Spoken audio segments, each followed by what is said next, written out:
Really good. And could we have one with the trophy just on the edge, and then we can actually get the handshake of the players? Sure.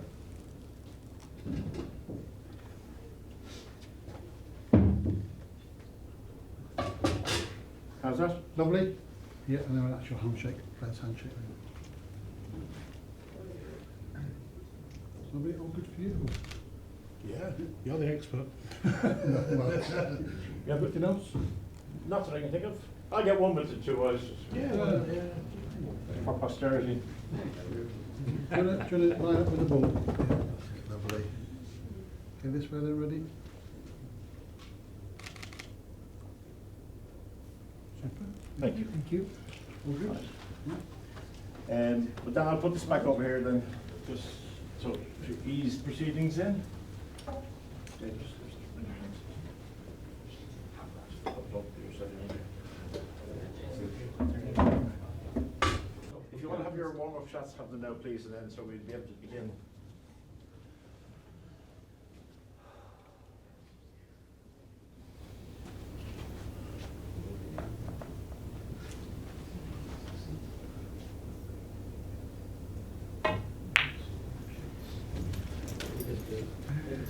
And just be careful, anybody sitting in the velvet seats there, just be careful of not banging into the cameras there, please. And may I ask everybody to put phones to silent, please. Phones to silent, thank you.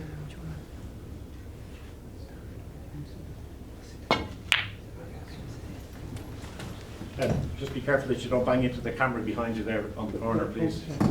Okay? There are some seats in the back as well.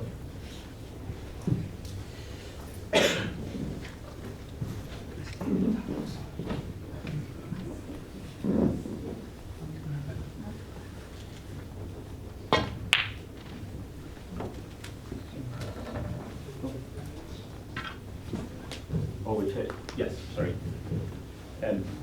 Yeah, get sound to, yep. Just get sound to change Dave to yellow. That's you do that and put your finger on the main one. Just here, look.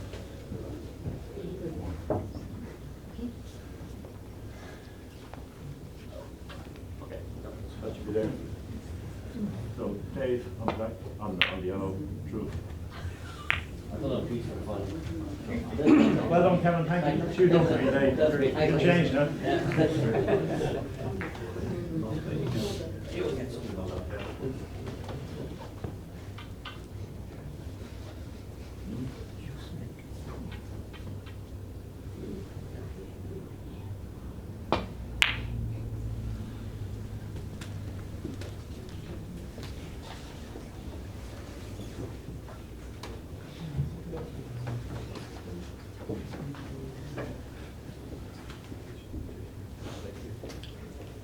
Kevin, would you just tell Sam I'm ready to go, please?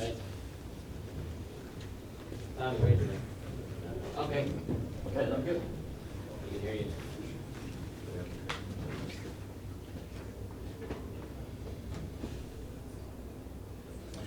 A very good afternoon, ladies and gentlemen, here at Landywood Snooker Club. We have come to the final of the 2025 WBL Long Up World Championships. A huge thank you to Mr. Paul Lloyd and all his magnificent staff who've made us welcome here. First of all, for the English Open, which happened over Saturday and Sunday. And for the last 4 days, we've been here playing the World Championships in arguably the finest playing conditions that you could have anywhere in the world. We are so grateful. So a round of applause, please, for Mr. Paul Lloyd and his wonderful team. Thank you, Paul.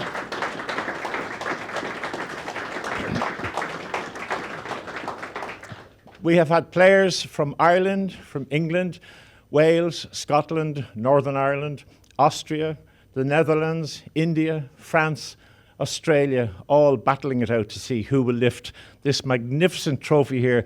And a big thanks to World Snooker, who have had it completely refurbished, and we will offer opportunities to get your picture taken later on with the oldest sports trophy in existence. And we are humbled and honoured that it is pertaining to the wonderful, beautiful game of billiards, of which we are all so proud to be a part. And that's the prize on offer. Also very grateful that we've been able to increase the prize money this year and we hope to keep doing that in the years to come, because these wonderful cueists that you see who've perfected the art of what they do over many, many years, and they would rival any of the people on the snooker tour. They are magnificent players of the game of cue sports, and it is a note of sadness to me that we can't pay them what I think they are worth, and hopefully in the future we will be able to do that. But the great game is going to be played to the very highest possible standards over this final, which will be a 5-hour final, which we will break into 2 sessions of 2.5 hours. I'd like to introduce to you, first of all, our officials, and a big, big, big thank you to all of our officials who've travelled from many parts of the world to be here with us and making such a difference, because all these great players, what they want to do is concentrate on the craft that they have honed over many years, and to be able to relax in the knowledge that they don't have to worry about scores, balls, times, anything like that. So first of all, a gentleman who's going to do his wonderful recording of each and every shot of this final. I've said it before for the English Open, if you get a chance, have a look at the document that he produces with the most beautiful shorthand. So on a 1 page of A4, a 5-hour match will appear. Every single shot, every score, every miss, every foul, whatever, it will all be there. From Ireland, Mr. Brendan Devlin.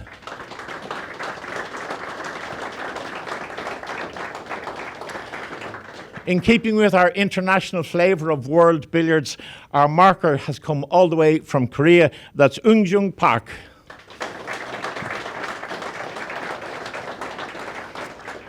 And making his debut as a world final referee, something he's been working at for the last number of years since he enthusiastically embraced refereeing. And he's been at every tournament that we've had, and he's never opened his mouth saying, please, please, please me. He has just simply let his work be his accreditation. So we're honoured and delighted that, ladies and gentlemen, please make him welcome for his first world final, Stephen Harrison.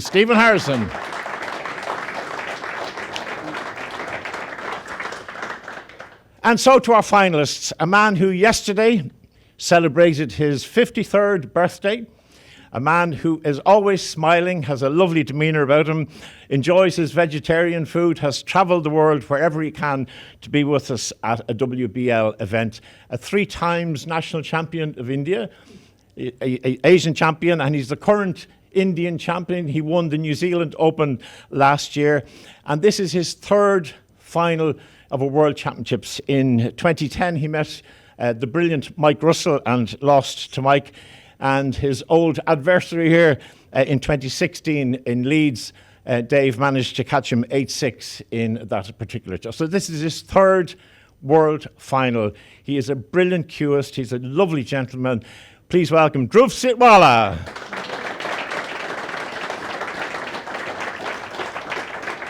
And his opponent, who has played staggering billiards all week, a high break of 599, is currently the high break for this particular championship. The defending champion, hoping to make his 5th long-up championship, and I think his 14th total of championships of the world. So, ladies and gentlemen, the brilliant Mr. David Causier. And thank you to Sam Jones of TYP Live if you're watching us on our YouTube channel, and all of these matches will be available to look back on as well. Please enjoy a 5-hour final to decide who will lift this fantastic trophy. The first session is 2.5 hours, and Steve, I will allow you to get proceedings underway with your clock whenever you see fit. Thank you.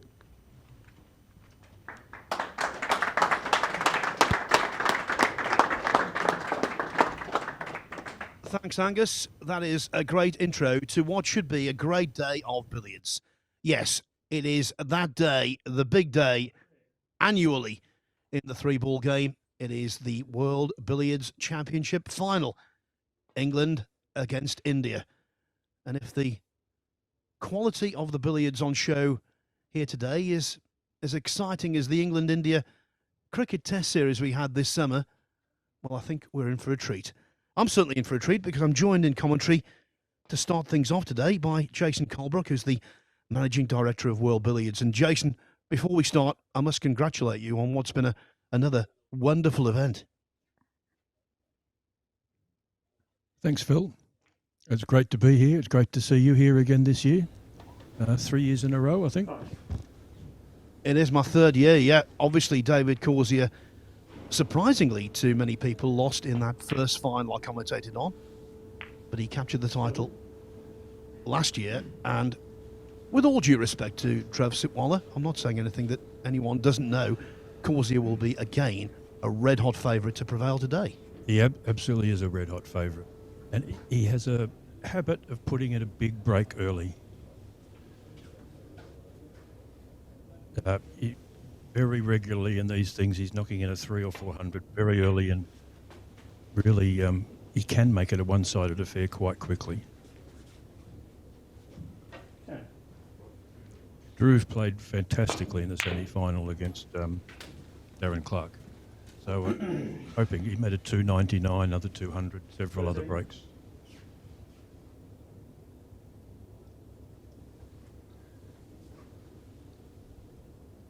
Dave's very first shot in the English Open, which is the warm-up event for this, he made 299. Very first shot of the week. 16.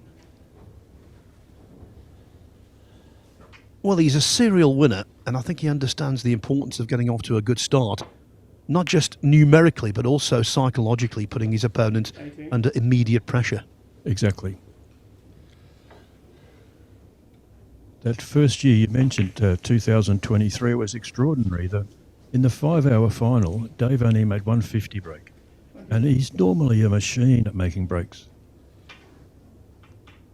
Both players said the balls just ran a little bit difficult that year. It may have been raining outside. Sometimes that affects the way the balls run. 24. Yeah, no rain in the forecast at all today. This week has been a little gloomy at times, but very little precipitation. I've been here 7 days and I haven't seen the sun. Not even a glimpse. 26.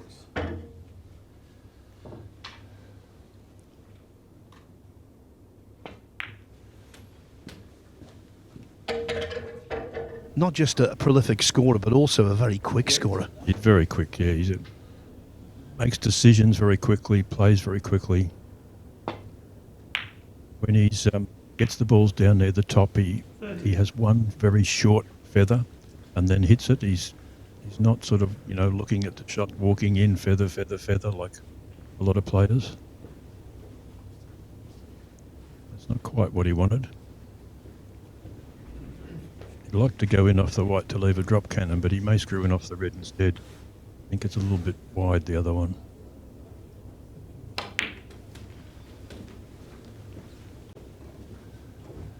He doesn't seem to have a weakness in his game at all.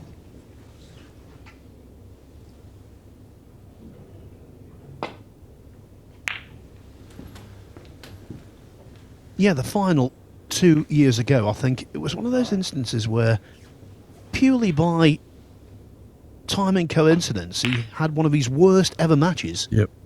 On one of the most important occasions. Yeah.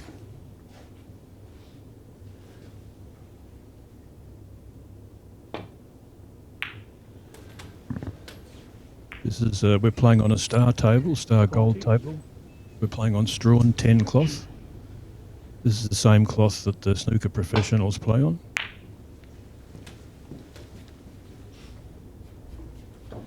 This is a great club, the Landywood Snooker Club. We say it over and over again, but it's a great club.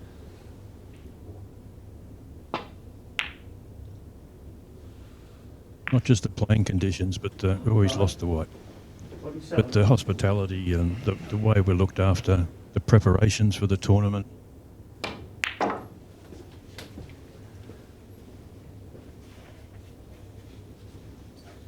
So he got points for knocking in his opponent's white, but of course that's not what he wanted to do. Essentially, it was the death knell for the break. And that's the respect they show each other at this level. At the lower level, a player might have played to score a few points off the red there, but at this level, you put that red into... As soon as you've lost the other guy's ball, you put the red into balk as quickly as you can. You don't take any chance of missing and leaving both balls out of balk. Miss. Causier 2.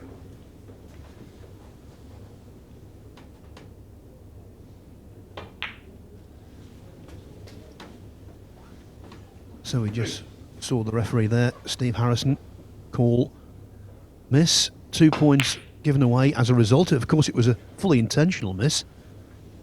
But now, But that's Causier right. is back. Yeah, in billiards, if both the other balls are in baulk, you're allowed to play a miss. Used to be called a safety miss. You're allowed to just roll your ball onto the cushion out of baulk.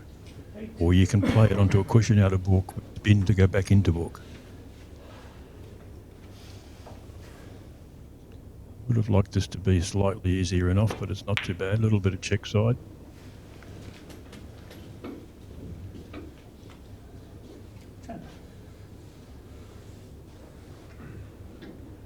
Now look at this, we're only 7 minutes in, and already Causier is building a useful early lead. 15.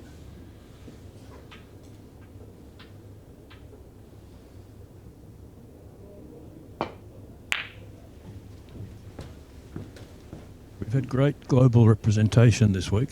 The players, it's the first time I think we've had a player from the Netherlands, and we've had a couple of players from Belgium, which has been fantastic. Unfortunately, no New Zealanders this week. This clashes with their national championship. But really, I think 10 countries and great international representation, but the referees as well. We get a couple from Ireland. We've had, for the first time, we've had Rocky Chan from Hong Kong, here refereeing. Billiards is not big in Hong Kong, but Rocky's an experienced billiards referee through the Southeast Asian Games, I think. And 4 referees from Korea, which is fantastic.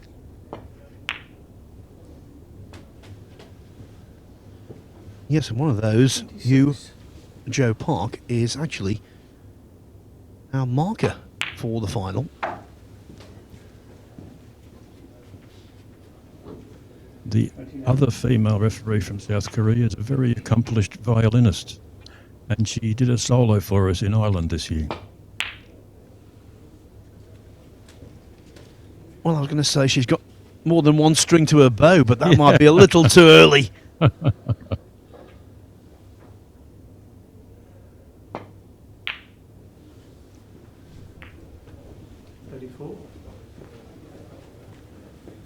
This is very good indeed. Causier laying down the law immediately.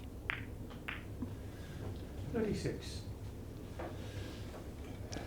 So this is his first time really at the top of the table this session, and this is where if you're his opponent, you don't know if you're going to be sitting there for 50 points or 500 points.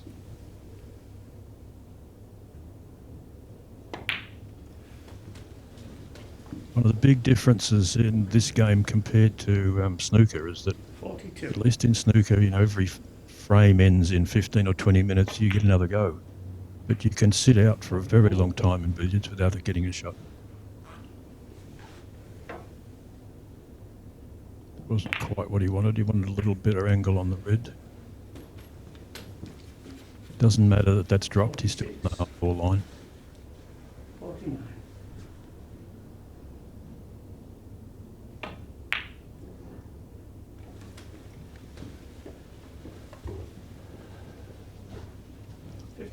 Half century, and you would assume, given it's Causier, given where they are, there's plenty more to come.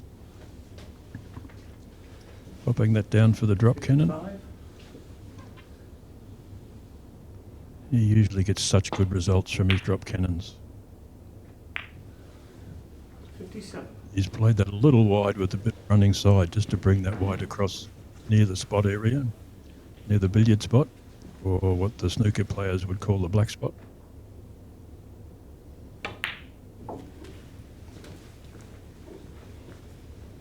Obviously, Jason, it comes down to experience, but even so, the swiftness with which he computes the shots, that's so impressive. It is. He very rarely stops to think. There was one shot in the, I can't remember which match it was, that he took nearly a minute to think of what to play, and it's the first time I've ever seen him do that. 65. Very quick player.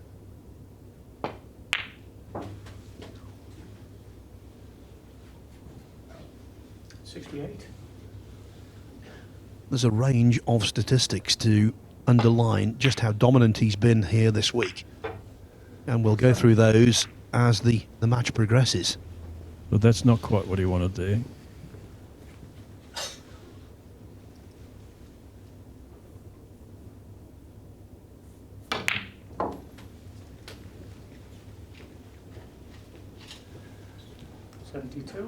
A little slower than he wanted, so he'll probably play a short Jenny.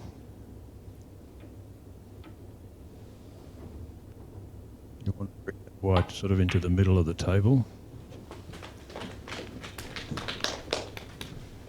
Yeah, knowledgeable audience realising that that's in off, especially into those tight middle pockets, was most certainly not a given. Another drop cannon set up. There's quite a big difference with the short Jenny playing it onto the start table pockets to the larger pockets. The Wyrleys and Shenders and even the Rassons. Those middle pockets are just that bit more generous. 80. Ball climb warning at 80. So now in the next 19 points, he's got to get his cue ball to cross the balk line from out of balk, or outside as we look at it, into balk. And he's not in ideal position to do it. These guys are so good at manufacturing something.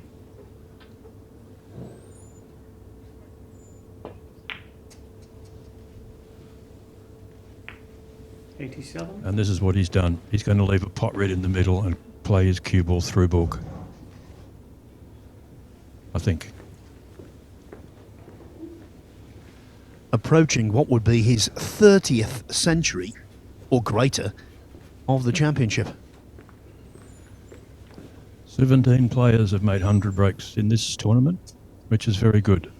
And we're missing 3 or 4 of the top Indians. So we could have had more.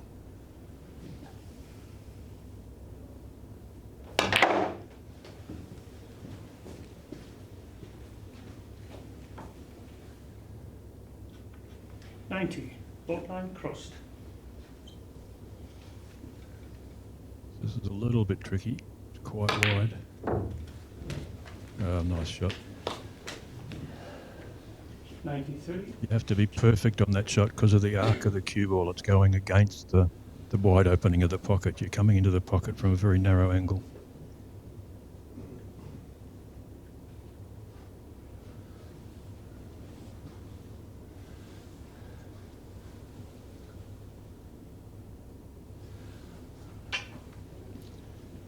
One of the big surprises of this tournament so far, and I'm sure he won't mind me saying it, is Peter Gilchrist. He's lost in the last 16 in both tournaments. In the English Open to Wayne Doyle from Ireland, and in this tournament to Robert Marshall, the former professional snooker player.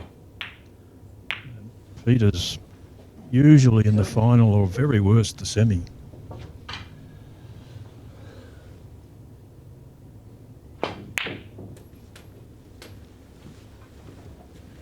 Wanted the red ball to avoid the white, and it did so. And so now we're getting close to that first milestone.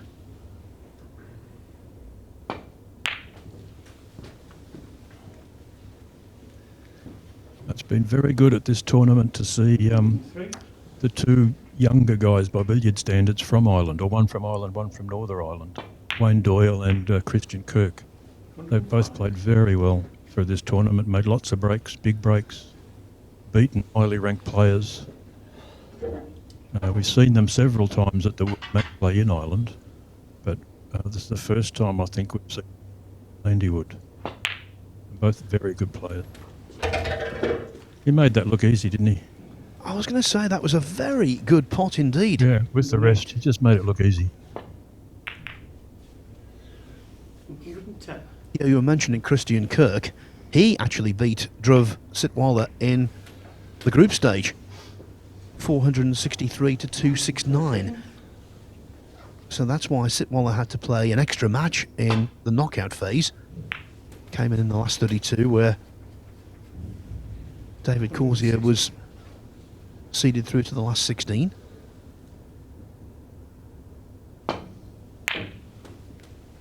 Yeah, Christian's a very good player. And Wayne too, and they're both good match players as well, not just good billiards players, but, you know, both good under pressure.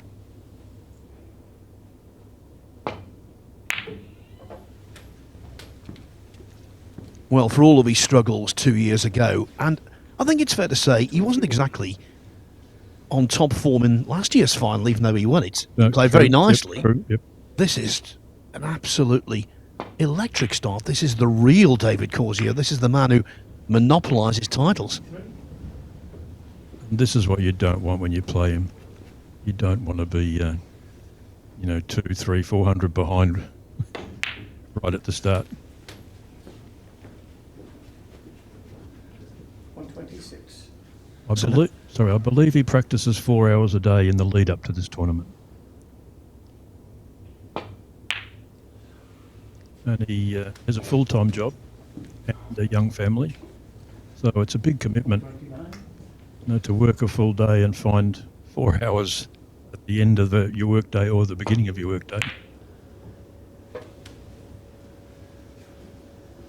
130. Yeah, he's a delivery driver. He's from the Middlesbrough area, which has produced so many wonderful players.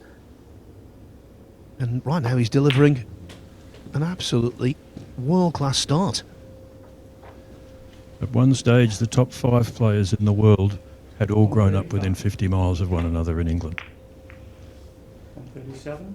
That shows you the benefit of having good local competition, of having players pushing one another to excel. If you're the lone good player in your country or your region, it's very hard to keep progressing. Yeah, all of them products of the Teesside Boys Billiards League, and wow, what talent has emerged from that.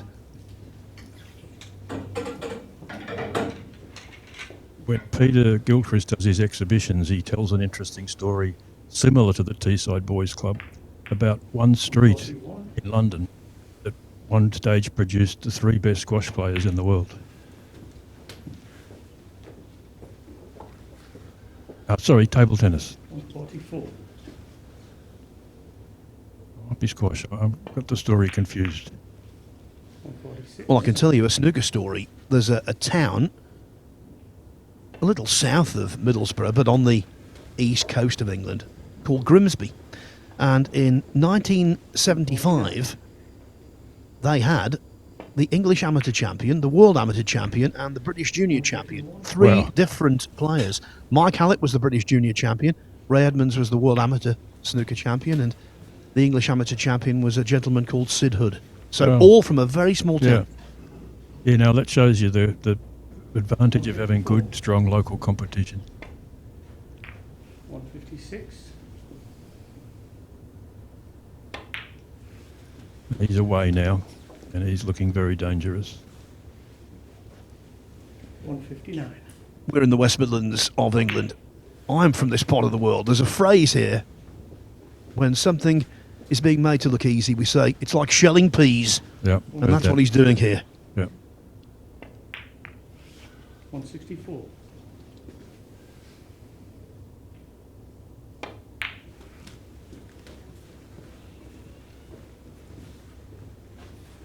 $167.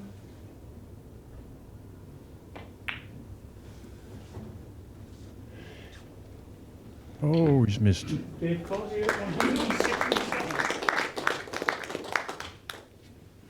A very unexpected miss, actually. He's knocked in a whole host of much more difficult shots than that. So, Dhruv Sitwala back at the table has to make an impact. That Drew's not happy with that shot. He wanted to be right on the cross-loser line. He's come inside the line. This is very missable, this cross-loser. He'll have to play this with strong check side. Maybe a touch thin.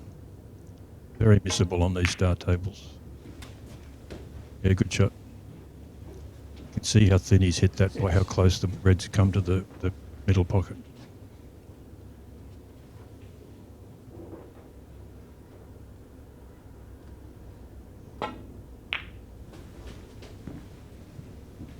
In his heart, Dhruv will be really hoping to reply with a big 100 of his own, or bigger, to sort of close up the gap. You only take one shot at a time, but you do have behind that you have a bigger goal.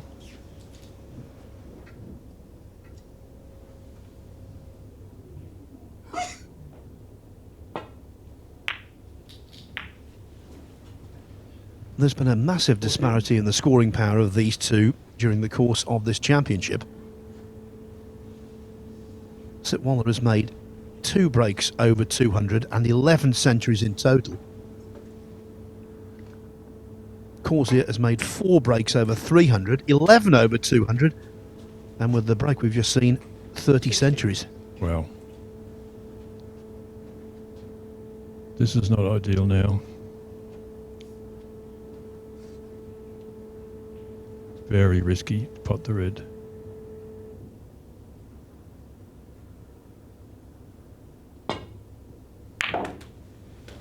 Shot. That's a tough shot on these tables from hand.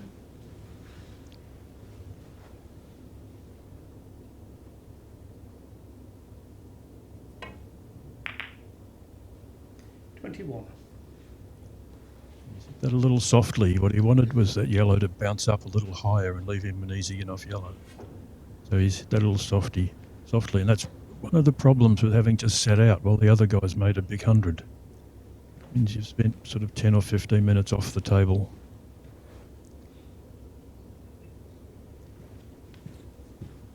He could pot yellow and play safe. He doesn't really want to, but he plays yellow, cushion, red, cannon to not pot the yellow. It's very missable. That's what he's done. Good shot. Not saying Sitwala is a slow player, but in comparison with Causier, he's definitely more methodical. He is more methodical, yes. He's quite a deliberate player. And he has a very long bridge, much longer bridge than a lot of the billiards players, although billiards players do tend to have a longer bridge than snooker players.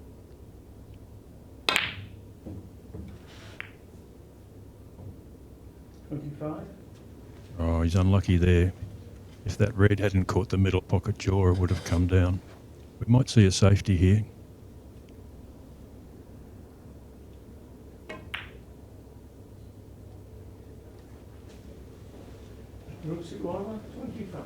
So he would have liked that to go in, but it doesn't matter. Just leaving it in the jaws is tough.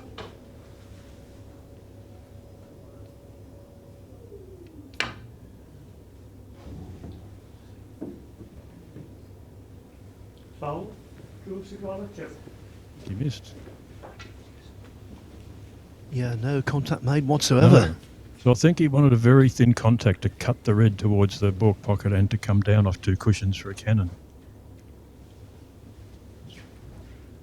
So this is a nice chance for Dhruv. Nice enough, leave a drop cannon, get him to the top. He's a very nice guy, Dhruv. First time I played him, going back quite a while, he had a fluke or a bit of luck early on. He put his cue down, turned to me and said, "Please forgive my good fortune." I've never seen that before. Most players just put their hand up. Not the kind of reaction that one of your fellow countrymen, Eddie Charlton, used to have when anyone had a fluke against him. Oh, no.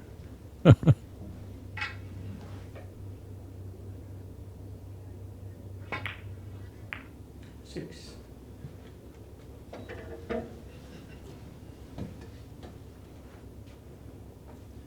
Yeah, so Sitwala started out, he beat Ian Whiting. Then he lost that match I was telling you about a little earlier to Christian Kirk. This is in the group phase. Had a couple of centuries in beating Mark Hill. Then he overcame Patrick Stegmaier. Once he was into the knockout, he beat Mark Hurst. Then the remarkable match in the quarterfinals against Martin Goodwill. He won that one 5-8-6 to 5-8-5. Basically, Goodwill came to the table after a poor safety shot from Sitwala, needing 23 points to win. He had to play one shot with the lengthy rest, which took up some time. And as he walked around for his last shot, the bell went. That's right. 1 point short of tying, obviously 2 points short of winning, which he would have done had he played one more shot. And there's been a lot of discussion about that. He put a screw-on extension on his cue to play that shot that he needed the long rest. He could have possibly just grabbed the long rest at the side of the table or a slide-on extension and saved himself 2 or 3 seconds. He obviously didn't know the time was quite that tight. 16. And we talked about a lot of negatives, I suppose, in terms of Sitwala's chances. One of the real positives, he's been building up and playing better and better as the week's gone on, and certainly his performance against Darren Clark in the semi-finals. Now, he won by over 1,000 points in that match. He made a break of 292 and several other centuries. So maybe he's running into form at the right time. I hope so. 19. That was Darren's first time in the semi-finals of a World Championship, and he had a couple of tough matches leading into that and was possibly a little bit mentally drained, from a couple of tough matches. It's something you often see in all cue sports. Someone has a match which just feels like their final because they've got to win it. And it's hard to mentally get back up for the next match, especially if they're all in the same day. Yeah, you see that at the Crucible so often. The most recent example that sticks in my mind would be this year. Chris Wakelin was absolutely brilliant in reaching the quarterfinals, and then he seemed to run out of steam a little. When you haven't been there before, when it's a whole new experience, I think sometimes mental stamina is underestimated. Exactly. So now Dhruv's got them at the top of the table. So he'd really be hoping to run a big break here.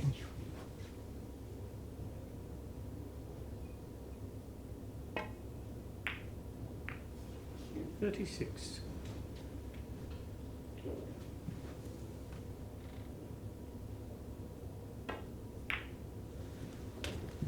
He's starting to look his age now, Dhruv, that he's got a little bit of grey in his hair. When he was in his 40s, he still looked like a schoolboy. 39.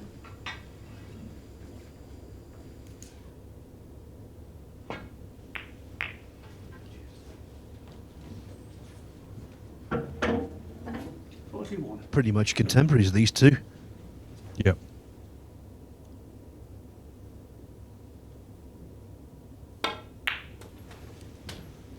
That's why I'm so pleased to see Wayne Doyle and Christian playing. I've got no idea how old they are, but they're both under 40. And so many of our leading players are in their 50s now. These two, Peter, Mike Russell, Peter Sheehan, Martin Goodwill might be in his 60s now. 47. So many of the leading players of the game. Not that they can't all play for another 10 years at the top level. The billiards is a game where you can play, well into your later years. But it's just great to see a couple of younger guys making themselves felt. The Australian National Championships this year, a couple of guys in their 20s performed very well, making big breaks, 200s and high big 100s. And they're both still learning the game. And of course, the greatest ever billiard player. Some might argue the greatest ever sportsman in terms of total domination of his pursuit was from Australia, Walter Lindrum. So someone was telling a story yesterday, a very good story. Ray Reardon was talking to Joe Davis many years ago, and he said to Joe Davis, "Who's the best billiards player ever?" And Joe Davis said, "That's easy, Walter Lindrum." And Ray said, "Well, why do you say that so quickly?" And Joe said, "Well, it's easy for me to say that because I'm the second best."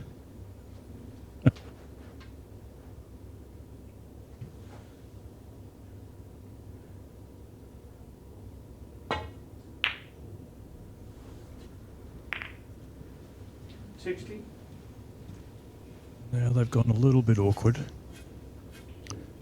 He can run through in off either of these balls sort of with pocket side.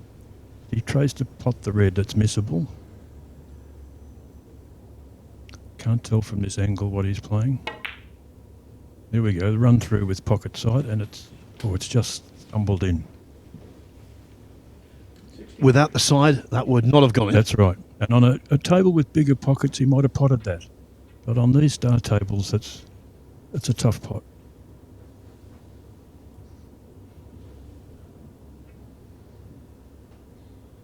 This looks narrow on the left-hand side and wide on the right-hand side. I can't tell. Oh, he's going left-hand side.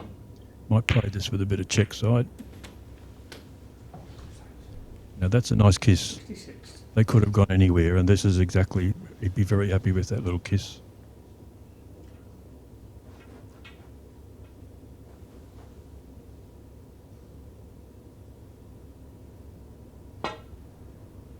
Plays a lot of drag, Dhruv. Plays a lot of shots with drag, strong drag. Drag, for anyone who doesn't know, is when you hit the cue ball low so that it's rotating backwards as it slides down the table, but then it becomes topspin halfway down and it loses pace when that happens. Yet it fits the eye of certain players. I know in snooker, the perhaps greatest exponent was Peter Ebdon, the 2002 world champion. Yeah, no, drag's a tool you can use. You can give the ball a decent sort of strike, power-wise, but have it arrive slowly at its destination. And it's, I mean, these tables run perfectly true, but if you're playing on a table that you don't trust, drag's a very important tool. 76.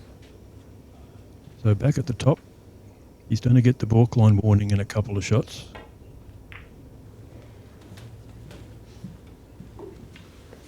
I know it's second nature to the referees here, but having to warn them for that requires concentration. It does, yep.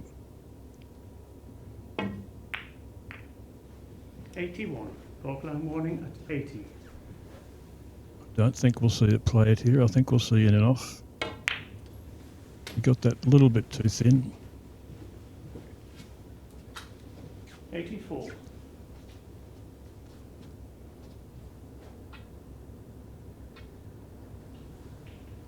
Looks like he's playing the drop cannon. Can't tell from this angle. Yep. 86. Could be a problem. Don't know if he can run through that red without the red kissing the yellow. Well, no, it doesn't look like he can. So he's in a bit of trouble here now. He's not only got to score, but he's got to try and find a way to cross the balk line in the next sort of 4 or 5 shots. This is very awkward.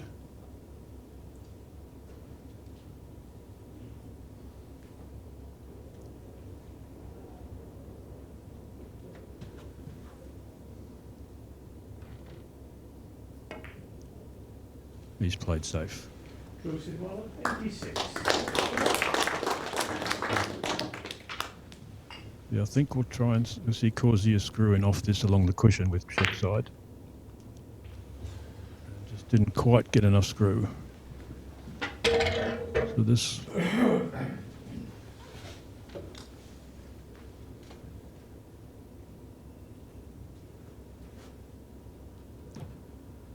So he must like the feel of this in off the red, because otherwise he'd be potting yellow and double walking.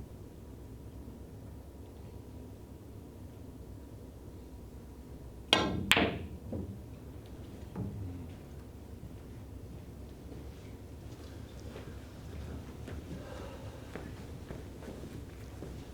there is a shot on here. It's almost a natural off the red, off the cushion, a little bit of side over to the white. Oh. Got lucky. 3. Yeah, that was a tough shot, and he's just walked up and hit it.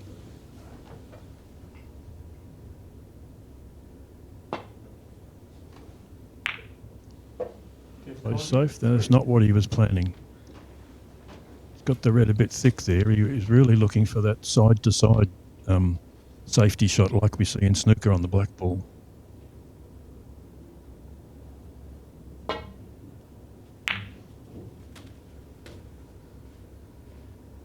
2, 4.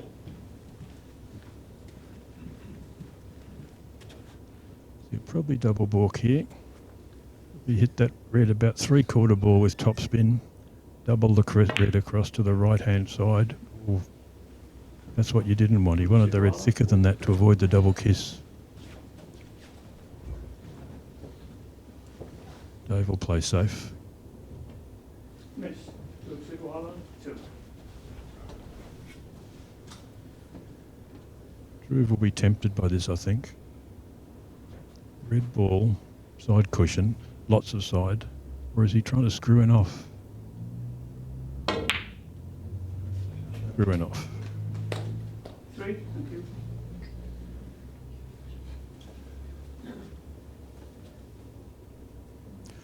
So 100 the difference, so it's not too bad.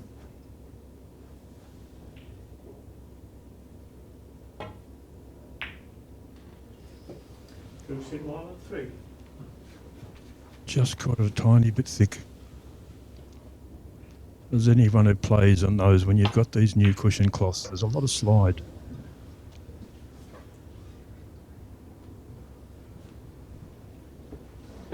Just a few tiny cracks beginning to appear in the game of Causier as his lead is reduced to just double digits now.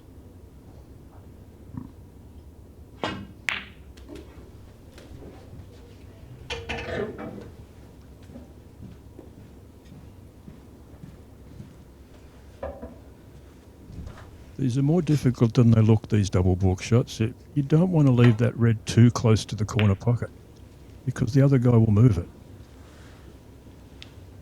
Dhruv Sitwala, 2. So he's going to play up and down the table and pot that red. They're usually pretty good at this shot.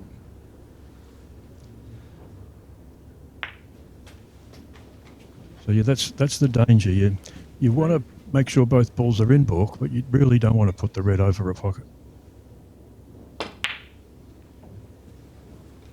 Oh. Okay, Causier, 3.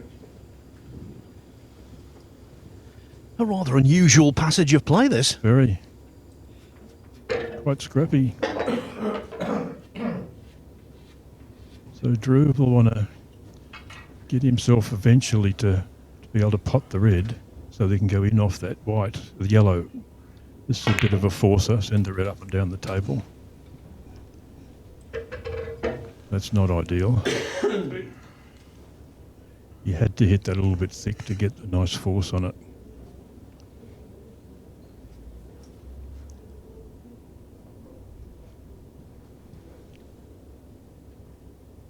I think he's taking on the pot.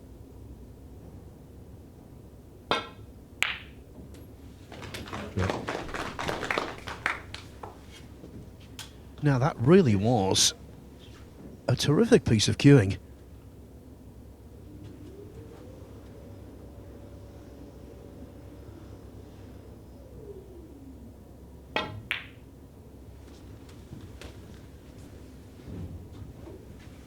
What he'd love to do is to get his cue ball near that left-hand middle pocket, and then he's got an easy in off the yellow. But he doesn't have the position to do that. He may go right down to balk here. He may pot the red and run his cue ball right down to the balk cushion for an in off yellow. I think he's got sort of a natural angle to do that. No, he's going to go near the middle. Take his time. Very patient player. I think you'd find Dave would have gone the other way. Dave would have potted that firmer, put his cue ball down to the balk cushion. This is nicer. Now he can run through to that position I was mentioning before. Beautiful. I'm glad he didn't listen to me. That's a much better idea. He has been in 2 finals this season, the Auckland Open in New Zealand. Lost out to Peter Gilchrist and was beaten by the same opponent in the New Zealand Open final. It was the reverse of last year. They both played in the 2 finals in New Zealand last year, and Dhruv got the better of Peter in those events. Dhruv was on fire last year. 17.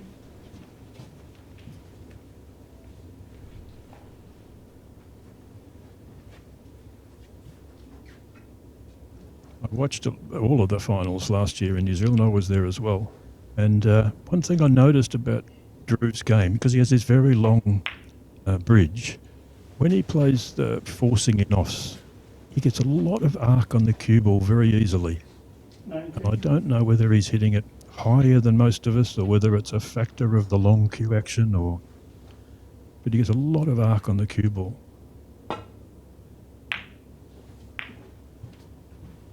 21. I'm usually pretty good on the physics of the game, but I'm not sure of the solution to that one. Well, the gap is being reduced. And you might make an argument to say, at the end of this visit, Sitwala could be in front. 24. Tiny bit now short there, so he's going to have to hit this with lots of check side. And a little bit thin. Or thick. Nice. He's got a half ball in off the yellow. 27. I'd love to be left with a drop cannon after this, although the yellow may go very close to the red. You may play it quite softly in case the yellow does kiss the red.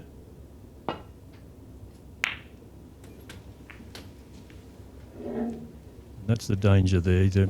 Well, you don't play that too hard because they don't spread too much when they do kiss.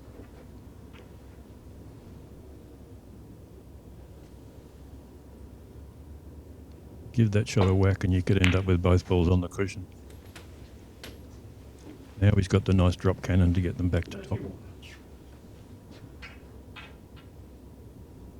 This isn't scientific, Jason. It's just an observation. We've been playing now for over 42 minutes. Where did that time go when you're watching billiards? Yeah. It makes the time go so quickly. It does, doesn't it? They play very fast, billiards players. I mean, Causier is extra fast, but even guys that look slower. I was a tournament director in a tournament one year in Melbourne, and a couple of players came up to me and complained about one particular player that he was playing very slow. So I put the clock on him, and his average shot time was 10 seconds. Whereas in snooker, that would be lightning fast. The fastest. Yes. But for billiards, 6 or 7 seconds is more like an average shot time. Yeah, in snooker, 30 seconds is frowned upon. 20 is about the average. Obviously, the likes of the Rocket and other fast players, they would be in the teens. A lot of it in billiards, I think, is when you're going in off, you know your cue ball's in the D. You know where the other balls are going to finish because you've played them to be in a certain position. So you're actually just waiting for the cue ball, the object ball to stop to play your next shot. 39. So a little delicate cannon here, red, top cushion, yellow, to leave a pot red in the other pocket. 41. So this is an interesting part of the billiards game. He's not at top of the table, but they're near top of the table. And the good players can sort of muck around here for 20 or 30 points till the opportunity arrives to push them to top. 44. We're going to see another delicate little cannon here, red, top cushion, yellow, to leave a pot red.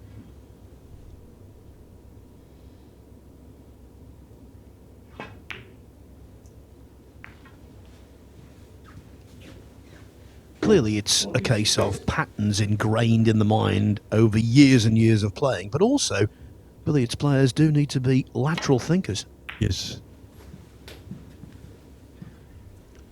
Yes, it's completely different to snooker, whereas in snooker, unless you're playing a safety, of course, but in snooker, you know where one ball's going. It's going in the pocket. So you've only got to worry about the cue ball. But when you play a cannon in billiards, you've got to worry about where all three balls are going. 52. He's working hard here to get them back into good position.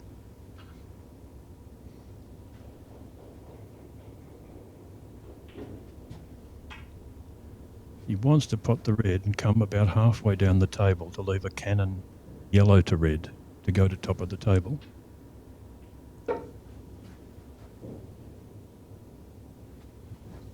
Taking a bit of time over it. A lot of time. Something he doesn't quite like about it.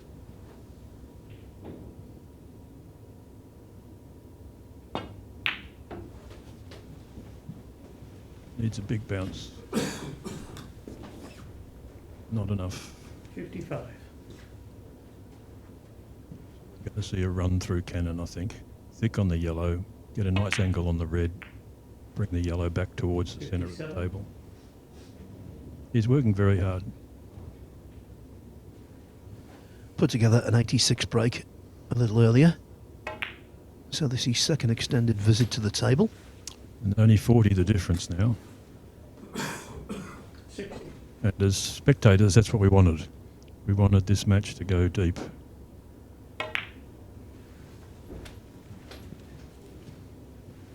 So drop Cannon, another chance to go back to top of the table.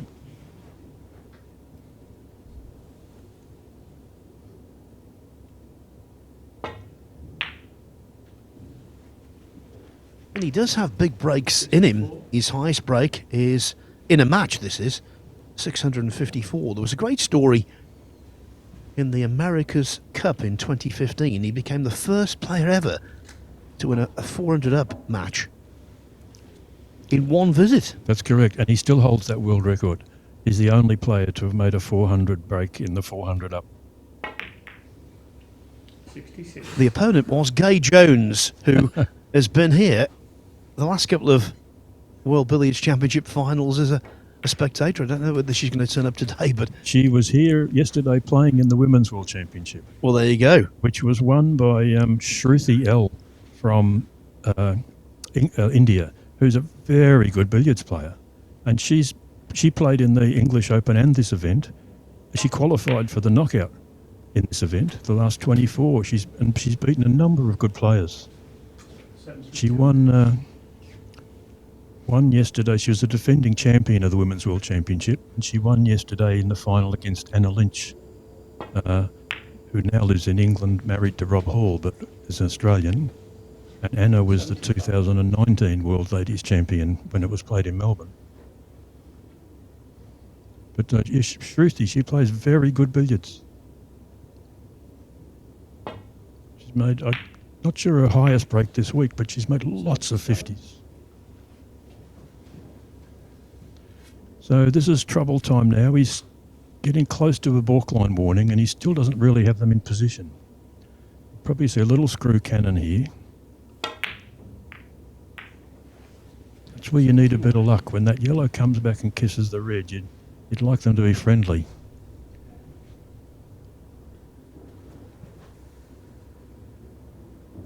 So screwing off. He doesn't want that to go in. 82. Commentator's curse. 85. Balkline warning at 80. Yeah, extra points, but exactly what he did not want, as This Jason is said. tough. This is tough. Some players will play safe in this situation. That's a great shot. If he's paced that red to come back down, that'd be a great shot. No, that's fine. He's going to have a yellow red cannon. He's worked very hard in this break. He's still got to cross the balk line.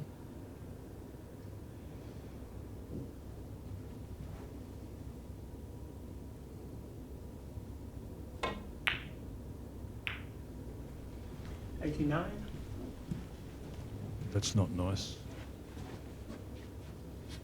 Can't tell the angle he's got for an in off the red in either of the book pockets. It's a bit hard when you're looking at the TV angle to tell the angles. I think he's going in off in this right hand top pocket. Yep, very nice. It's come just a bit far. 92.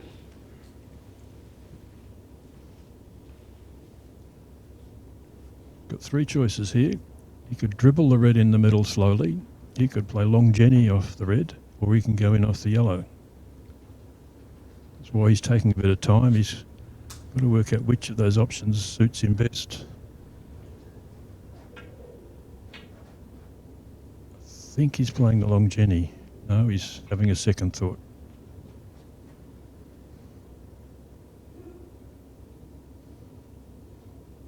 Oh, that's tough. He could also play cannon, I think. 24. So that's interesting. That was probably the easiest of the 4 shots to score, but the one where you could least control the balls. But he's opted to keep the break going. And he still hasn't crossed the balk line.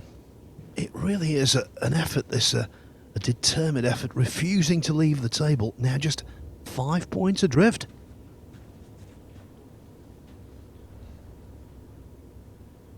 This is tough. The in-off yellow looks very thin. Or the thick one run through he might play. He's played that thick.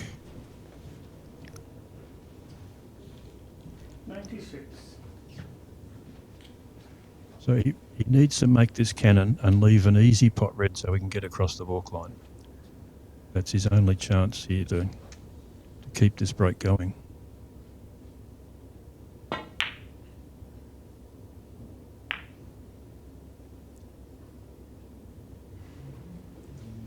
$98. I think he'll be able to get across the balk line here. He would have loved a little more angle.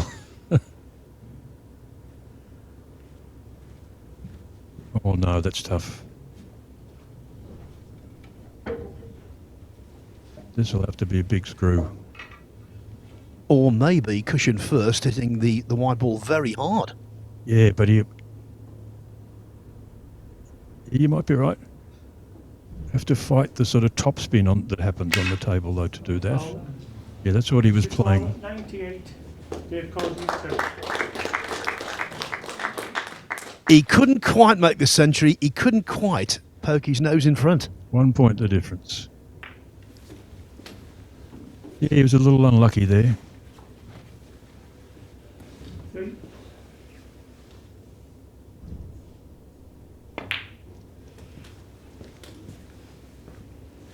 For Causier, he built a 6. lead. He wants to do exactly the same again. I think we've got a frozen screen temporarily.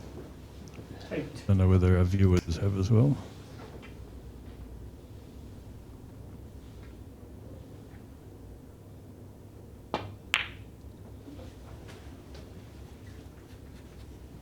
$10.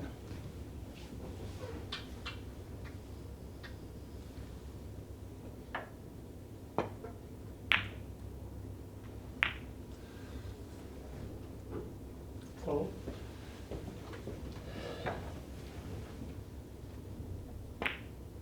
So 14. it's just doing technical things to get our screen going again.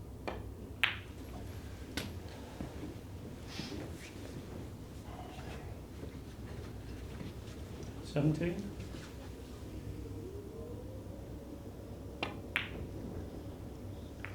19.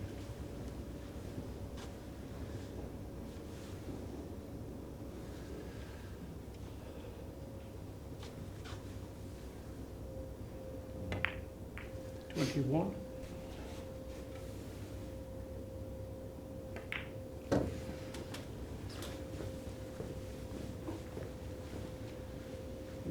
24.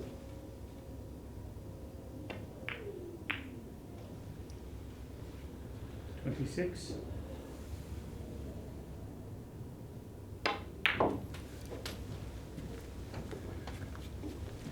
So could the Sitwala miscue 29. prove costly?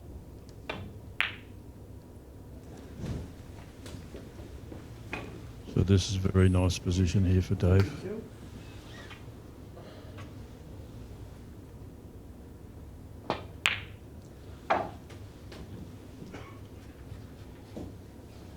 35.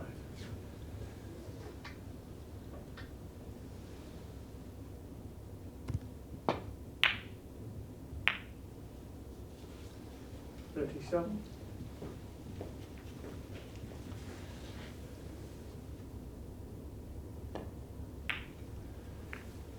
39.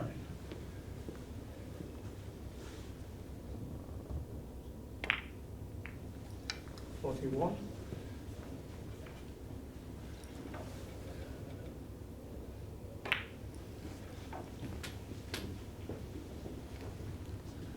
44.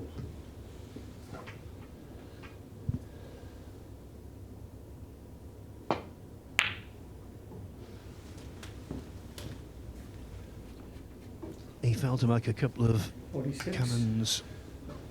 Sorry, I should say a couple of in-offs earlier on, but not that one. That was into the heart of the pocket, and earlier composure seems to be regained. So setting up the drop cannon here, trying to get them back to top of the table. 50. It's a little bit awkward. Probably going to play a screw back. These are awkward when you're very close to the object ball. You did good cueing. 52.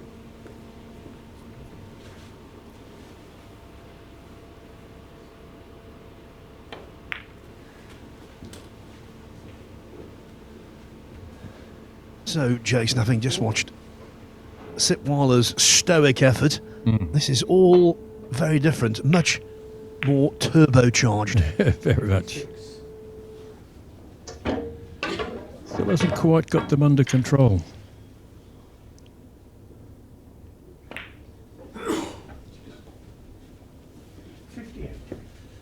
That's not quite right either.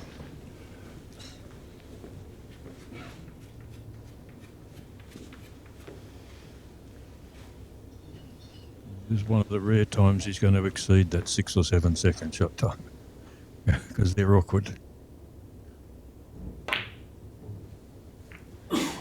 60.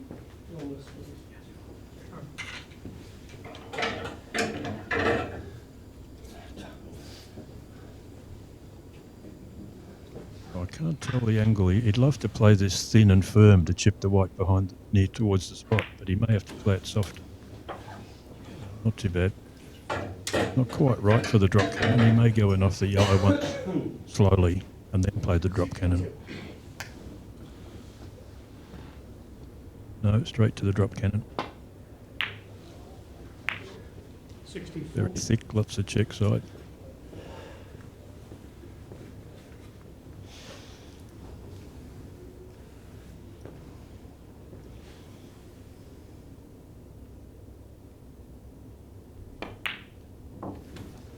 Good pot.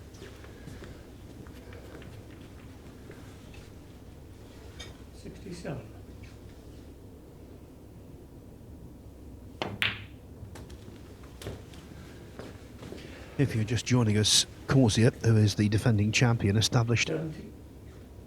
an early lead with a break of 167. That was whittled away. But then we saw a potentially expensive miscue from Dhruv Sitwala when he was just 1 point behind. And now Causier at the table trying to stretch the lead again. 77.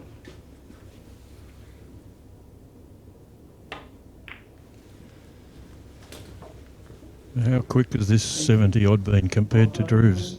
80.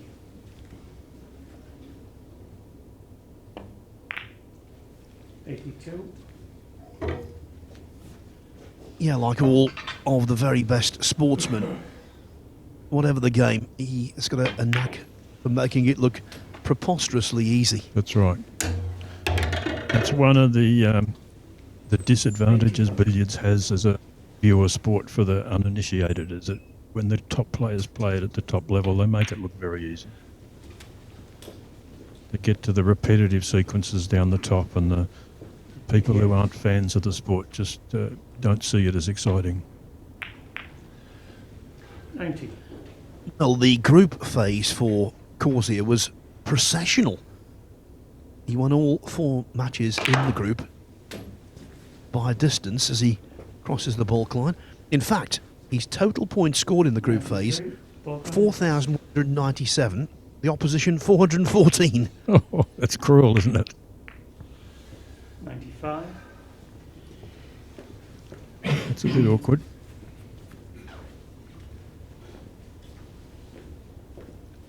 Probably going to see him go in off the white. Might need a long rest, or does he need a slider? Was he playing thin? He might be playing thin cannon, white cushion red. Can't really tell.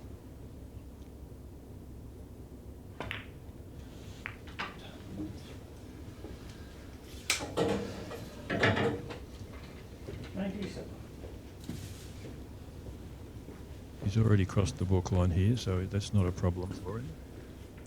This is not perfect.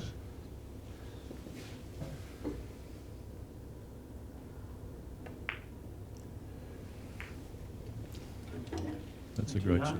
Left and in off the white. Very hard to play that shot so softly and leave it perfect. 101. Applause for his second century of the match. I'm sure it won't be his last.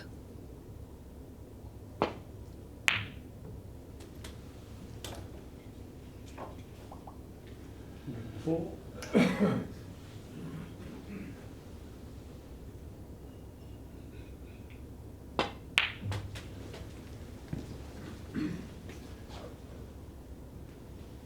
Into those middle pockets. That was a pot that had to be respected, even though it might have appeared simpler than it actually was. 109.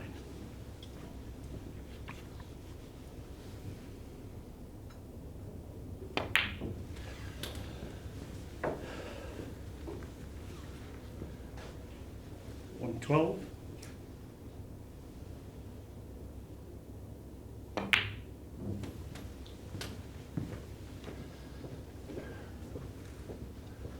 He's had another wonderful season.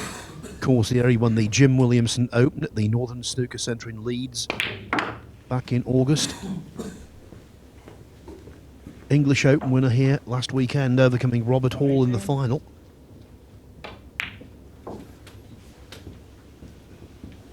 I think his only loss has been in Belgium. He lost one of the two events in Belgium. Can't remember whether it was the Belgian Open or the European Open. Might have been the European Open.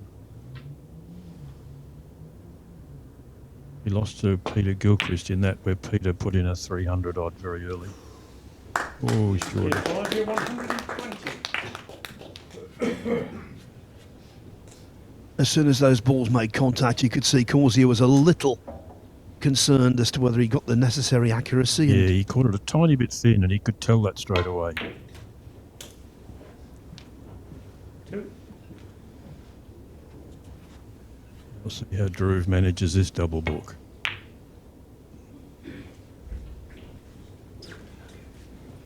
Sitwala 2.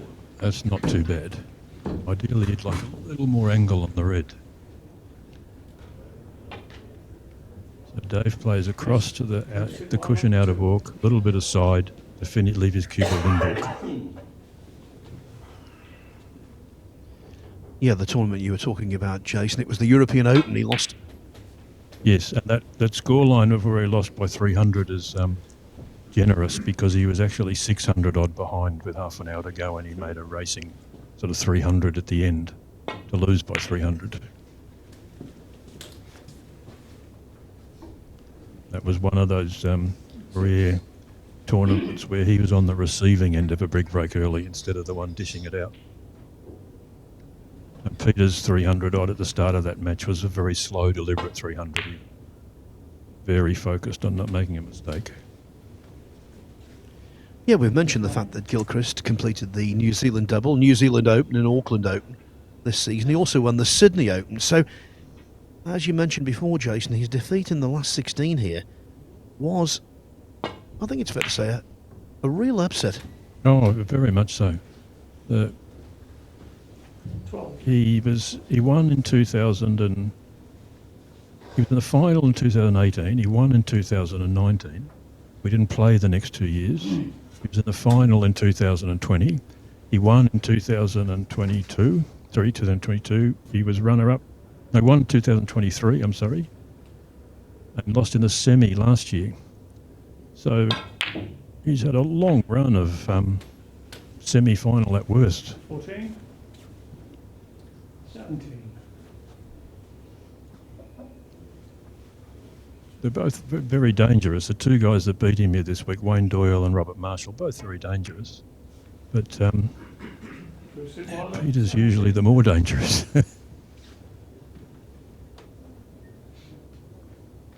Well, if you're a Q Sports enthusiast and you're wondering, where do I know the name Robert Marshall? As Jason mentioned earlier, he was a former snooker pro who in 1990 got to the semi-finals of the British Open. Really big tournament. That was the event that the French-Canadian Bob Chaperon won, beating Alex Wow. Higgins in the final. Great shot there. Fantastic shot. Yeah, Robert's a very good player, and he's enjoying his billiards. So he makes 200s, you know, fairly regularly. He was a few years back. He was playing a bit of billiards, and then I think he went on to the seniors tour for a year or two. We sort of lost sight of him for a couple of years, but he's back enjoying his billiards now.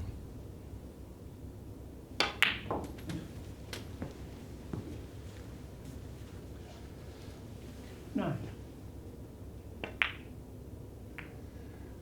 11. A few moments ago, we saw Causier misjudge that attempted 13. in off. But it didn't cost him a great amount of points, hardly any in fact, and now he's got another opportunity to 15. get away.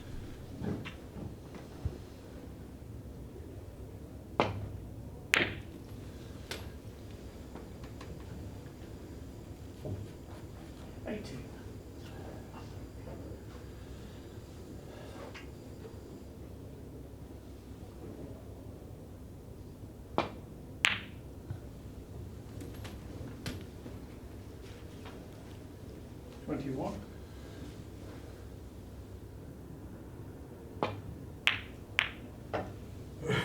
23.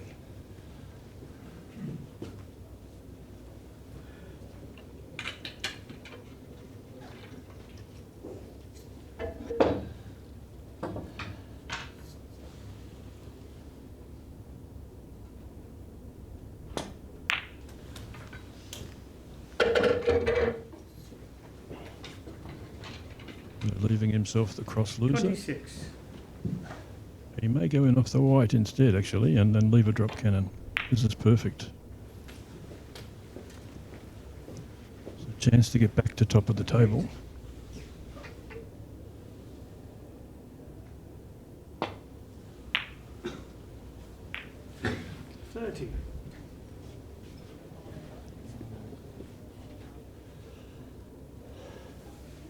Not what he wanted. Thin, check side. 32. He's got to do the same again. I don't think he can run through the white. Maybe able to come behind it on the cushion. Yeah, just like that. Quite a lot of hard work to do here.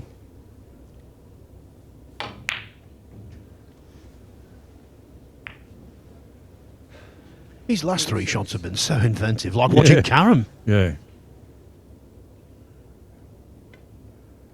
Well, they're all shots that he would have played many times. They're all the sort of regular positions where things have gone wrong. And that's a pretty clever safety there.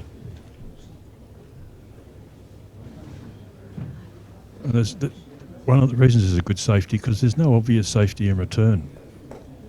Very difficult for Dhruv to know what to do here. Dhruv may have taken a bathroom break because they've just stopped the clock. Yeah, so it gives us time to take stock. Basically, 70 minutes in, we've seen David Causier make breaks of 167 and 120. Sitwala has replied with 86.98. If you're looking for the biggest moment, I think, in the match so far, Jason, it would be the miscue when he tried to get his ball across the baulk line. But I think it's been pretty competitive. It's been good. I don't know what Dhruv will do here. Could play the topspin run through with pocket side off the red moving the yellow out of the way, but it's very risky and no control over where they go. But safety is not easy.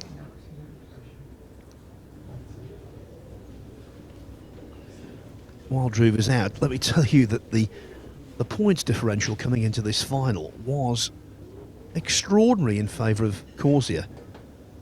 He was plus 7,000 409 over his 7 opponents before this. As for Sitwala, well, he was plus 2,775 over, for him, 8 matches. Wow.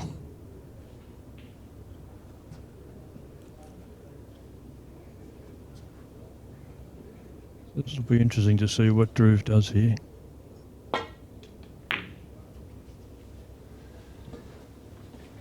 And that's pretty good. Oh, I think that's very good. That's as good as he could have got.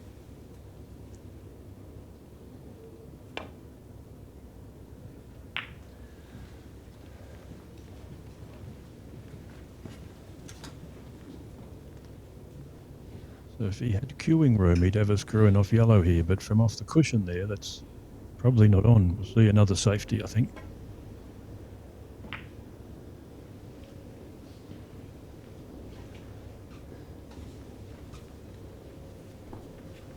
Causier may take on this run through in off the white. Hitting the cue ball high and with lots of right hand side. I think this will probably look pretty tempting for him.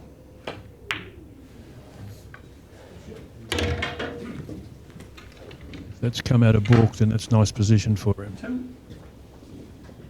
Well, that, of all the shots we've seen so far, was my personal favourite. The side just coaxed the ball in. Yes. It's so good that we have the spotted cue balls now, that you can actually see what they're doing.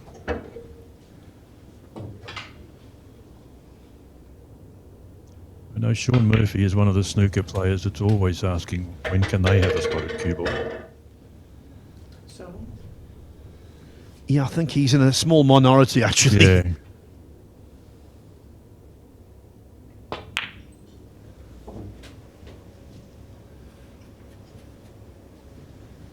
no.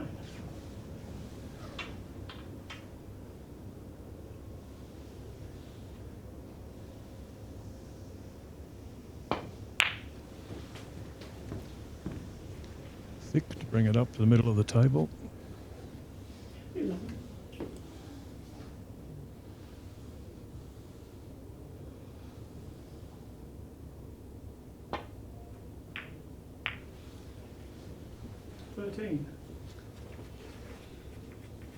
He didn't really want to have a straight yellow there. He wanted a bit of angle to run through the yellow. It will take on this pot.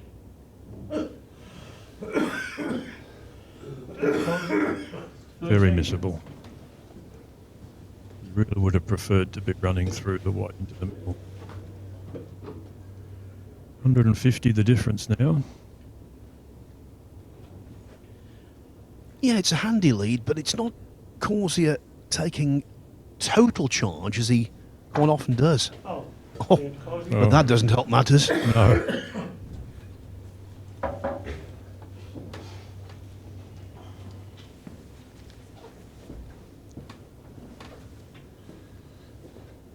So for you billiards enthusiasts watching, you'll see Dave will bring this white around off 2 cushions on these new slick cloths.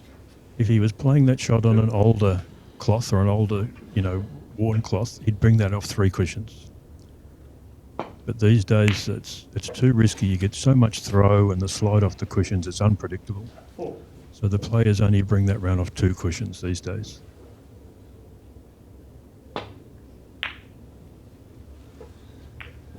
Six. Caught that slightly wrong. He got the white a little bit thick.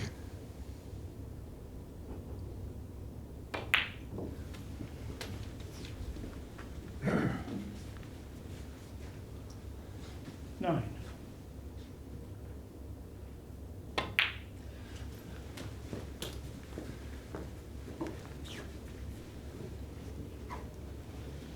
Twelve. 14. Once he got past his group unbeaten, took on John Mullane in the last 16. He won that 1,572 to 299. Made a 409 break in that, plus 4 other centuries. In the quarterfinals, he conquered 19. Jonathan Marwood, 1,690 to 431. again. 3 breaks over 200, 4 other tons. And then in the semi-finals, 21. he beat Robert Hall 1918 to 824.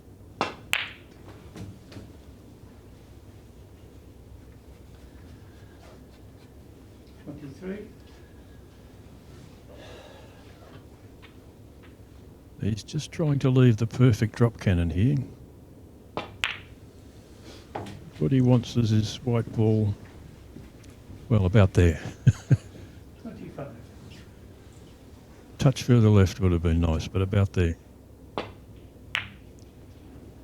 to land just gently on the red, so he's got a nice red.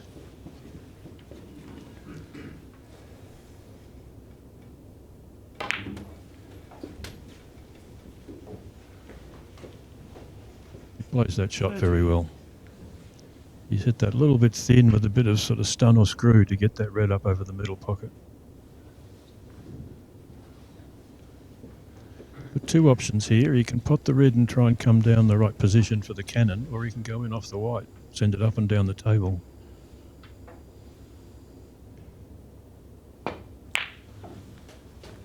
Well, a different angle than I thought. 33. Not quite right. I think we're going to see drop cannon. 35. This is a great shot. Landing on the outside of the white, so he's leading both balls in front of him. 37.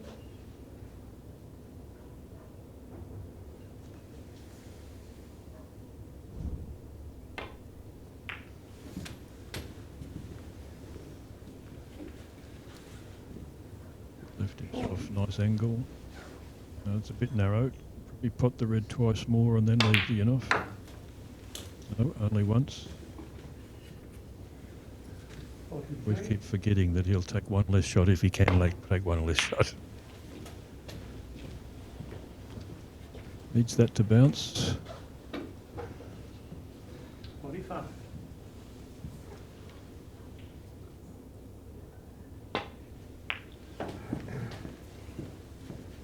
And another drop cannon. You know, in golf they talk about muscle memory, the fact that you've done the same thing over and over and over again, and basically you know exactly what to do in a certain situation. I think muscle memory definitely applies to these great players in billiards. They just know exactly what's required and when. It's, I used the phrase earlier, I think it definitely applies, second nature. Yep, definitely.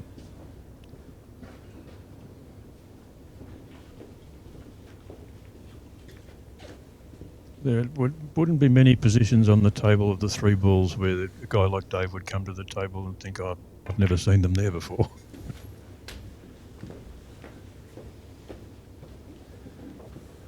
It's the sequences. You learn the sequences when the balls are in certain positions, what shots to play to get them back where you want them.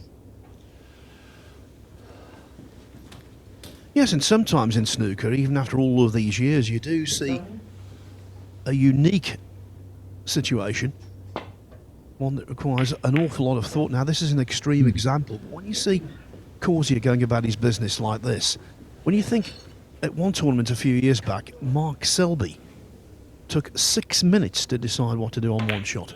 Yeah, but Neil Robertson did the same in one of his, when he won the World Championship. He took a very long time over one shot. It was like his brain was frozen or something. 65. So he's back to over 200 ahead now after being 200 ahead early and the gap being closed.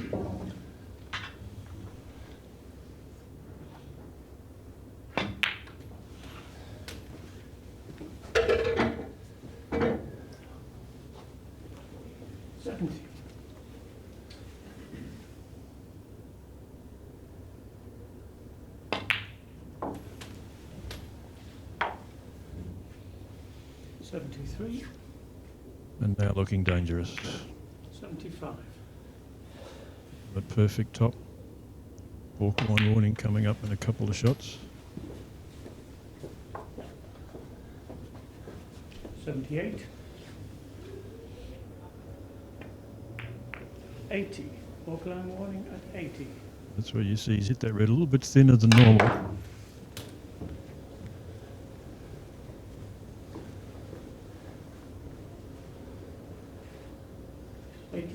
Just to leave himself that nice angle to get around through balk.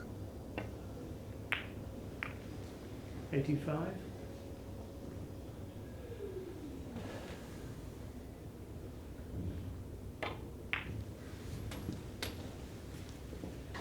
He's won the short form of the World Championship 4 times, 2013, 2015, 2016, 2017.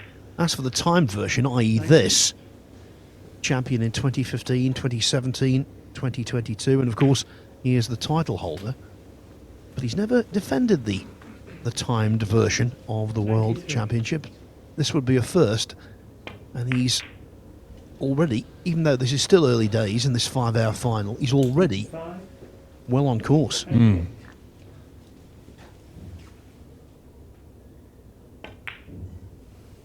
He had a great win this year in the World Match Play, which is the short format. Came from behind against Pankaj for Advani of India. I may be wrong, but from memory he won the last 3 in a row. Get out. 105.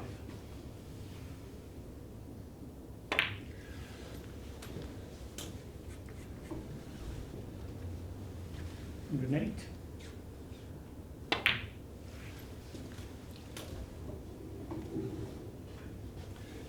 111.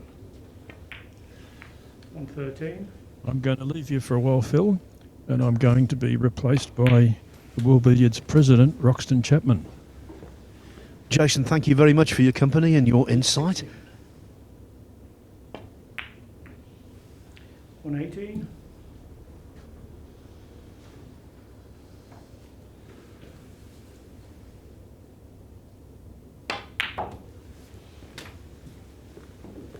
'This is Causier's 3rd century of the match, 121. and it might end up his biggest break so far, where he's got them. 124. 126.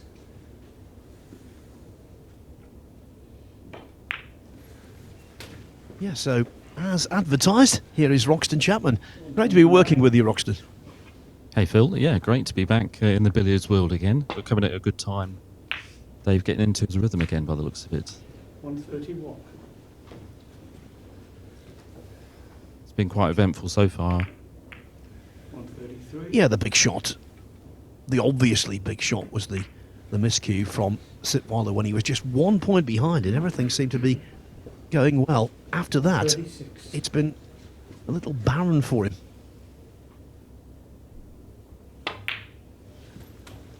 Yeah, the key, if you can, is to keep in touch, of course, you know, and 139.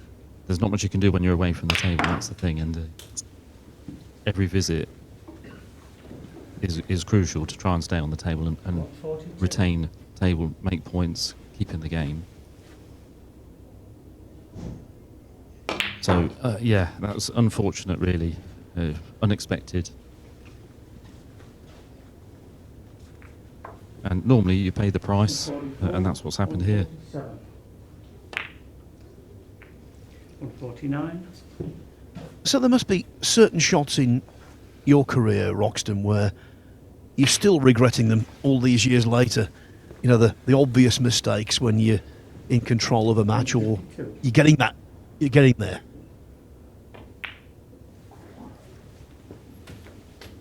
I'm trying to think now of those shots. Well, you've done well Bring back bad memories. You've done well to forget them, because most players tend to dwell on them, don't they? They never forget.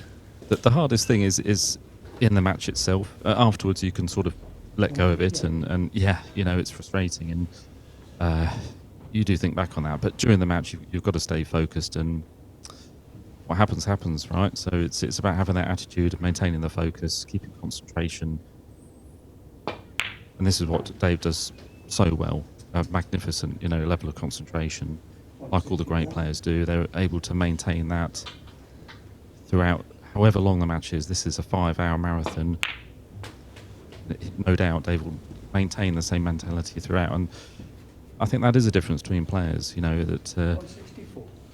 waver in and out of focus, and all of a sudden the game gets away from you, you miss a shot you're not expecting to.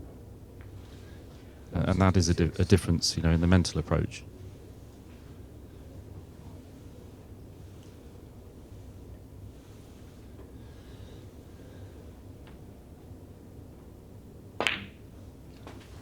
Thanks, Jeff. So that is the highest break of the match so far.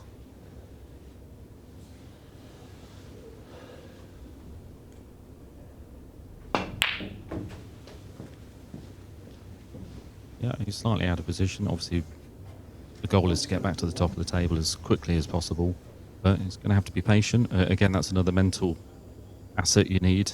Patience, work your way back into the position you need. That's maybe not perfect.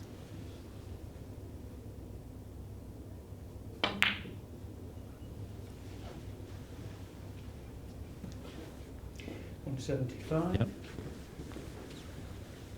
That was just about enough.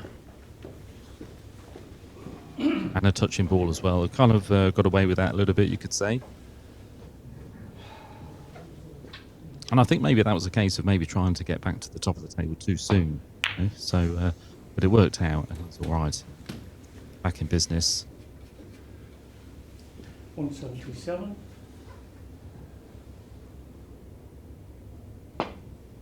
But he needs to... Oh, didn't want that kiss on the red, because the bolt line warning is fast approaching. Really needs to be at the top of the table to pull that shot off. So he very quickly wanted to set up a cannon and get back to the top. 181. Bolt line warning at 80.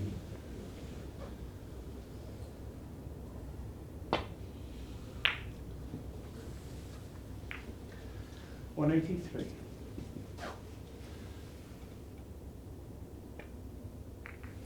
185. 187. Doesn't look like it can cross the bolt line from here. So it's going to take a couple more shots. 190.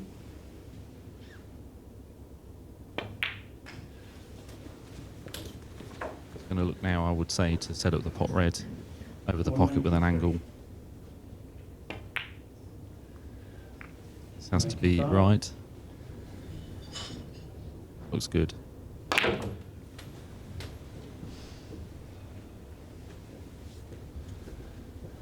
So in essence, the baulk line rule is there to prevent players just 198. staying at the top of the table forevermore. Yeah, well, it adds a great level of intrigue to that 80 to 100. 200. And as you say, you know, they're so good at the top of the table. Yeah, fantastic. 200 pass now. So good at the top, you need to add a little bit of a challenge there.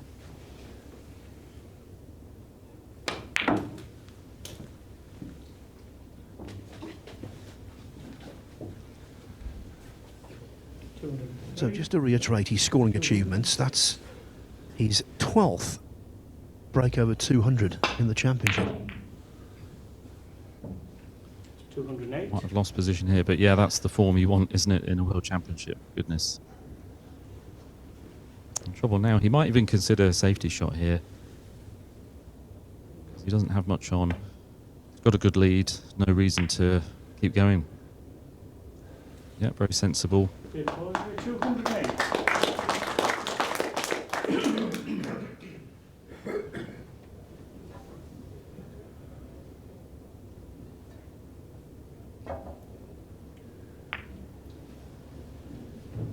£361 points, the lead. Is that daunting at this stage? No, you can see the clock. There's plenty of time left. We know what Sitwala's capable of. He's capable of knocking that off in a single visit, so you're not going to be worried yet. Just want the next opportunities to be yours, but a little bit of cagey safety play now. I find safety play fascinating, really, because this tip-tapping about is probably going to go on for 3 or 4 visits, then somebody's going to have a go. The fascinating thing about billiards is that even though that might look pretty safe, there is a shot. There's always a shot on at this game. Eventually, somebody's going to have a go, because otherwise, I mean, you can't have a respot, a re-rack rather at billiards. Somebody's going to have a go at a shot.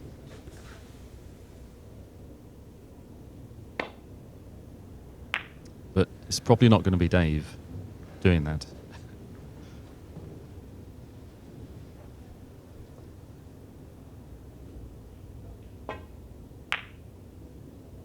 I think maybe we should bring a re-rack in, actually. This is the same shot over and over again, isn't it?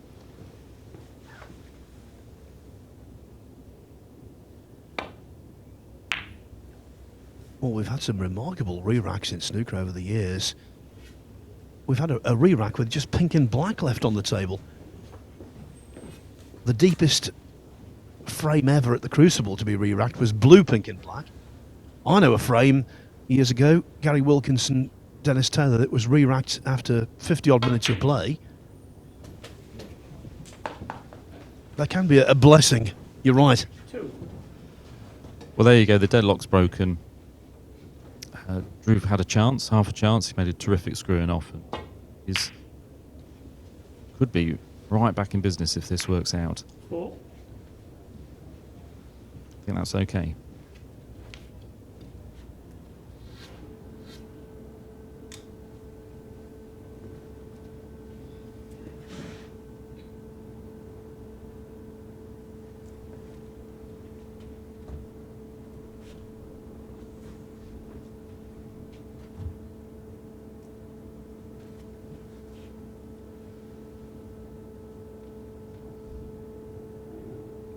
A very delicate shot.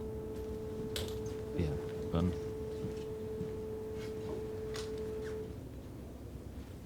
So,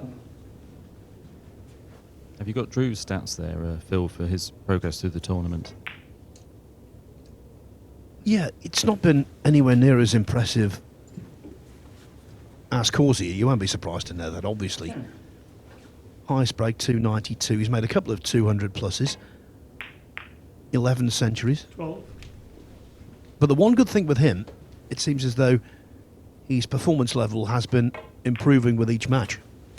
Yeah, he's looking more and more solid each game. His cue action looks beautiful and smooth. 15. He's going to have that extra bit of confidence. He's in a world final. And you know you're playing well. 17. Yes, in these two previous World Finals, he most certainly wasn't trounced by any means. Both were at the Northern Snooker Centre in Leeds. He was runner-up in 2010. 20. Lost to Mike Russell, 1738 to 1204. And then in 2016 at the same venue, he was only beaten in the short form version, 8-6.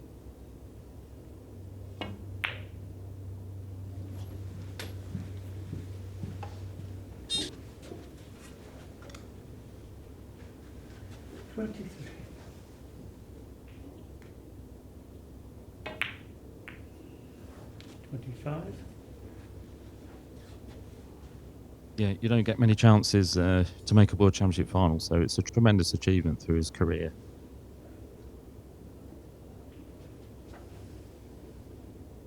And he's desperate to put in a good performance here and give himself a chance to win, of course.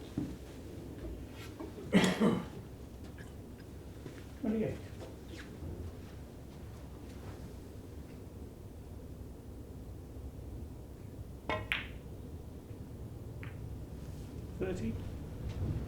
And to join the list of Indian World Champions,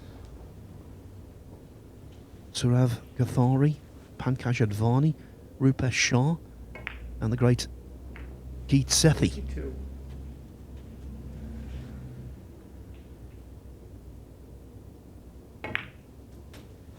Yes, and then the accolades will be amazing. You know, India's such a... You know, they love the game of billiards, and it's always very well supported when we played over there. So yeah, for sure, be a major achievement for him and the country and the supporters.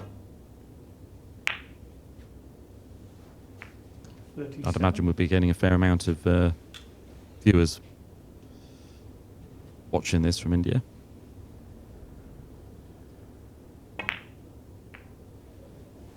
39. You know, I was reading something yesterday that Ahmedabad, which is the hometown of Geet Sethi, is going to be hosting the 2030 Commonwealth Games, it looks like. What a great sport it would be, billiards, to be in the Commonwealth Games, because it is really a Commonwealth sport. Yeah, and we've had in the past the late Mark Wildman, who did a huge amount for the game, former World Billiards champion, and everybody, of course, knows him in the community. He actually campaigned to get it, excuse me, into, recognised as a sport. It didn't, unfortunately, pay off in the end, but he put some work in, and that would have been amazing if that happened. 46.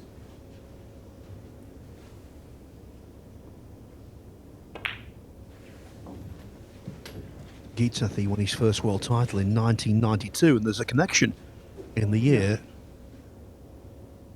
to David Causier, because that was when he made his first real impact by winning the English amateur title.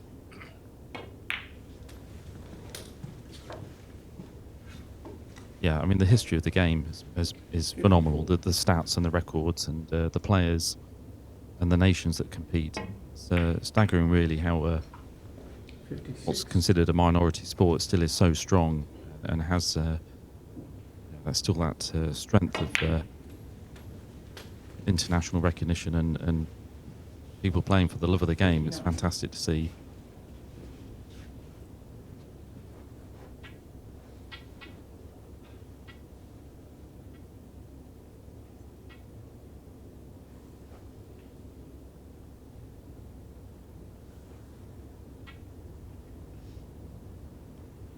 Well, not ideal position. He should be okay with the long and off.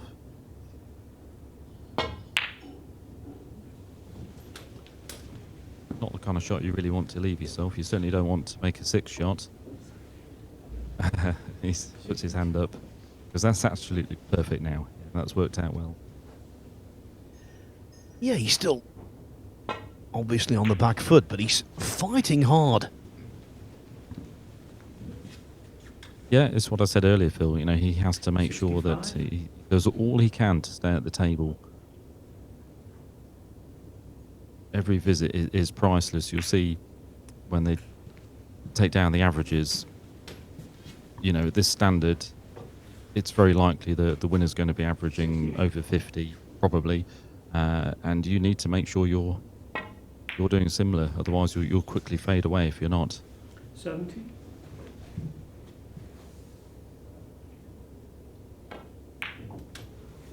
That's another fascinating side of it. The stats, as you know, the averages of billiards, you know, are quite staggering to see in some matches, and can really be something to aspire to, and is a gauge of somebody's ability as well. You know, what they're able to average. I always used to think it kind of equated to your highest break. So if you could be a 20 average player, you could make a 200 break, and you try and improve yourself, you know, per visit, per shot, and eventually you'll start averaging more and making bigger breaks. And actually, Mark Wildman, he did that with me. He used to coach me, and we took stats, and you'd have a graph, and you'd see the upward trend of your average going up, and your highest break would be going up at the same time.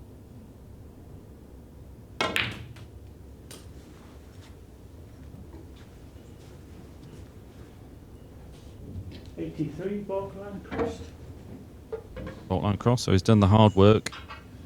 He elected to go quite early on that, so this is not perfect. Needs a good shot. 85. It's not bad.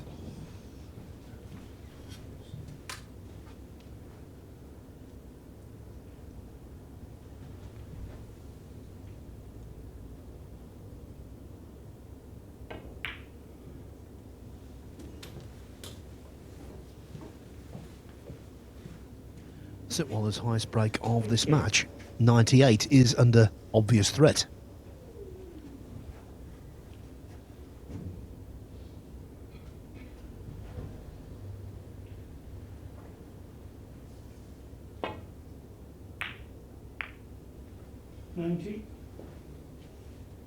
sensible shot. He could have tried to stay at the top of the table there, playing off the red, but just sensible.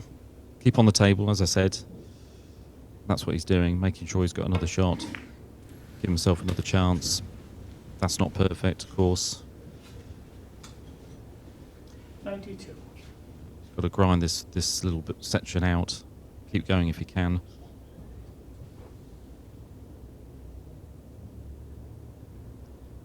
This has to be fairly accurate.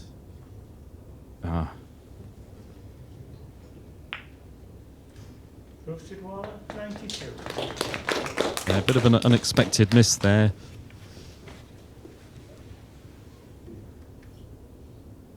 But, you know, he's pulled it back a bit and, you know, absolutely very much in this match.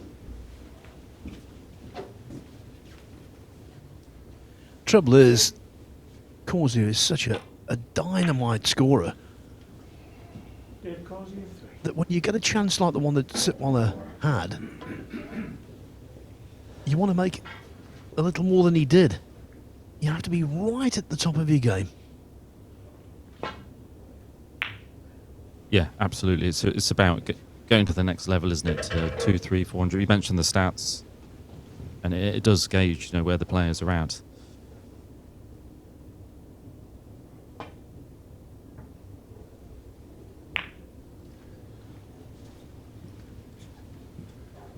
Causier's been playing the game since the age of 12, and what he doesn't know about it, you can write on the back of a minute postage stamp.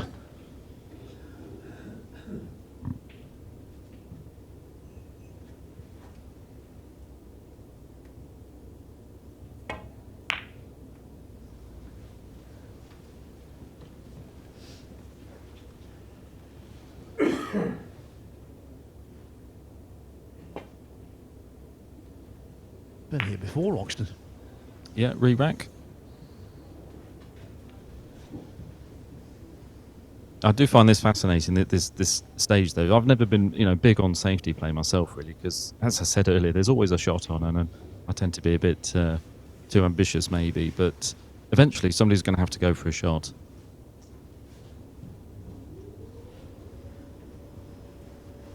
Or make a mistake, and that can happen. You can accidentally get it wrong and leave your opponent a half-ball shot, and then they're back in. So you've got to be very careful as well if you're trying to play safe.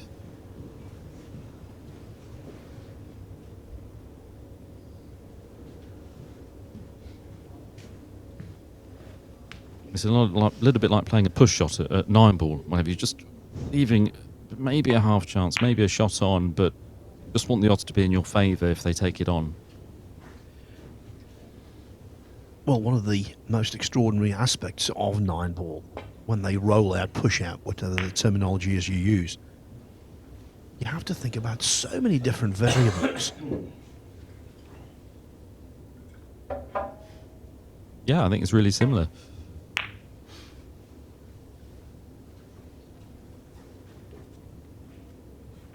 And when that person decides to go for the shot, I'm not sure at what point they decided to go for it instead of just play the same shot, or the next shot. Dave might go for the next shot because he did have a cannon on off a rail, but it's a risk. You can leave your opponent in. Yeah, the push out or roll out in 9-ball, apart from when a seasoned pool player is up against a snooker player and they push out purposely to a jump, knowing that the snooker player can't pull off a jump shot. Apart from that, there are so many different options. It's actually mind-boggling.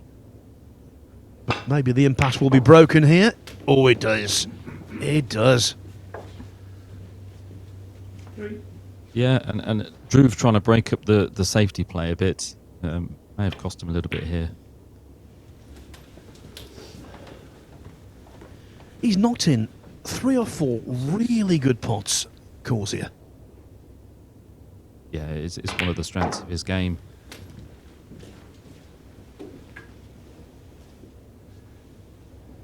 Nine.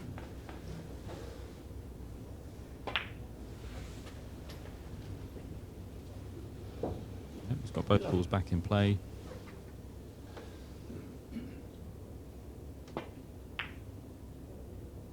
Yeah, so the safety, we could talk for hours on that, Phil. We've got a few hours, haven't we? Yeah. But yeah, I'd like to know people's, the other players' thoughts on it, really. Because, 15. yeah, at what stage do you decide to go, not go, play safe, break up the safety play, like Dhruv tried to do? He tried to just manoeuvre the ball slightly differently, try and give Dave maybe a half chance to have a go at, and it's kind of backfired. 18.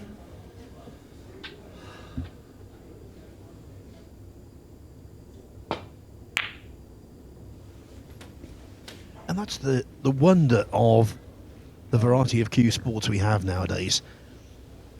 As you say, this is a lengthy contest. We've just been talking about the game of 9-ball.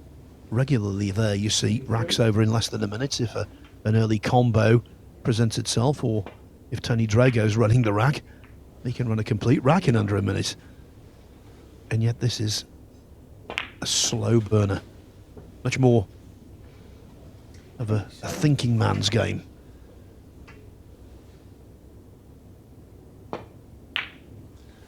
Yes, you have to have a huge amount of patience to play this game. To go through the safety exchange, to manoeuvre the balls back into position. 31. So Dave nearly had them back at the top, but not quite. And then you've got to manoeuvre, work around a bit. 33. Thinking on your feet all the time. Positions are generally, always different. I don't think you have the same shot twice at this game either. 35. Well, 20 odd points to go. David Causier took his total number of points scored in this championship over 10,000.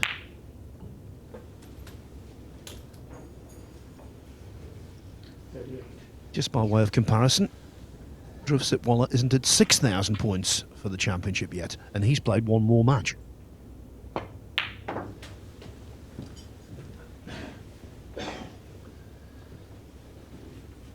Yeah, so there I'll be interested to know what the players' averages are. 41. Because the total points, we know Dave is fast. He gets going very fast. Dhruv is very steady.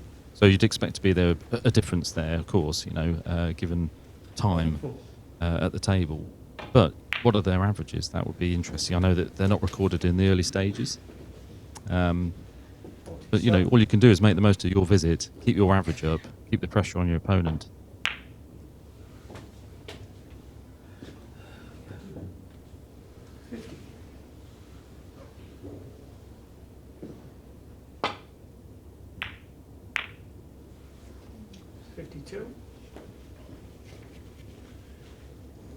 Still manoeuvring the balls, still trying to get control.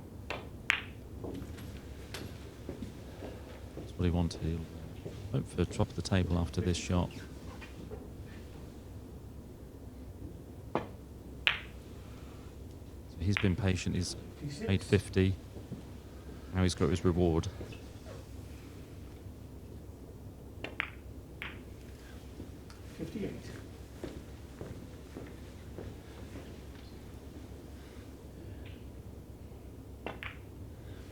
He's been in front from the get-go. Sitwala did reduce the deficit to just a single point at one stage. 63. But now the Causier advantage is becoming hefty.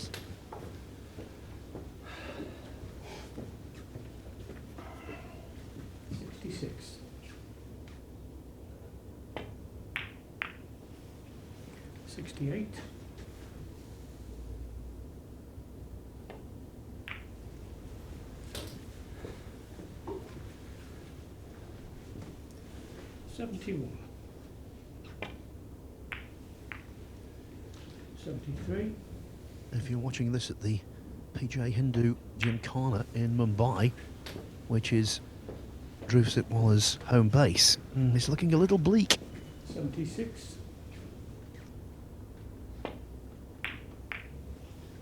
78. A little early after that, I think, Phil. Plenty of time in the match. We know how good a player he is. He's not going to give up. But he needs to get back on the table, and that's where David is relentless at keeping the pressure on. Yeah, I think the bleakness comes not from the scoreline, as you say, still plenty of time, but this is the third World Final he's played on this very table in the last 3 years. As we discussed earlier on with Jason, his first World Final on this table against Peter Gilchrist was a horror show for him. He played terribly. Last year, vast improvement. This year so far, I think he's playing even better than he did 93. 12 months back. 95.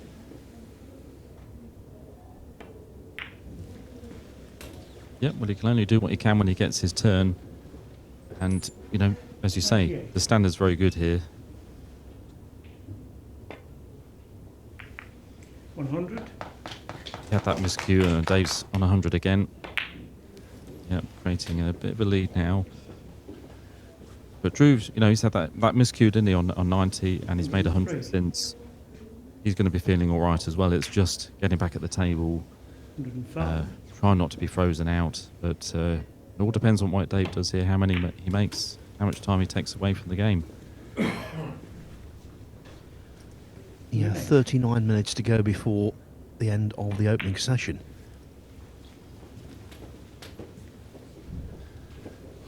Yeah, I mean, it's an opportunity, isn't it, to 111. stay on the table. That's what he'll be thinking. He'll know there's half an hour left. 113. He'll know he's capable of staying on the table till then, and that's all his focus will be. He's in perfect position. 116. 118. He's been there, done that so many times now. It's very hard to see him making any silly mistakes.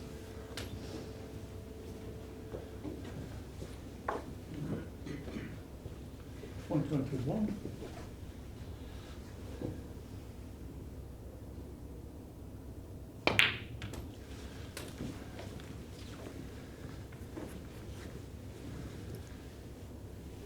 And 24. 26.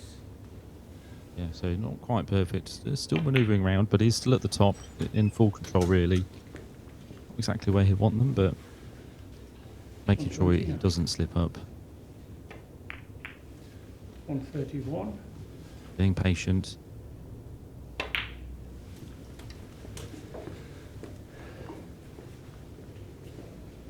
134. This will be a nice shot to flick the other side of the white.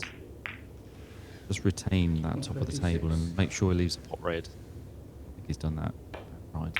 Yeah, perfect. Now he's got them where he wants. So a bit of patience, taking his time a little bit there. 139. 141.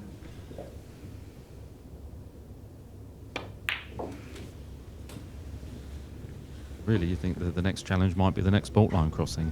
144.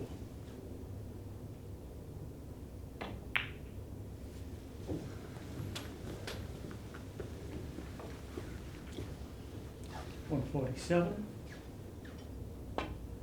147 the break, not quite the cachet of a snooker 147, but it's fast developing this. 152. 154.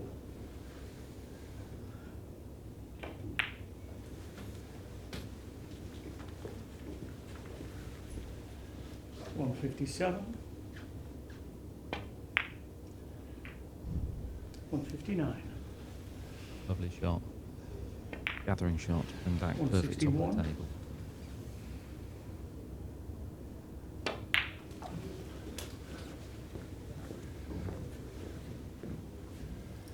To play like this and to play so quickly, you have to get yourself into a cocoon of concentration.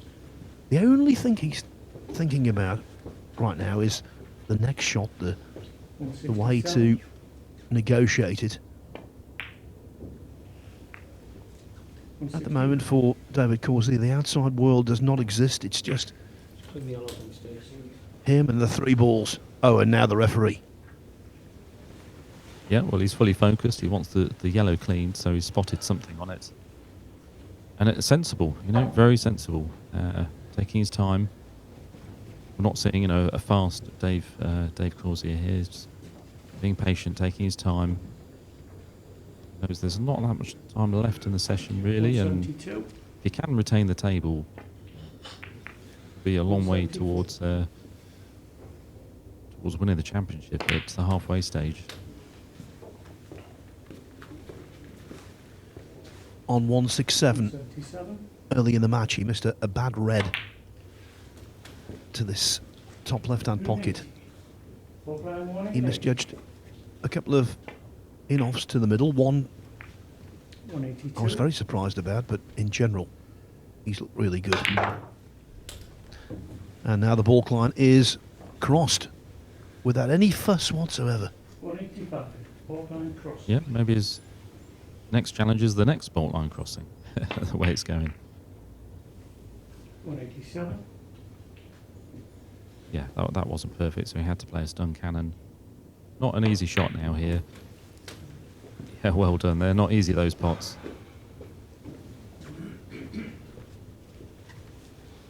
$190. 192. Billiards is all about intricacy, but being able to pot them is also a vital component. And as we mentioned before, Roxton, he's knocked in some really good pots so far. Yeah, we know that they're playing on the Pro Cup 197. star tables. You know, we know that the pockets are as tight as they can be, and yeah, he's going to have to go around the table again now. This will be another test of his queuing.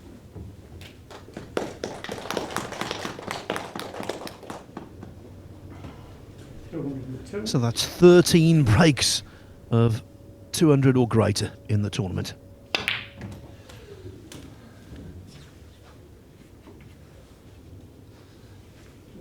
Yeah, and being such a good potter, you know, yeah, it's very much part of the game. Not just being able to pot the ball, but to be able to position the cue ball within, you know, a 2 or 3 inch space or 2 or 3 inch circle for your next shot. That's the key to it, is the position for the next shot. This will be an example, pot the red, but he's got to get the cue ball right. I think he's done it. 230. 250. So easy to leave that sort of pot red short, and then you've got another pot red or a screw cannon, you're out of position.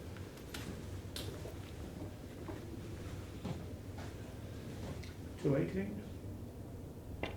I think maybe it's not overlooked, but not really seen, because the game of billiards, you know, the next shot is a cannon. Next shot is maybe an easy pot off as that one is. But yeah, it's a huge part of the game. You've got to be as accurate 23.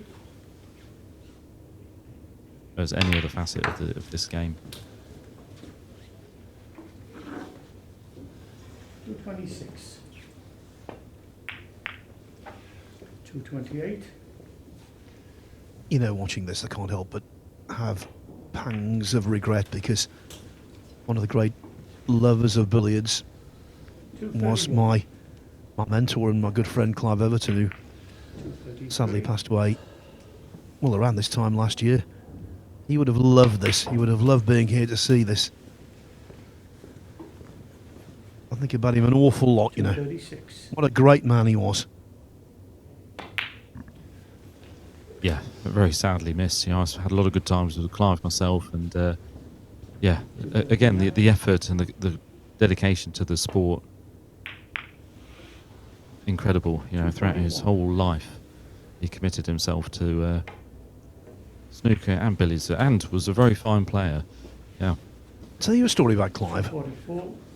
I went to cover a billiards festival in Wigan many, many years ago, and Clive was playing. Went in to watch him play, and the very first visit, he made a century. And by the way, that table was brutish. The pockets were so tight. You might recall it, actually, Roxton, but anyway, that was my first ever sight of Clive playing billiards. I'd seen him play snooker before, but 251. never billiards, and yeah, first visit he made a century. Amazing. What a nice memory. My first professional match, Or maybe it just missed that, but it's all right. My first professional match was against Clive Everton. Yeah. 253. At Kenilworth. 1990, I think. Really knew the game and played the game, billiards, of course, correctly. 256. Yeah, I think it's diplomatic to say that he had a very unorthodox stance. Not always the case, but basically he was going out to play in the 59. amateur championship, I think, in New Zealand, and his back went on the plane. And ever since that, it was a case of playing in a really unorthodox manner, and it was rather laboured the way he got to the table, but that was the way he got to do it. 264. Well, yeah, it's about making the most of what you have, and he would have done that. I know he practiced, he had his own table. He put a lot of time and effort in it and got to a very high standard. Yeah, I've got bad memories about that table, in Hagley, not too far from here. He invited me up to play, and I think I was leading him 2-1, snooker this is, and he won the next frame after needing 4 snookers. Went on to win 3-2. 271. You see, you don't forget the bad things, like I said earlier on. You never forget them. Well, I don't anyway. Yeah, and there's the beauty of billiards, right? I mean, that's probably, he maybe not have got those snookers without the billiards knowledge. But I think actually he preferred, or I'm not sure, but maybe he preferred the journalistic side of it to playing the game. But he certainly knew how to play the game. Yeah, fantastic. Yeah, sad loss, of course. Yeah, he was an absolutely phenomenal writer and broadcaster. And another of the juniors who was in his orbit was my good pal David Hendon, who's just written an absolutely terrific book about the history of snooker called Pots of Gold. 284. I would highly recommend it. And I know Clive would be very proud of Dave's efforts with that as well. 287. So, fault line crossing acquired, and he's now lost position. He's not been in position the last few visits, so he's not been able to set the pot red up around the angles. It's a lovely shot. That wasn't easy. The cue ball was close to the object ball, but he's under a little bit of pressure here.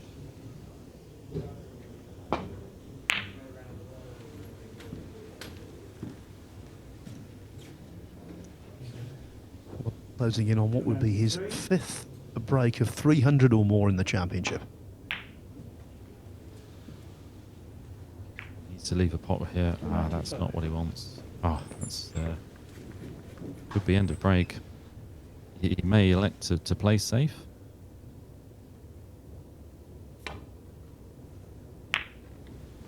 Yep, again, sensible. Not giving Dhruv a chance.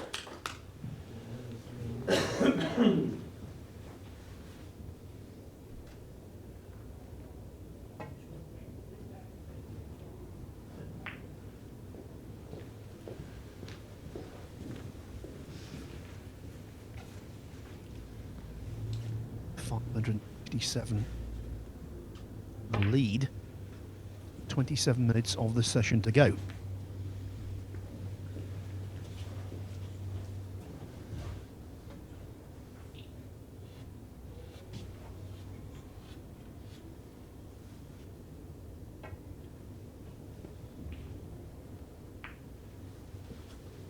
Oh, that was quite a nice shot. With the lineup.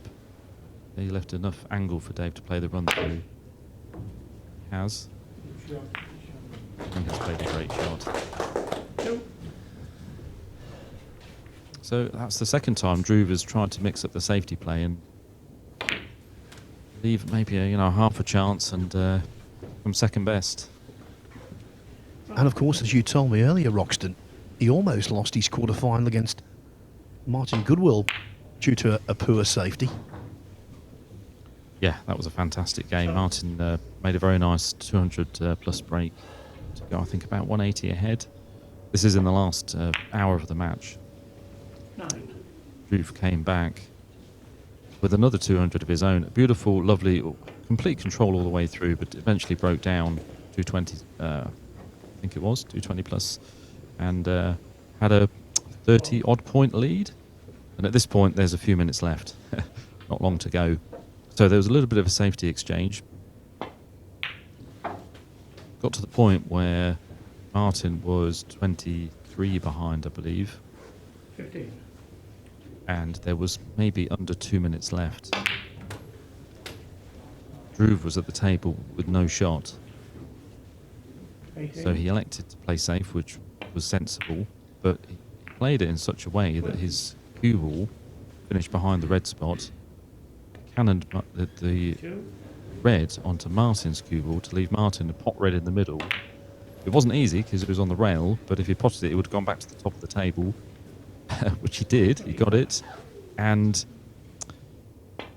he just ran out of time by 27. literally one shot, a few seconds, and lost by 1 point. Yeah, I saw it. It was amazing. Martin would be kicking himself. 29. He could have been here now. He could be thinking this could be me.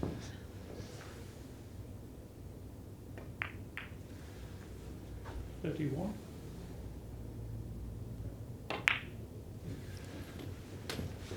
And I'm not sure Dhruv knew the result. They shook hands. I don't think he knew he was one ahead at that point. Yeah, 1 point in a... I think it was a 3-hour match, wasn't it, at that stage? Yeah, incredible. 35. Just a quick view there of the John Roberts Trophy. 37. Historic sport, you know, billiards. The first ever world champion, Nine. Edwin Kentfield, 1825. He was supposed to play 41.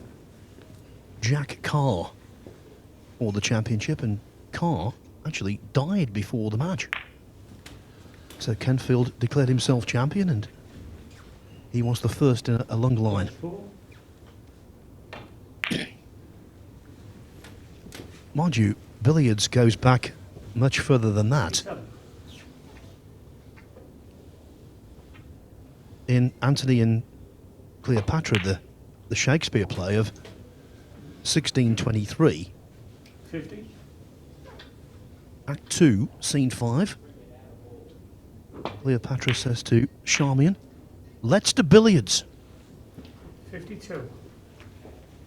How do you know that? Were you watching it at the time? Not quite that old. That's actually in the Pots of Gold book that I was mentioning before that Dave wrote. Oh, the history is incredible of this game. Absolutely fantastic. The old stats, the great players, the trophies, you say, and the rest of the competitions. Incredible. Really gives any aspiring players something to look up to. But Dave is back top of the table, taking full advantage, winning the safety battle again. And again, he'll be thinking, I need to retain the table till the bell goes. 67.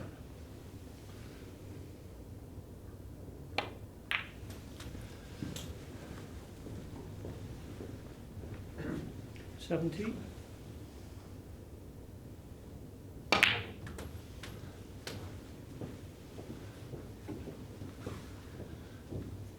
73.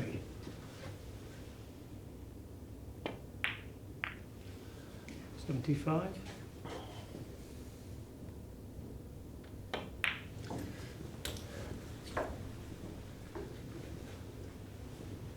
78. 80. Walk line warning at 80. Line warning again. He's had no problem so far. 83. He's left himself the red in the corner with an angle 85. just like this every time, and no problems yet. Just to make sure the yellow doesn't go in the angles. Oh, it's gone in the pocket. 88. Oh, he's in trouble now. That could be end of break again.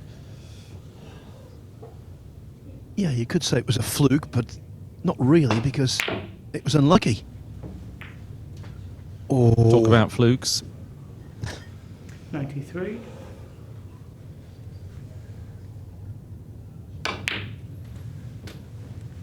It's funny, I thought as well he'd be straight down to play safety shots. That's how he's managed it so far. But no, he fancied the screwing off. White was behind the spot, so semi-safe. But yeah, I mean, there's not much you can do about that. And now you can see the red. Plays one good positional shot. He's back. Okay, he couldn't put the cue ball up the pocket, but he's fine. He can make the in-off red. No, he couldn't, so he had to play a cannon. So yeah, he's still having to go away from the top of the table now, but he won't be bothered. He's made 100 again, keeping Dhruv off the table. There's some history for you. Yeah, the two brothers, Joe and Fred Davis, going head-to-head in 1948 in Liverpool. Green 6.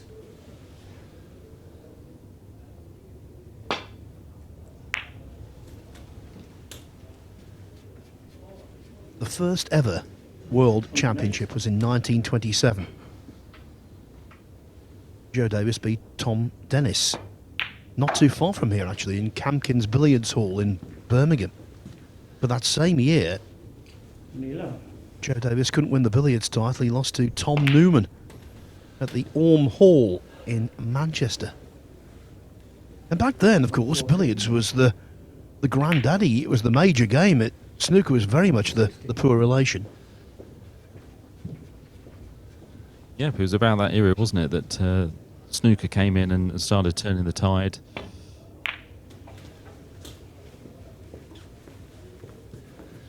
Yeah, I think the same thing has happened in pool, because for many a year it was rotation, it was straight pool, 14-1 as they call it, that was the game. And then other forms 92. have taken over, and now 9-ball rules the roost.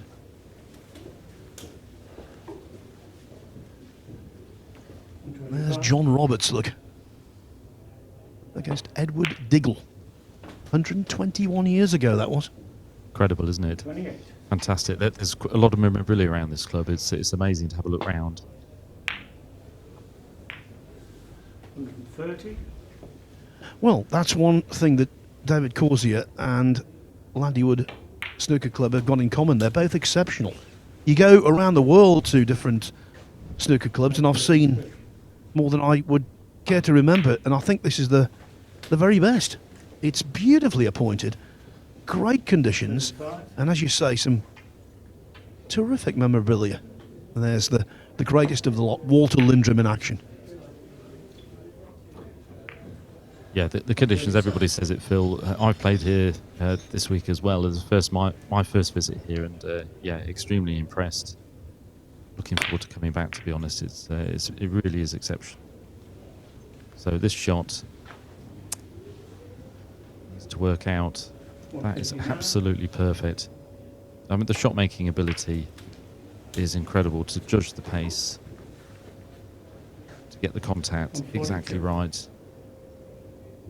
I think there's no doubt in my mind, you know, he's the best shot maker at this game. 145.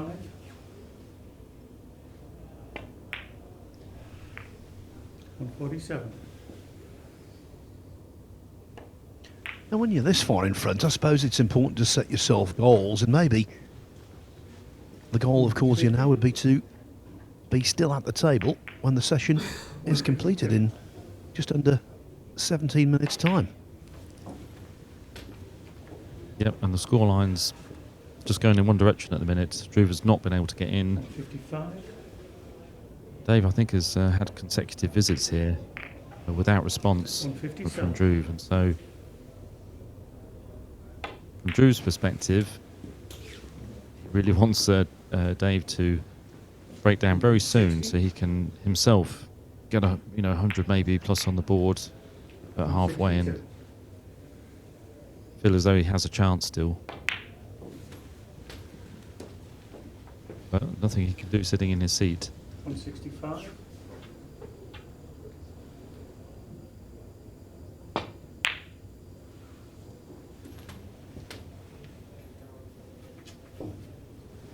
$168. This is really impressive. Just playing, it seems, with total freedom. He is. He's slightly out of position here. Yeah, took the pot on. Not going to fluke that time. That's how confident he is. He didn't take long to consider taking the pot red on. He could have tried a thin cannon or a cannon off the cushion, but he'd be frustrated about it. He wants to stay on the table, but he knew as well Dhruv's cue ball is on the top rail. Any shot, unless he left a ball over the pocket, would be tough, and this is extremely tough. Very thin. Oh, it's a great shot.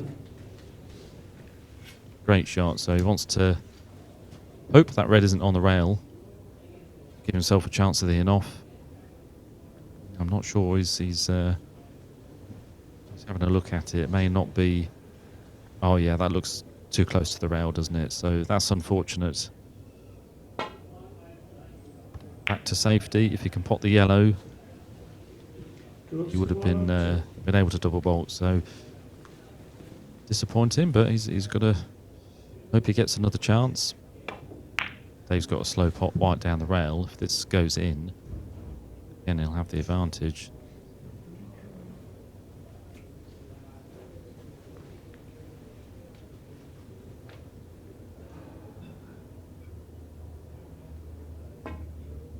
A little bit of counter mouse again. And really, Dhruv, you know, we can't... sorry, I think he'll want to, you know, make sure he wins this safety battle now, because he needs to make something of the last 14 minutes, really. He might try and maybe take on a shot, you know, like this pot red. He maybe wouldn't otherwise. Trying to get back into the match and give himself something to play for. It's not an easy position. He's been frozen out of the game now for the last 30 plus minutes.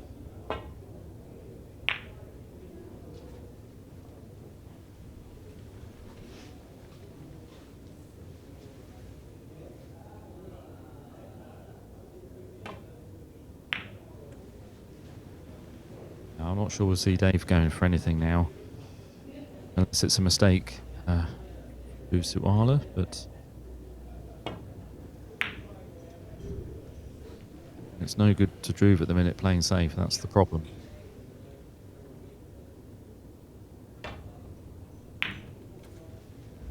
Yeah, to suggest that Causier is running down the clock with 163 minutes left would be ridiculous, but maybe every second counts. Certainly it's no detriment to Causier to continue this safety exchange.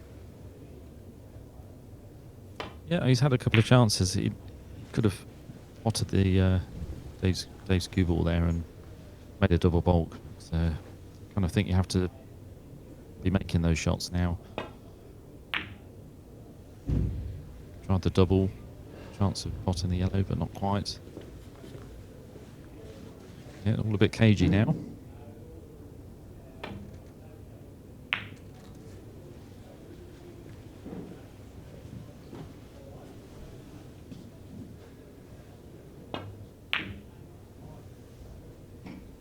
Keep going for that double. He's got it. Yeah, well done. So he's got half a chance if he can set up a decent angle pot red or an off. Oh, that's not what he wanted. But I think it's okay, as he's left to run through an off red. Not perfect though. Dave isn't going to take any chances. Just leave it all for Dhruv to do.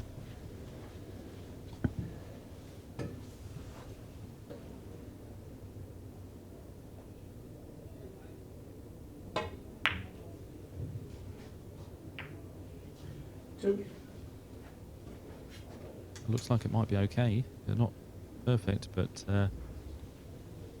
these number 10 cloths and the conditions being so good. Yeah, no real problem to get the screw on needed. Now, he's got a chance. 11 minutes to go. 100 unfinished will do very nicely. It's a big ask. Made a good start.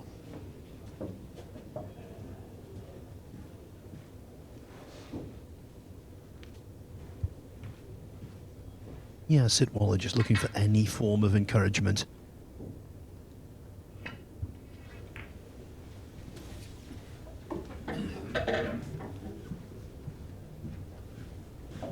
Ten.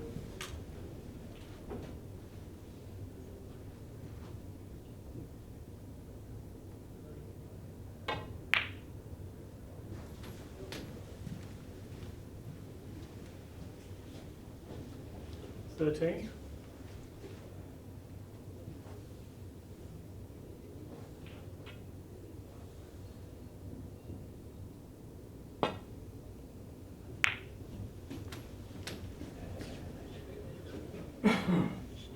$15. That cue ball was a wriggler. He's at the point, really, when he can't afford to make many mistakes, if any. Yeah, I think it's kind of critical now. Stay on the table, get to the halfway stage at the table so he can come back, think about, reflect over the session, be in play when he comes back. You've got to consider you've still got a chance.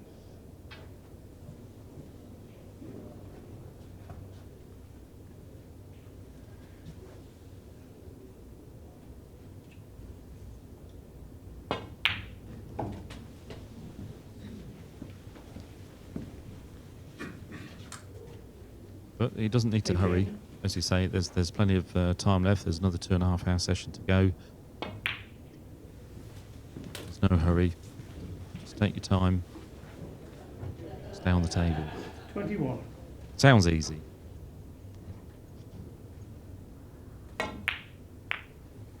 23. It's a pretty good shot, and it was not perfect at all, but it's okay. Round the table stuff, playing off the red. Nicely done. 26. Let's take its time.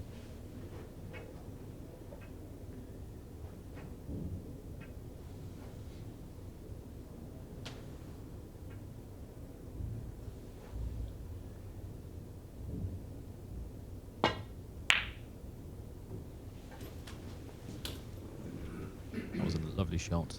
Bit of a thickish, almost 3/4 ball run through off the yellow. But now set up a lovely drop cannon. Gets the contact just right. Doesn't get a cover. It's a little bit awkward. Tricky pot red if he decides to go for it. Looks like he's having a go.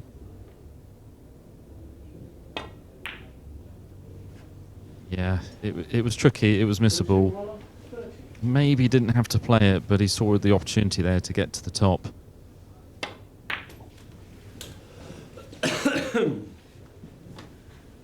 And to be brutally honest, at this stage, given the arrears he faces, for Sitwala, making 28 just does not cut the mustard. 6. Yeah, as I say, maybe he didn't have to play the pot red. He obviously would have fancied getting it.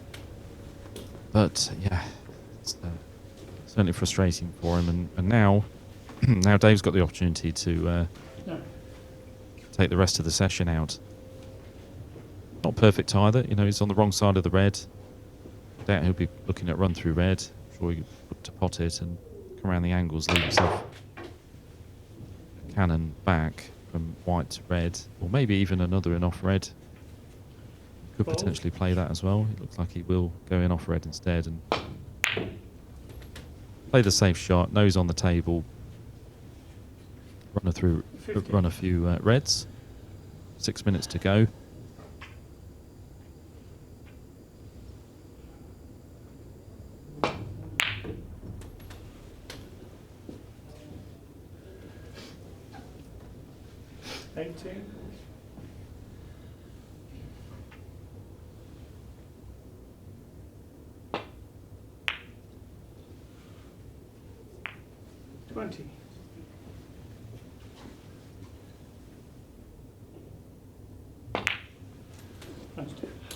Yeah, and if Dave does stay on the table, now Drew's got to sit there and reflect on that shot.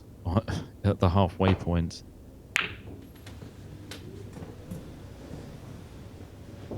Which is going to knock his confidence a bit. 25. However, you know, we've been saying that there's 2.5 hours left after this. It's a considerable lead. 27.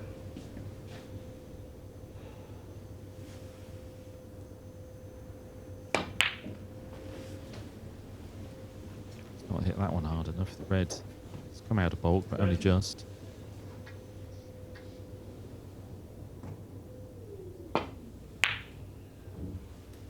You might half be thinking here of pot whites and 22. safety, you know, but actually that's okay. The whites come out far enough to leave a cannon.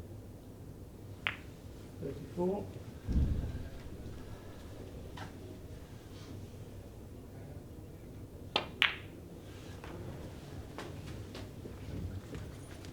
In last year's final, 37. Causier beat Robert Hall 2,088 to 1,109, so he's on course to score even more points than that, and also to win by a much wider margin.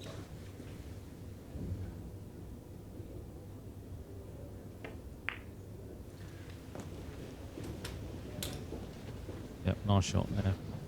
Not easy, thin shots down the rail. No problem though.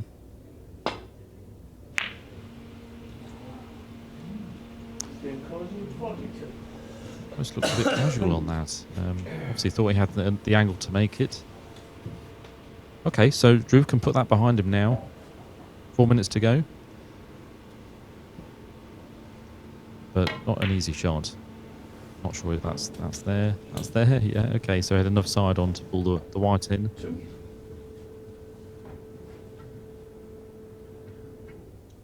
I can recall at least 4 occasions where Causier has missed an in-off, 2 to the middle, and now 2 to that pocket. That's Mistakes have been surprising. few and far between, but yeah, that's the surprising aspect of it. He's missed 4 of them. But look at the lead he's got. He's obviously got away with it. He hasn't been punished for it.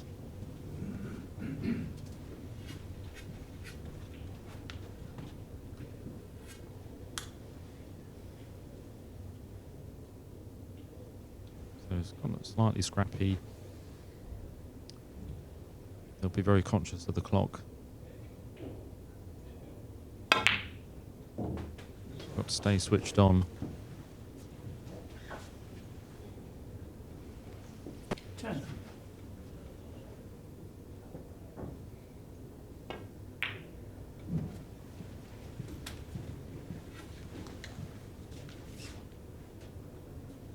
Thirteen.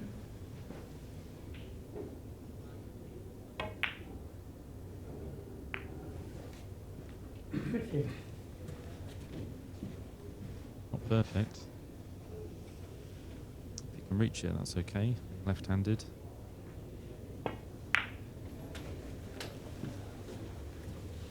Nice shot. So, just going to be taking his time. 18. Be on the table. You've got to have that belief you can get back into it in the second session. So, yeah, the odds will be stacked massively against him.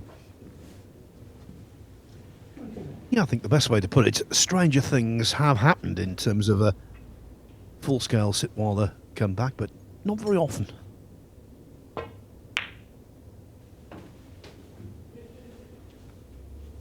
Twenty-four.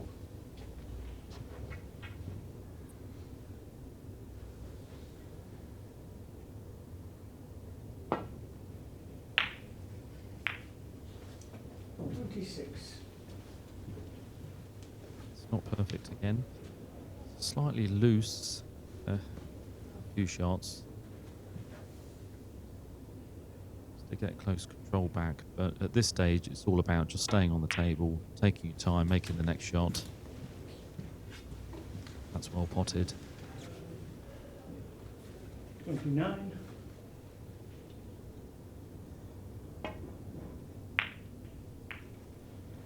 31.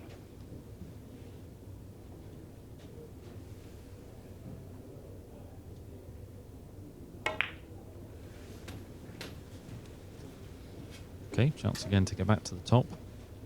47 seconds. He really wants this to work out.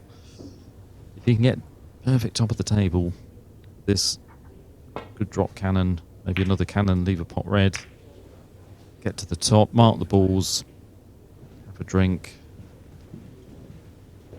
think about the second session, what he's capable of. He's obviously played some fantastic stuff to get here. Got to keep that belief going. I think he's going to do it, so he's going to be at top of the table when the bell goes, hopefully.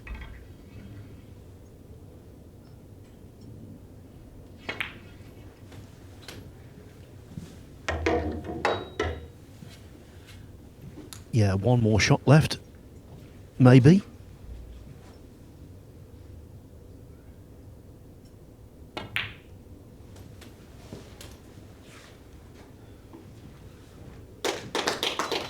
So that is session over with Dhruv Sitwala at the table in a promising break building position. One has to say that. At 4:30. 4:30 we will resume the second half of the final. So Sitwala on a break of 43, but quite clearly the man in control is the defending champion, David Causier. We have 1 hour now between sessions, and when they resume, so will we.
Welcome back, everyone, to the second and concluding session of the World Billiards Championship Final of 2025. There you can see the scoreline.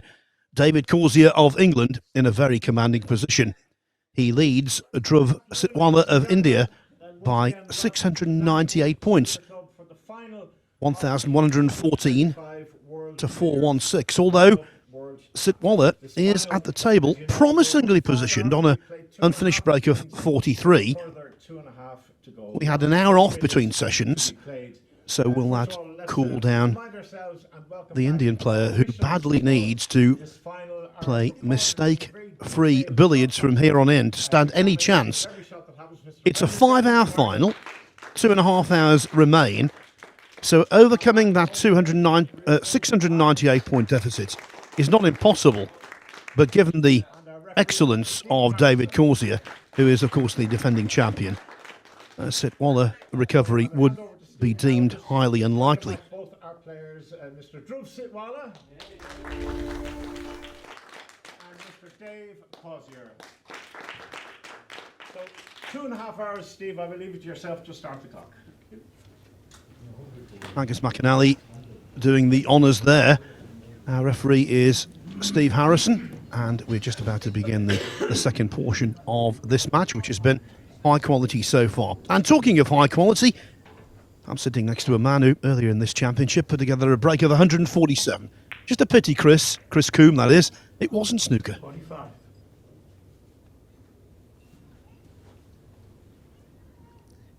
Yeah, how you doing, Phil? Thanks for that. Yeah, pity it was not a maximum, but nevertheless it was a nice number, I guess. But great to be here, and Dhruv Sitwala, like you say, has got a lot of work to do. But he knows he'll need to score a lot heavier. He's not had a 100-plus break yet in this final, so... But at least he came to the table in a nice position after that hour-long break there. Yeah, the numbers so far. Sitwala has had breaks of 86, 98 and 92. David Causier, 167, 120, 206, 295, and 168. So you can understand why he is in such a dominant position. 55. Yeah, he's such a hard man to stop when he gets into full flow, David Causier. But that drop cannon that you saw there was a nice opportunity for Dhruv to get into a good scoring position. The ball's so close together, it looks so easy, but you might just be able to get a little 59. sequence here of cannons and then end up in a nice position. But at least he's at the table. That's what he needs to do, and keep Causier sat down for as long as he can. But the hour-long interval there can change the flow. You see it in snooker, and perhaps it gave Dhruv the chance to just reflect on what's gone on, maybe gather his thoughts, and then start again. Yeah, you're so right about intervals in snooker changing matches. It happens all the time, and that's just a 15 or 20 minute break, let alone a 1 hour hiatus.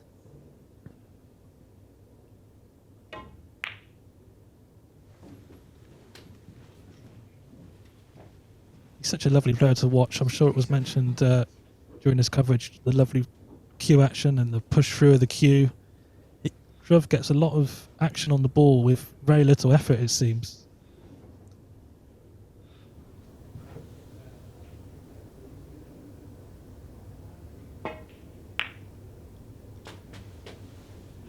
We don't know why this is the case, but it is the case that left-handers in all sports, they're aesthetically pleasing, aren't they?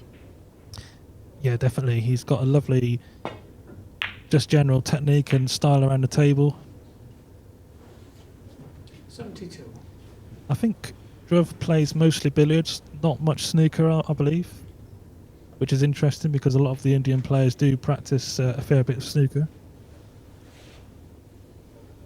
Well, I think with the cue action he's got, he would be able to compete at a reasonably high level, because it's definitely orthodox and it works.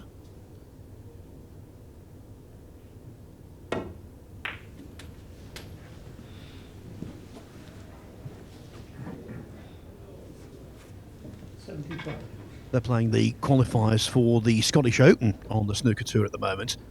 And this morning, Krish Gubazani, Dhruv Sitwala's fellow Indian player, was whitewashed by the current women's world champion, Bayu Liu. She's a fine player. Yeah, it's interesting and great to see some Indian players on the World Snooker Tour. The most prominent now is Ishpreet Singh Chadha, who was a semi-finalist in the English Open last season. And I spoke to Ishpreet and said, have you played much billiards? And he said, not at all. Well, that's surprising, really, because billiards is such a strong sport in India, and the amount of great players that have come from India over the years and have passed that knowledge on to the next generation, and certainly the billiards fraternity there is they've got several strong players. Unfortunately, a couple of them couldn't make it to this championship this year for various reasons, personal situations, for example. But I'm sure they'll be delighted to see Dhruv here in the final.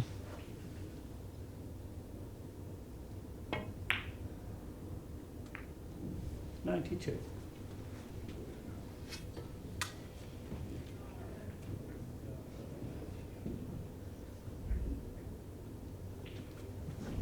Of course, the brilliant Pankaj Advani reached the final of the other major event that we've had in this calendar year in Carlo, the World Match Play final in April, in an exciting final game finish.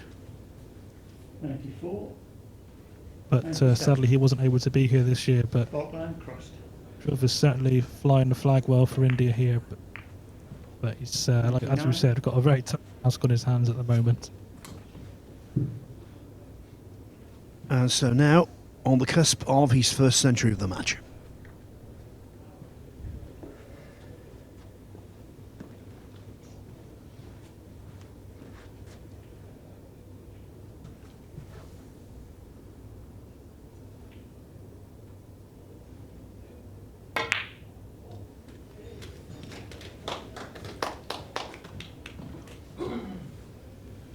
nicely controlled. That screwing off is a lot harder than it looks, that. These cloths are so reactive, the same conditions that you would see in professional snooker, but we talk about Dhruv's cue action, it's certainly designed for these conditions, I would say. 103.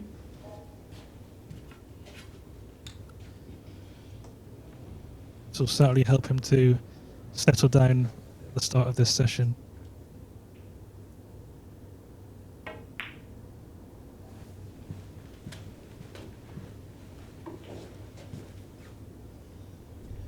Well, Chris, before we get to the end of proceedings, and we have to concentrate on what's going on out on the table, just like to congratulate you and the team at World Billiards for another really successful event. Not just this one, of course, but also the English Open here at Landywood Snooker Club last weekend. Thanks, Phil. Yeah, it's really been a successful event. We've had 55 players in the World Championship and 60 in the English Open, which was the entry limits. Players from all around the world, and the conditions here, as we often say, are fantastic. Paul Lloyd, the owner of the club and also one of our directors as well, has really provided the best possible playing conditions here, and yeah, fitting for a championship like this. 150. Judge that one beautifully. Now, I believe going forward, we've got the Queensland Open in November, then we've got the British Open last week of November down in Torquay, and we're back here in Landywood for the UK Championship in January. Sitwala, 150. Oh, Dhruv is guilty of a howler, and that's something he simply cannot afford. Yeah, he'll be really disappointed with that. Dave Causier is straight out of his seat, and he was ready to pounce on any mistake there. 3. He'll be disappointed at that, but a nice contribution. But of course, Dhruv Sitwala knows he needs to score much heavier. But yes, there's a busy calendar coming up. The Torquay tournament is a brand new venue that recently opened 8. earlier this year. The Q Sports Academy. They've got pool, snooker tables, a Chinese 8-ball table, and yeah, great facilities. So we look forward to playing there. And then, as you say, back here for the UK Championship at the end of January at Landywood, which is another very historic event. Lots of illustrious names on that trophy for sure.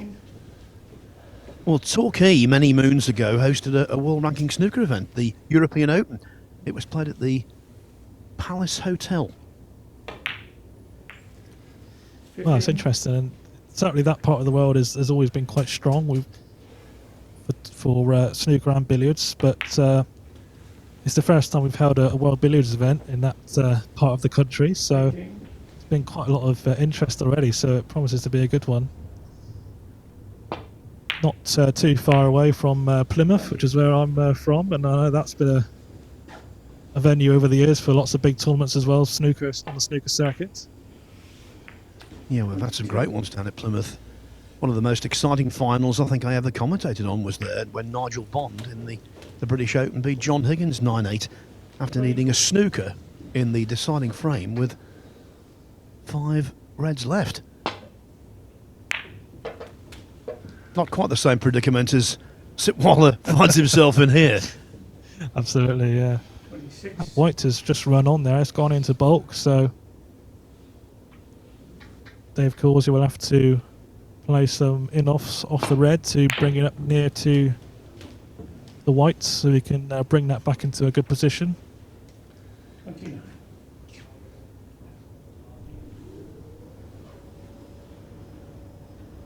Making full use of the D there. We often see that. Just you can check with the referee if the player would like to get clarification that the cue ball is correctly positioned. Chris, I'm going to tell you a very painful story. It must have been 1980, 81. I was playing in the British Under-19s Championship at the Commonwealth Sporting Club in Blackpool. No longer exists. And I got a really good chance of winning a match, which would have got me through to play John Parrott in the next round. And I've got no ambitions about going on to win the title or anything like that, but it would have been a real pleasure to play John. Anyway, got this chance. My opponent went in off. Needed one more frame to win. Potted the opening red out of the D, or at least I thought I had. The cloth had been stretched. There were 2 Ds and I'd put the white in the wrong one. The referee called me for a foul and I lost the match. Wow. That would make a lot of us lose some sleep, I think, Phil. Well, you know me, I never stopped talking, right? So I couldn't speak for 2 days. I was so sick. Incredible. 8. Yeah, but a lot of shots in billiards, as I'm sure our viewers have seen, the players need to make use of the full width of the D to make an angle for if you've got a very wide in off or a very narrow in off. But Dhruv Sitwala will be pleased to be back at the table again after missing that pot red earlier, a few moments ago.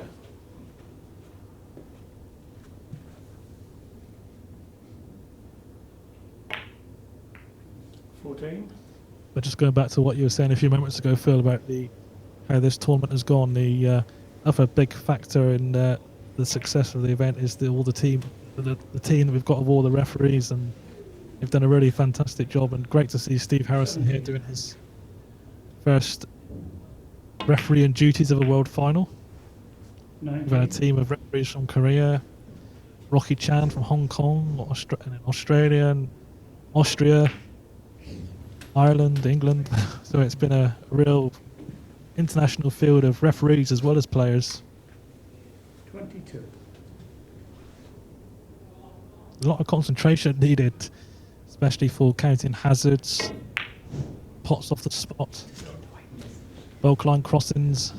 So there's and then the matches can be quite long as well. 25. Yeah, I would say, in terms of having to do all of the aforementioned, billiards referees have to be really on it, don't they? Really on it. Especially the counting of the hazards.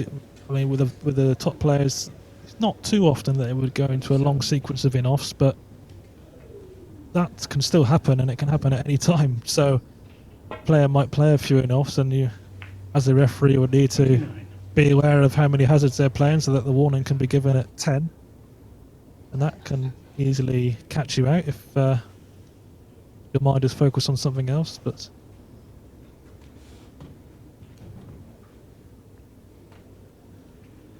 So when it comes to the balk line crossing, when you get close to 100, now in snooker, when a player makes 2 foul and misses and they can see a ball on, 32. they then have to be warned by the referee, because if they were to make a 3rd such foul, that would be end of frame. But the thing is, occasionally, and it happened a couple of times in quick succession last season, the referees forget after 2 such fouls, and then if a player does make the 3rd foul and they haven't been warned, you don't lose the frame. So what would happen in the case of here if they weren't warned about the balk line crossing? yeah, it's an interesting one. In that case, if, for instance, a player was on 77, potted the red, so the referee should obviously call 80, bulk line warning. If that warning didn't come at that time and was given at, say, 90 points in the break, then the player has 20 points from that moment to make the crossing. It's very rare that a referee would make that mistake, but like I say, it can happen, of course. We've seen it in snooker, as you've described, and players are normally have it in their minds that it's going to happen. So, yeah, at least that's the situation that should that occur. But it's amazing how they come up with the crossing, especially when it's in open play, because it's not quite so easy to cross the bulk line when you're playing open play. At the top of the table, it's automatic really for players of this caliber to leave themselves the angle on the pot red and then cross the bulk line, but in open play it's a bit more thought is involved.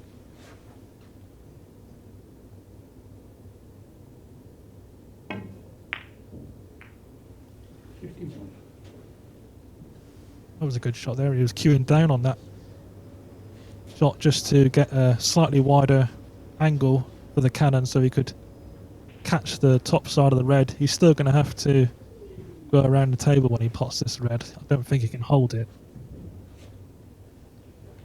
In-off looks very thin, so I think we'll see possibly a bolt one crosser when it's not actually needed, although he is looking at possibly a cannon from yellow to red here. That's another option. 53. That's quite a good shot. It had a bit of a jumble there of the balls, but there was some thought behind that. He knew that the yellow was going to collide as it came back off the cushion, and I think he would have been unlucky not to have enough a cannon to go at.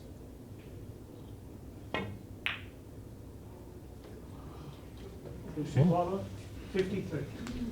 That was an unexpected one. I think he tried to... I can only imagine he must have tried a thin cannon there because he... I was surprised by that. 2. But that could be the error that leads to his demise. Yes, we've still got 2 hours, 12 minutes to go. But if Causier were to make a big break from here, then all of a sudden the deficit would be yawning.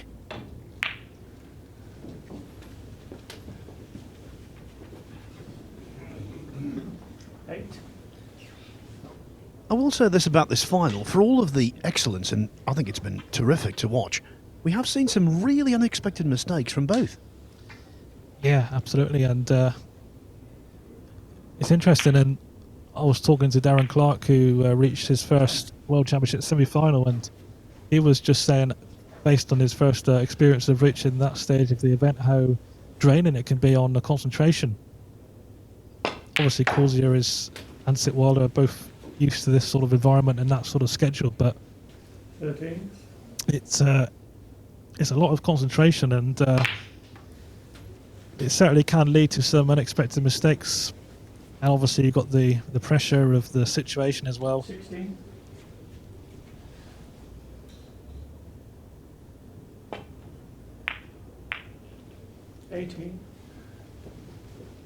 Lent into that one. Bit of body English. Yeah, he didn't quite get on the right contact that he wanted on the red, but 20. this is quite a nice position though, of drop cannon. Got a nice view of the angle there. 22. Such an important part of the drop cannons is not only the pace, but getting the right connection on the red. So many times you can run out of position, or I certainly find it, from where you might play it at the correct pace, but you hit the wrong side of the red. In that case, he 25. pushed the red towards the pocket, but if he got the other side by mistake, then he could have been out of position. But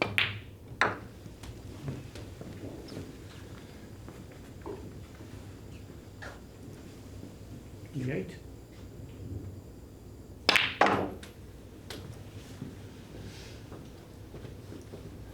he's so instinctive, Dave Causier. I mean, even when he pots the, even when he's potting the red, he has his sort of walk into the shot is perhaps not as noticeable as maybe some snooker players, but he's just so instinctive, and more often than not, he's down on the correct line, and he can pot them at pace as well.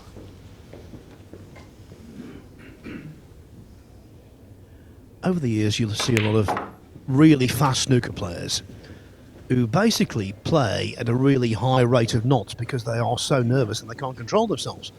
That's not the case with Causier at all.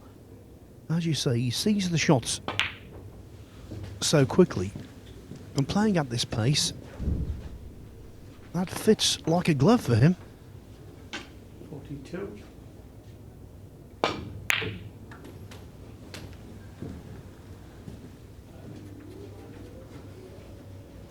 45.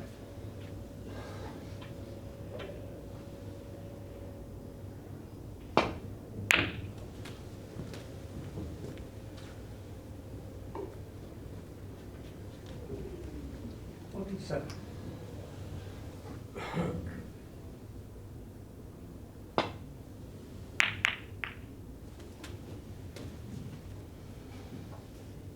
It looked like he had to play that with plenty of check side to narrow the angle. Having to rely on a bit of, well, luck almost, but less precision than he would have liked, shall we say, on that positional aspect of that cannon. He wouldn't have known exactly where the balls were going to go, except for just hoping that they finish in the middle of the table. It's going a bit awkward now, but he might have an in-off red or a cannon. 55. Even those shots are so tricky to judge because the cue ball arcs to a certain degree when it hits the cushion.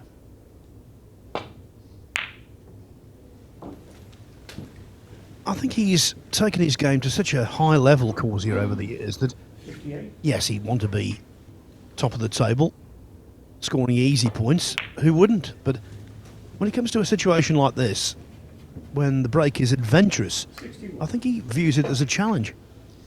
Yeah, you're definitely right there, Phil. 63. And by that drop cannon there, enough a nice view of that. It's got the whites nicely behind the spots. 65. Red's dropped in there. Probably would have preferred it to be over the pocket, but it's not too much of an issue. Playing this nice recovery cannon, and 70. I think we'll be seeing him back in prime position very shortly. He's just converted that slightly tricky position into, well, prime position, and he'll get a bulk line warning soon, so that will work in his favour if he can get to the top.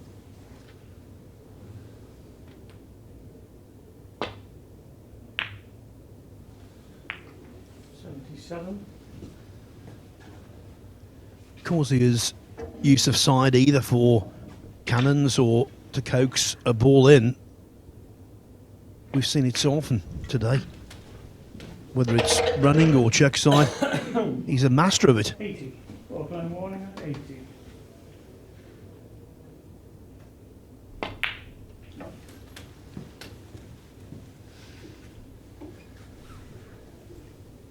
$83. 85.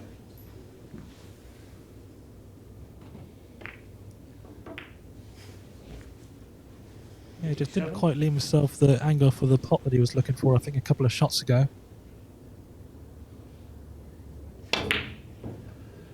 This is where the bulk line crossing rule does add a layer of challenge, really, even for these players.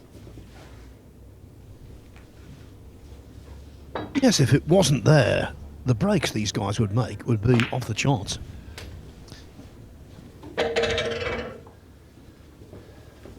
I know in snooker there's all sorts of stats that are available. It's incredible for, as a viewer of the snooker on TV, the statistics that are available. But it'd be interesting if there was one for billiards where the percentage of breaks that ended through the bulk line crossing, adding a complication to it. But successfully negotiated it that time. Still a bit of work to do. 97. 100. Red's gone awkward there. He could have ended up in the pocket. I'm sure he would have been delighted if that was the case, but one of Causier's trademark recovery shots, but not quite on this occasion. 100. No, when he hit the first cushion, it was clear he was going to be a little narrow on that. It's around 100, so that means he's now made 4 centuries and 2 double centuries in the match.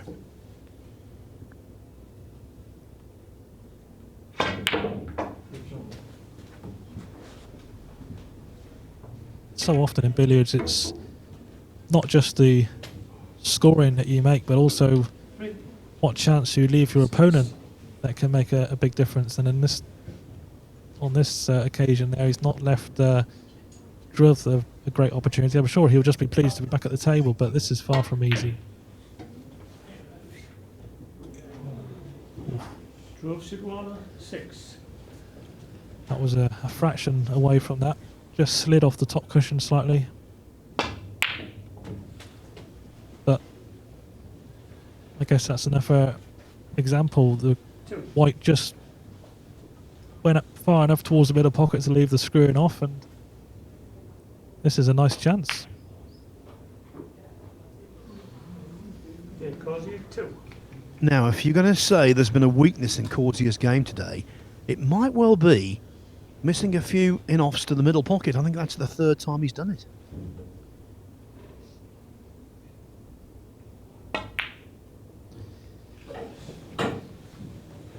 Yeah, that in-off was just slightly more difficult because it was thinner than half ball, and he just had to avoid that near draw, which are so tight on these tables. But yeah, Dhruv will be disappointed to miss that pot though.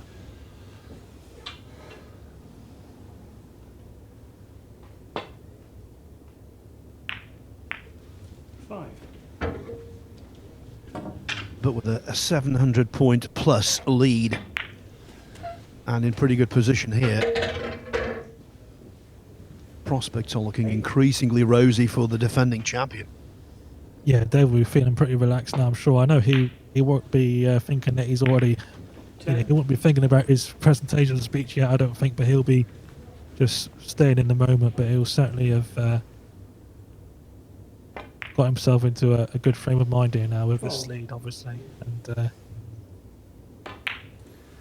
I'm sure even Dhruv will be realising now that this is getting 15. very difficult now to potentially catch up.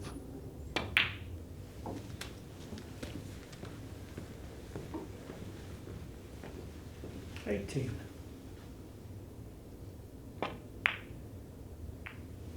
$20.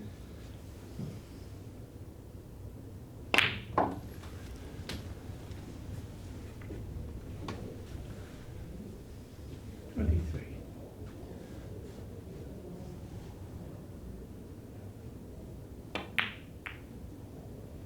$25.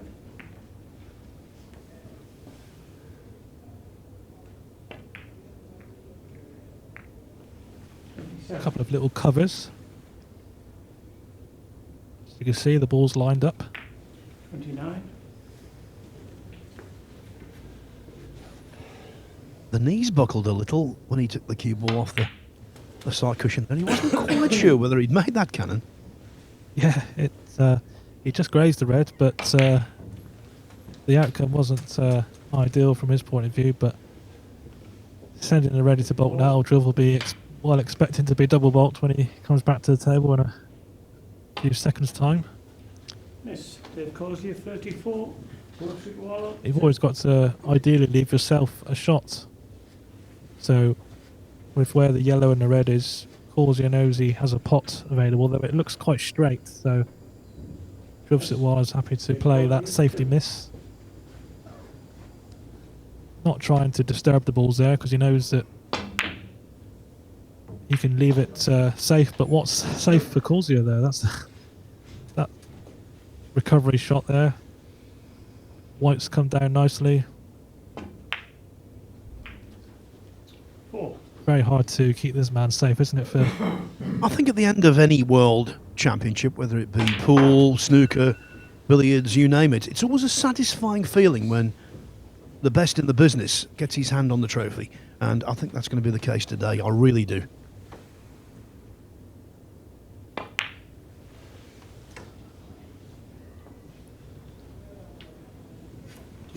Well, that yellow looks to be just out of bulk there, which is interesting. I think we'll be seeing a short Jenny or a cannon off the side cushion.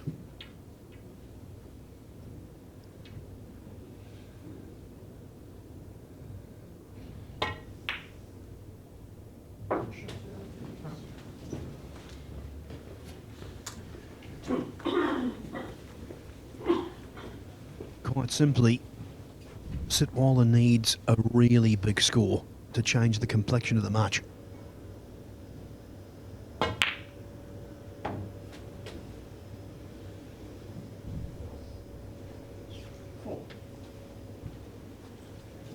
Yeah, he definitely needs to score heavily here. We know he's capable of doing so. He's had many big breaks in the past, but as is the case in these big finals, it's doing it when you really need it. 6.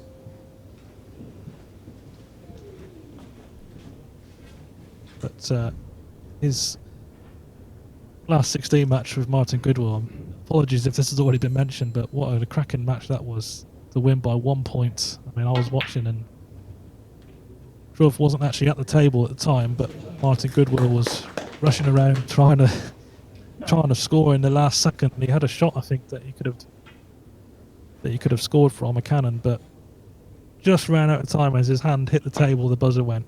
Incredible. But I think Dhruv Sitwala said he's had quite a few close finishes. He was saying in 2010 he beat Geet Sethi by 1 point in the semi-finals when he wasn't at the table at the time, and he was telling me about another situation when he won by a point and he was also sat down at the time. So that's an interesting history. You don't see it very often, but he's obviously got some 13. close finishes on his playing record. Yeah, it was truly remarkable. I think it has been mentioned earlier, Chris, but it's one of those classic encounters that if it was mentioned 7 times, it wouldn't be overdoing it.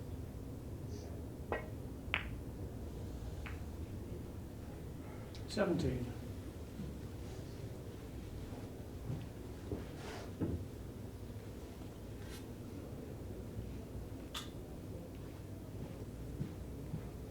Sitwala's personal best break in a match is 654. A replication of that here would get everyone rather excited.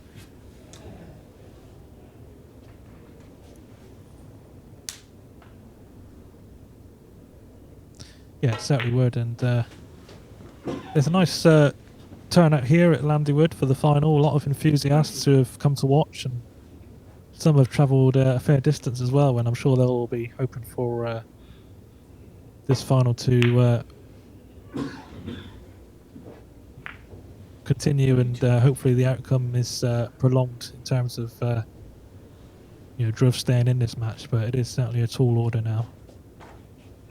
But he has a huge pride of performance there, as do all the top players, so he won't be throwing a towel in or anything. He'll be playing in his usual way and 25.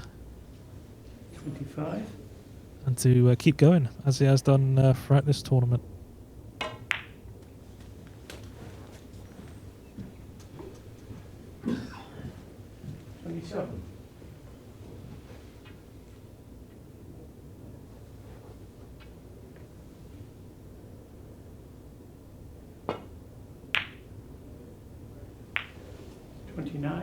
That was a nice drop cannon there. Nice contact on the red. Nice fall in the face. Yellow's come around, and I think he can pot this red without any awkward queuing.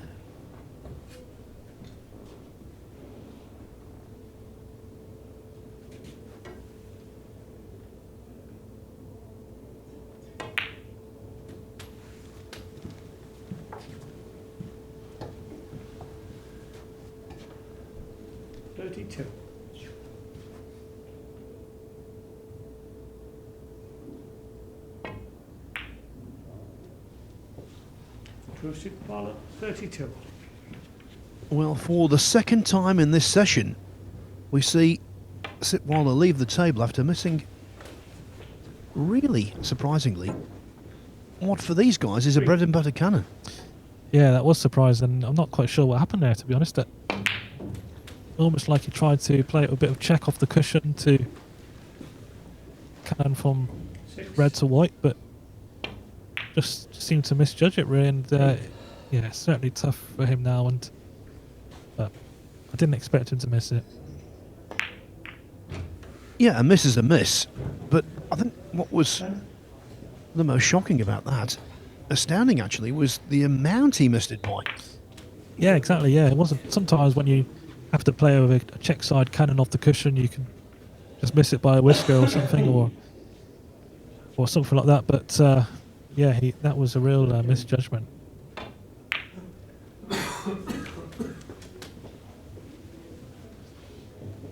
Perhaps he even got a bad contact or something. I'm not entirely sure. It's difficult to make out. But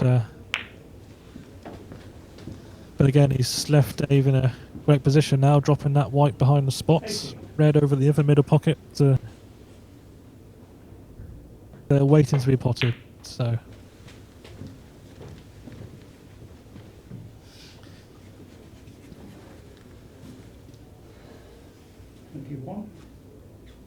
sure Drew's heart will sink slightly when he can see that perfect top of the table position has been developed here by Dave. 26. Sometimes, Chris, it's said that it's vulgar to talk about money, but I don't think so. The prize money this year has gone up, is it 50%? Yeah, we've been able to increase the prize pool by 50%, which 31. is a real positive step in the right direction. Hopefully that will be well, the first step of many steps forward in terms of the prize money, but for now we're quite pleased with how it's increased. So the winner will get £7,500 compared to £5,000 last year. 38. And the WPBSA, the World Professional Billiards and Snooker Association, have played a big part in that, as well as the support of 41. Landywood Snooker Club.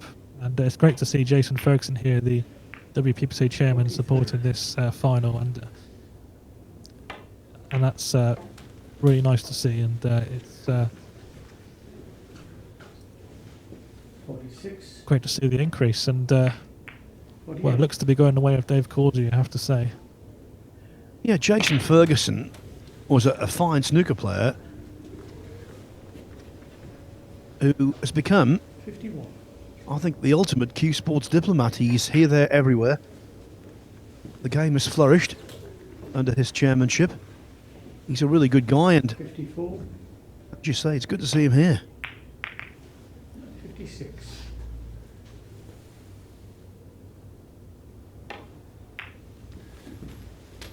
So I'm going to be vacating my seat shortly to 59. hand over to the world number 3, Rob Hall, who's sat here waiting to give us his valuable insight into this match and the way the tournament has progressed. And we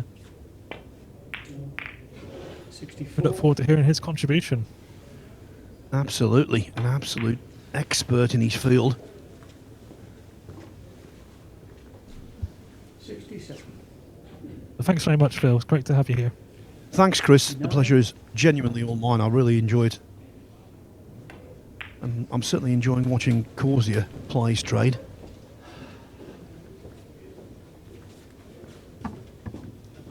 $72. 74. Yes, joining me in the commentary box for this one is Rob Hall. We share a mutual friend, Stephen Hallworth. 77. Yeah, I've heard of him. Yep. He's our local snooker pro. He's back on the tour. 79. Deservedly so, because he's a great player and he's turning into a good media guy as well, commentator, 82. pundit. He most certainly is. He's playing this afternoon, actually, in the Scottish Open qualifiers, so I'll keep an eye on that as the time ticks by. Yep. Meanwhile, in this match, we're watching here, Dave is doing a Dave. 800 up. 800 in front of Dhruv now, so I think it's all over, isn't it?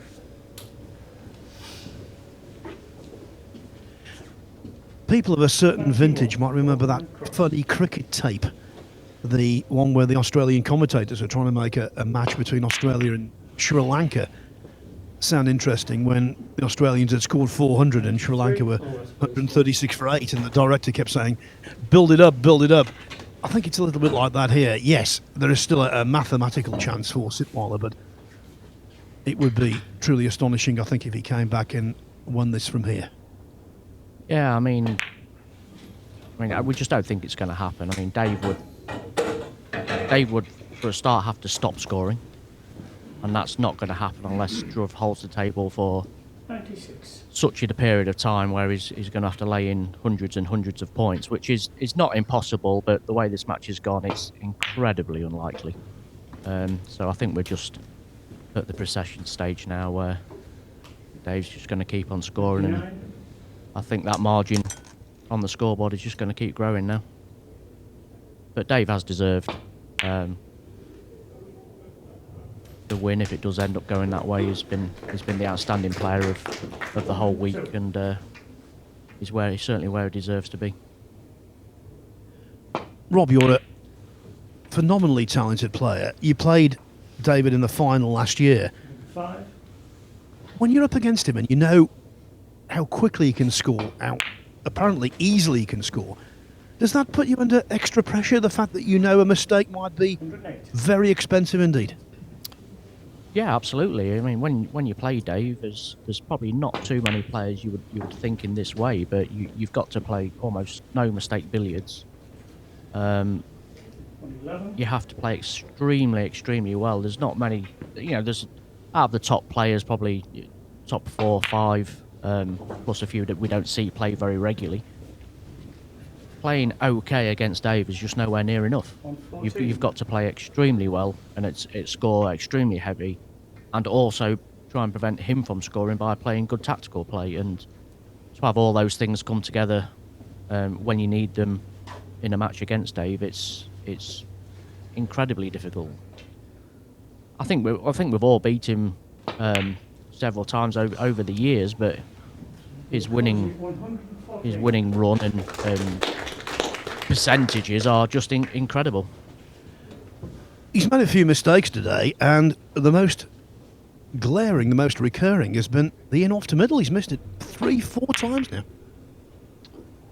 Yeah, I mean, yeah, it can be set up as a really easy shot by setting it as half ball, but if you do that, you don't push the object ball where you want it. So quite often we're making the shots a little bit more difficult, really, in order to gain prime position, whether that's spotting, a bit narrow and hitting thicker, just to drive the object balls on the right lines down the table, and that's where the odd mistake will creep in. Maybe when you're trying to do possibly a little bit too much with the object ball.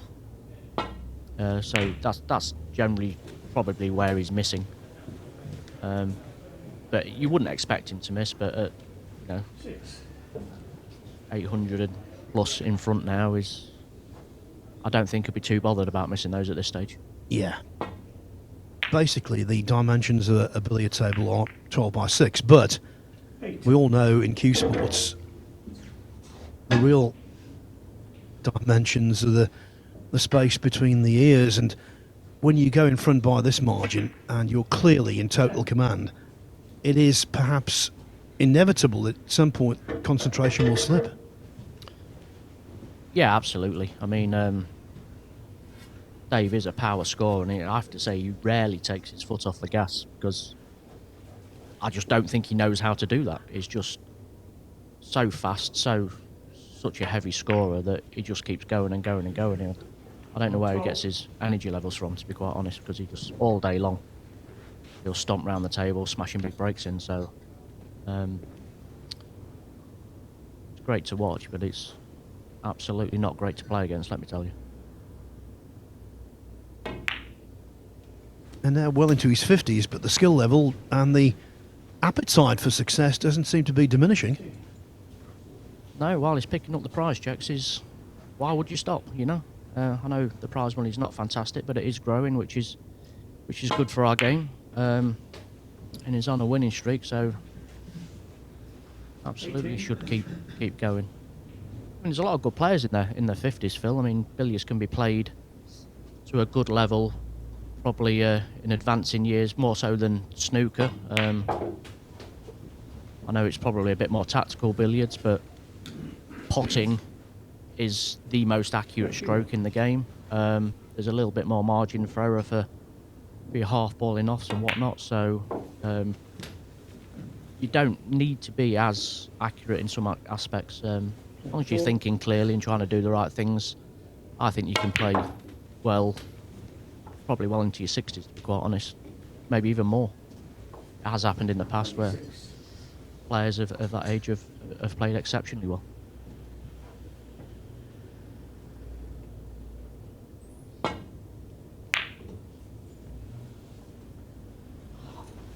So Sitwala, 26. Dhruv has found the gap there. It's amazing how many times that happens when there's just enough room for the cue ball to get through and you find the gap. Playing the shot in the way he did guaranteed Dave an easy starter. He's off again.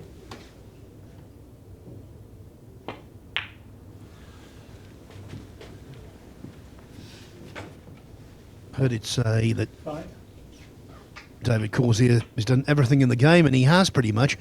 The one thing he hasn't done, though, is successfully defend the long form of the World Championship.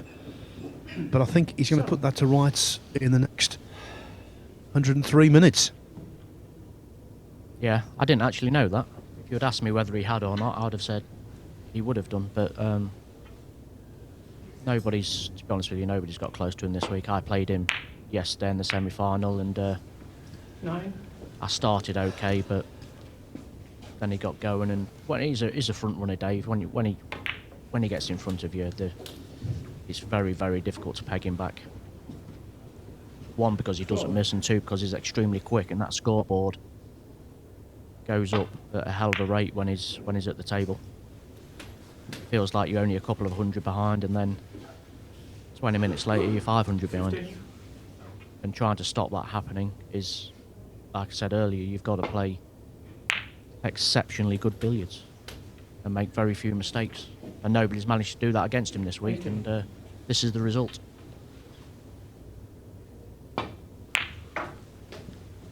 Yeah, the long form of the championship, he won it in 2015, 2017, 2022, and last year he lost in the final in 2023 to Peter Gilchrist. 24. And I think in billiards history, that was one of the most extraordinary matches you'll ever see, because that day, the great man wasn't great. He was anything but, and yet it was just a pure anomaly. Yeah, he struggled. I mean, there's obviously rivals between those two players. They've been number 1 and 2 28. in the world for quite some time now. And listen, Peter's an exceptionally good player, and he's quite clever. You know, he would have had a game plan that day of how to try and deal with Dave's scoring. And 31. I was there. I was in the room that day when that match happened, and Peter played just a nice, probably fairly slow for him, just keeping Dave off the table, trying to play, the correct shots, not taking too many risks, and that coupled with 37. Dave not performing particularly well, ended up in the result it did. But I mean, some would say it was a little bit of a surprise. But listen, Peter's a great player, and if you speak to Peter about any match he plays against anybody, he'll always fancy the job. So it wouldn't have been a surprise to Peter. No, I don't think the result was, that astounding. It was just the fact that Causier, his scoring was entirely blunted, wasn't it? Yeah, I mean, when you get behind, and Dave, trust me, Dave doesn't find himself behind all that often. And sometimes when Dave, as great as he is, pressure does funny things to you, Phil. It's changes your decision making and changes your ability to cue, to see shots. Your patterns start changing, and that was just an example that day where Peter got some pressure on Dave, and a few cracks started to appear, and they kind of manifested themselves as the match went on, and Peter capitalised on a poor match by Dave. But I honestly don't know if Dave's played that badly since that day, to be honest. He's lost matches, but it's not very often you can come away from a match and go, Dave played bad. Well, last season he won 8 ranking titles. 53. Yeah, he went on a really unbelievable streak. I think, I'm not sure how long ago it was. It was thick end of 2 years, I think, where he was virtually unbeaten. 55. I think Peter winning that 23 championships was a little bit of revenge, because the 22 championships was in Peter's backyard in Singapore, 7. and Dave won that, and Peter wasn't too happy and got his revenge back here in the UK the following year. 59. It's positions like this. I mean, there's no way he's played to leave that, but he's pushed the balls into a position where he's got every chance of leaving something. Same as that shot there. That's all about the pace on the white, trying to get it back to do the ball. If those balls landed 3 feet apart, that stun cannon he's played would have been much more difficult. So it's table management with Dave. He's always just trying to get get a ball into a good scoring position. Not always bothered about all 3 balls.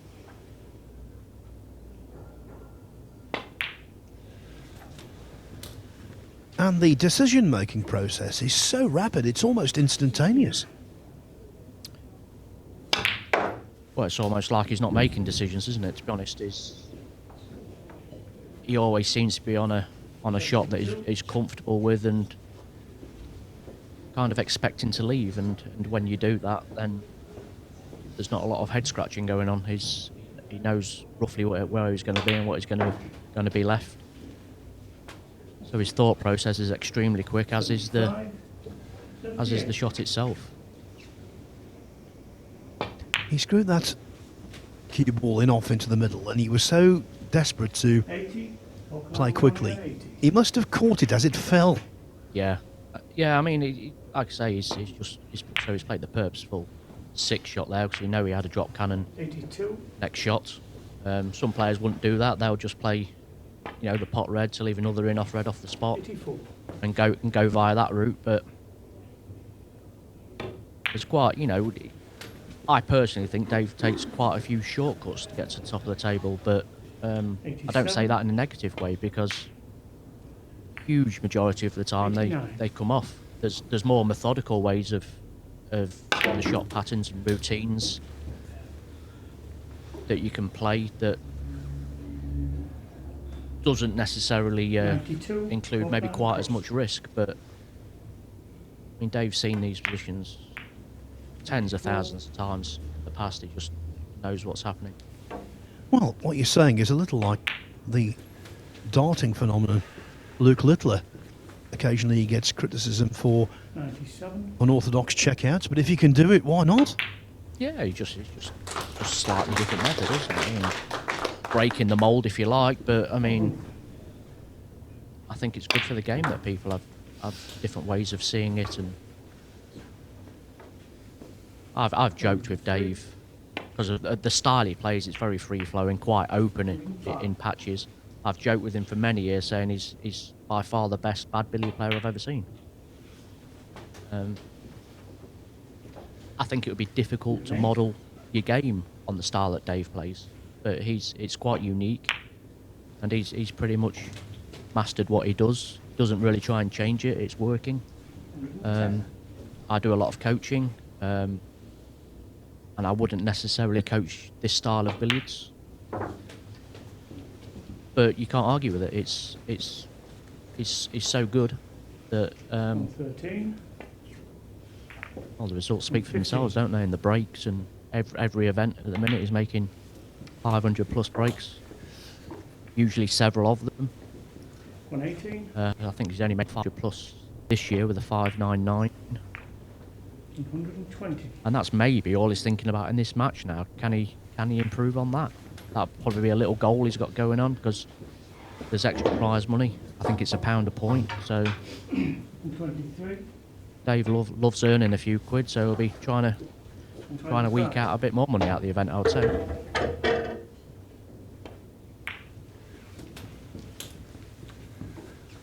Well, the way he plays, he deserves every single penny. He is an absolute sporting maestro. Yeah,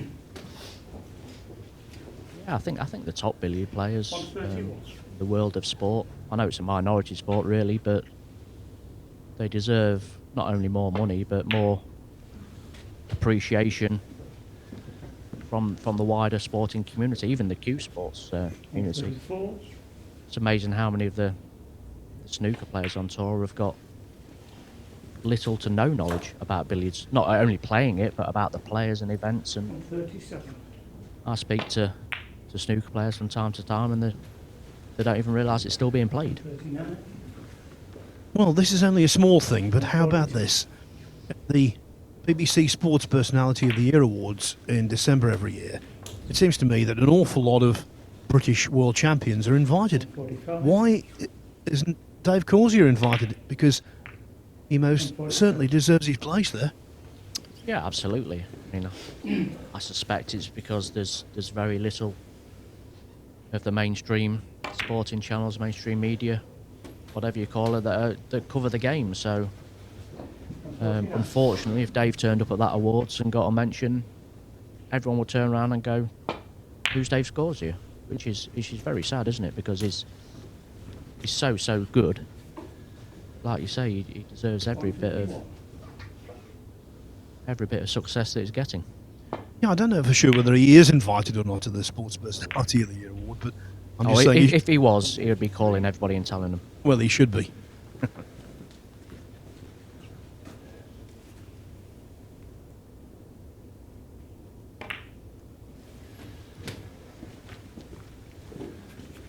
We've got a comment from a YouTube viewer, Real AMC. Hi Rob, your coaching back in June helped me recently hit my highest 1 hour score of 296. Annoyed to get that close to the 300 mark, but the target is there. Yeah, that's always good to hear, isn't it? When people are pleased with 160. the coaching they've been receiving and whatnot. So well done to that guy, and keep practicing, keep doing the right things, and those numbers will grow for sure. 163.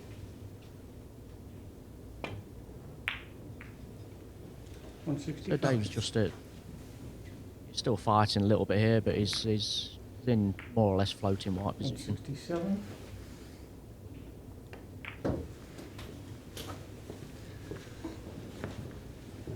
Floating white obviously being a method of top of the table, those that don't know the terms. 172.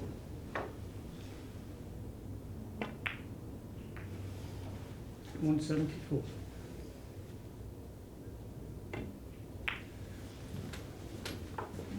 In this position, I'm not sure what his shot time would be, but it will be 6 to 7 seconds, probably less.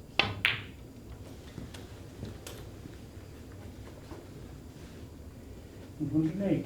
Walk line warning at 80.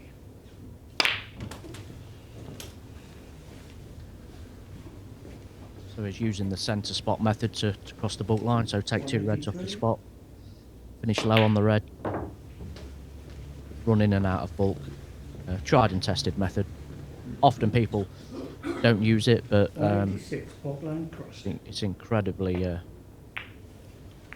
easy way of doing it. Pankaj Jivani from India, he uses that method more often than not. So, Causier fast approaching what would be his 3rd break over 200 of the final. 193. Yeah, I mean, he's at 1,600 points. I think if you told somebody who knows Dave and knows the game a bit in this day and age, they would say if Dave's only made 3 breaks over 200 and 1,600 points, he's, believe it or not, probably a little bit below par, but he's certainly doing enough for what he needs to do to win this match. So where the white ball is now, he's got it trapped there. Now this method of top of the table is called postman's knock. We call it postman's knock because of the sound that the double kiss makes when you drop onto the white ball. 206. So he's going to try and make sure that he gets high on this cannon, just to drop onto the white, double kiss, leave a pot red, and he'll be trying, 211. like you do most of the time at the top of the table, to take 2 pots to every 1 cannon.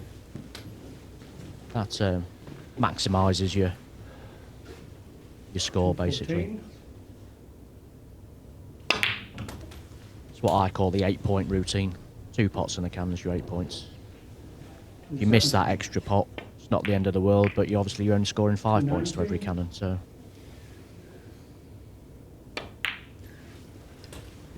again, finishing low there, screw back up, 2 pots every time, where possible. I've mentioned this before, but we've got people joining us all of the time, so I think it's worth a repeat. In this championship, he's had 4 breaks over 300, now had 14 over 200, and in total, he's had 230. 36 of a century or more. 232. Yeah, I mean, he's very, very good. even in the group stages, obviously he's almost, because again, it's speed of play and not only that, but obviously quality of player is always searching out for that number 1 seed for the knockout. In theory, should give you an easier run to the final. But some of the margins he wins by over in relatively short matches is absolutely incredible. He's regularly scoring 1,000 in 90 minutes, which there's not many players on the planet that can do that. Many that have never done it once, never mind he's doing it probably most of his matches this week. I don't know if you've got the stats for that, Phil, but in his group stages he was scoring 1,000 most matches. Well, I can tell you exactly the total points scored by David Causier in the group. 4,197 against 414. Yeah, not bad, is it? His opponents are basically scoring 10% of what he's scoring. So let's say shade over 1,000 to shade over 100 per match. Gives him an average winning margin of what, 900 plus? Which will make him seed 1 in every event if he does that, because nobody else can score at the rate he does. And now, obviously, with that lead, well over 1,000 points, he must know he's won. Well, we just said there, didn't we? So there's just under 90 minutes to go. And there's only Dave been scoring 1,000, really. I think Peter Gilchrist scored 1,000 in one of his. But so it just goes to show that 261. yes, Dhruv is he's done here, I think. And he's not the quickest player, Dhruv, so even if he did do something absolutely incredible,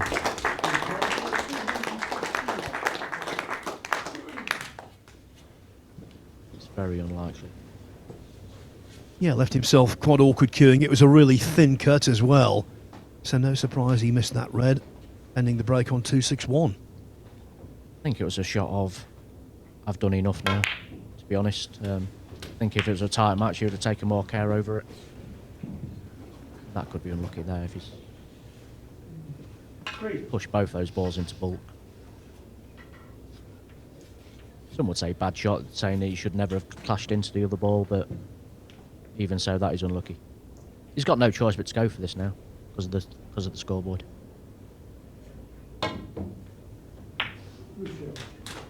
Oh, nice shot. Not sure if you can get enough there. Yeah, I'll cushion first.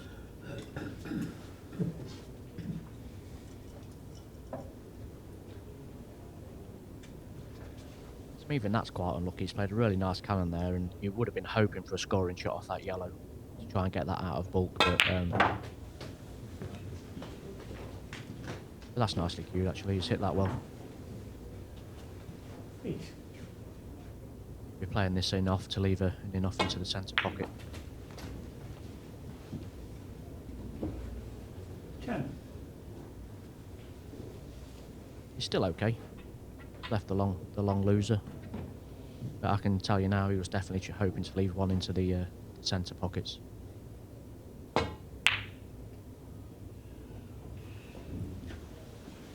Dhruv, Sitwala, 10. Surprise miss, but I think it's a miss from a beaten man, I'm afraid. 2. It'd be very, very difficult now probably for both players to motivate themselves to push on. Dave doesn't need to, and Dhruv knows the match is over. I mean, I suppose this is a bit of a negative for this particular format, because you do get some dead period in matches where the match is over way before. Causier, 7. I don't know quite what happened there. You know, you get periods at end of matches where the result's already determined, and it's not great for both players, if I'm being honest. Absolutely agree. The counter argument, of course, is that a match of this length, championship with matches of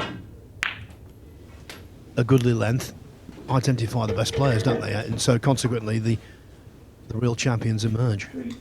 Yeah, absolutely. Yeah, I think there has been mention before of kind of a mercy rule where a player can concede. I suppose it's like snooker to a certain degree when they know they can't win a frame. Set the balls up, don't you? Probably not great for viewing and people watching the streams and what have you. But like I say, this match, I actually like the long up format where it's first to so many points. Say, 10. I mean, maybe what would you use for this kind of thing? Maybe 1,500, maybe 2,000. At least the match is always alive. I mean, the outcome still might be extremely unlikely, but it's never an impossibility until the winner has got that final point. I suppose the negative for that from the organisational point of view is it's quite difficult to schedule because the matches can go on for quite a long time. If you're playing first to 1,000 or more and it ends up being a close match, it's going to be also a very long match, which is the bonus to timed events where it can be scheduled down to the minutes. Great for the tournament directors and all the officials involved. They know what they're doing and when they're doing it. Yes, and also if it was on TV, that would be ideal for a network. But, oh yes, there's no doubt Dhruv Sitwala is now suffering from the deflation of knowing he's defeated. Yeah, he will never give up, but I think he's well resigned to the fact that Dave's going to be lifting the trophy just over an hour's time. 6. 8. Before you know it, 10. he's back plumbing top of the table and away again. Always playing high on this red here. Cushion first cannon. Wasn't quite on it. That's what he would have been hoping for. 17. Probably play a red to white cannon without potting the red. 19. Made it look easier than what it actually is. You've got to be a bit careful on those, especially on these tables that slide. These match cloth steel block tables, the cushions are very slidey, so they take a little bit of judging. But he'd have played a good few of those over the week, so it's 100% comfortable with the conditions he's on at the minute. 27. Yeah, that's one thing in the game of billiards. Unlike the pro snooker tour, they seem to be playing on. Although they do complain about the conditions sometimes, they do. The conditions should be the same the whole time. Where we're playing in a whole variety of venues, we're very, very lucky here at Landywood. The conditions are excellent. But you go to some places and maybe they're not quite so good, and slightly heavier cloths or older cloths. I think it just adds an extra challenge to the game of billiards that perhaps the snooker guys don't have to deal with to the same degree. Well, I can speak from pretty good knowledge of this. Conditions at snooker tournaments these days generally are better than they've ever been and more uniform than they've ever been. Occasionally you get an event or a day or two or whatever, maybe because of atmospherics or the weather or a slightly defective cloth, whatever the case may be. You might get a day where conditions aren't absolutely optimal, but generally speaking they are. But the one thing that amazes me is that they template the pocket very accurately, and yet pockets from one tournament to the next play very differently. Yeah, you see. I think it's no new news to anybody, but you see some of the balls going in on some snooker events, and you think, how on earth has it dropped? But they do. 58. I think the big complaint with the snooker guys is, like you said, the atmospherics and the moisture in the air, the humidity, which 60. can have a massive effect.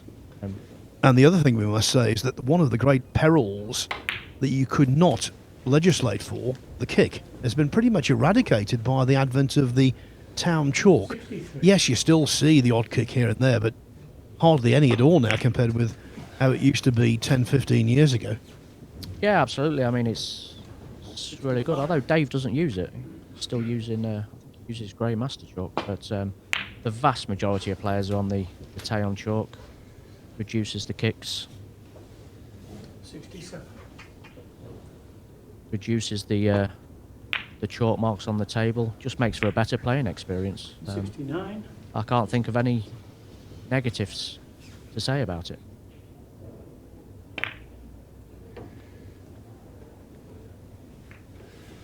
It always makes me laugh that people often say, I'm not paying £15 for a block of chalk, even though they spent £1,500 on the cue they're going to put it on.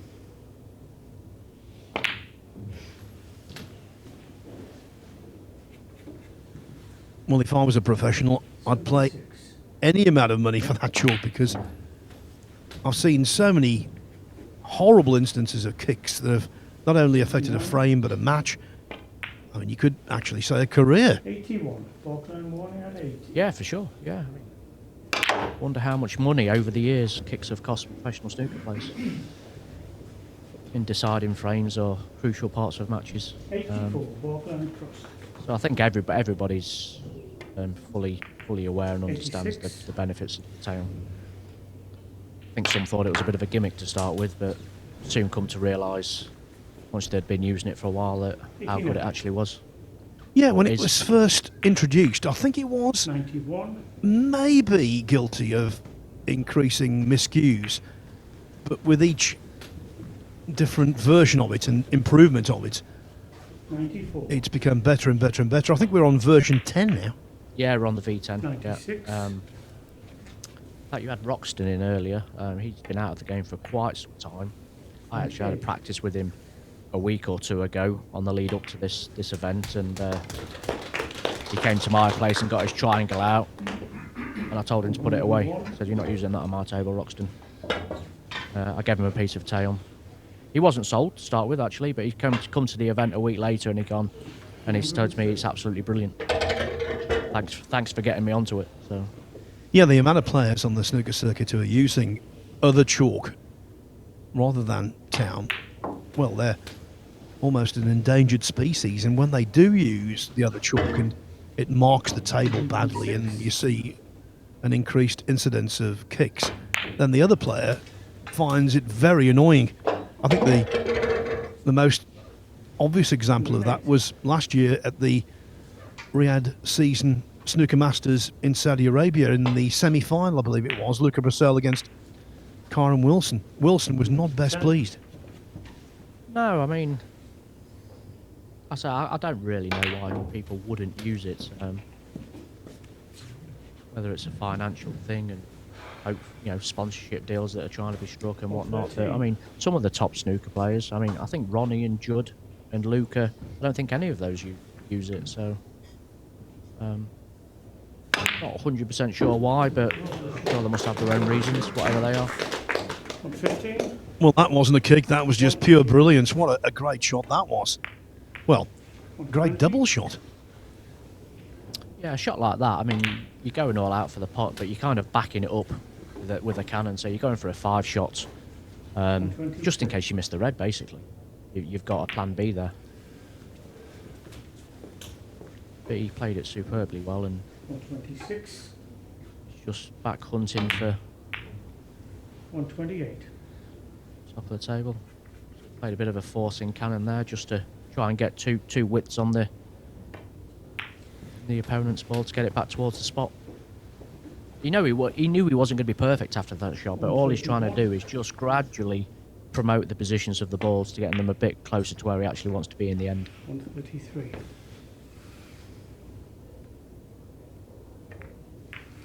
$135. See, these positions for the top players, it's just where the dream of being. It's exactly where you want to be. You're so familiar with every single 138. different position that can crop up. You know how to deal with it. You've been there a million times before.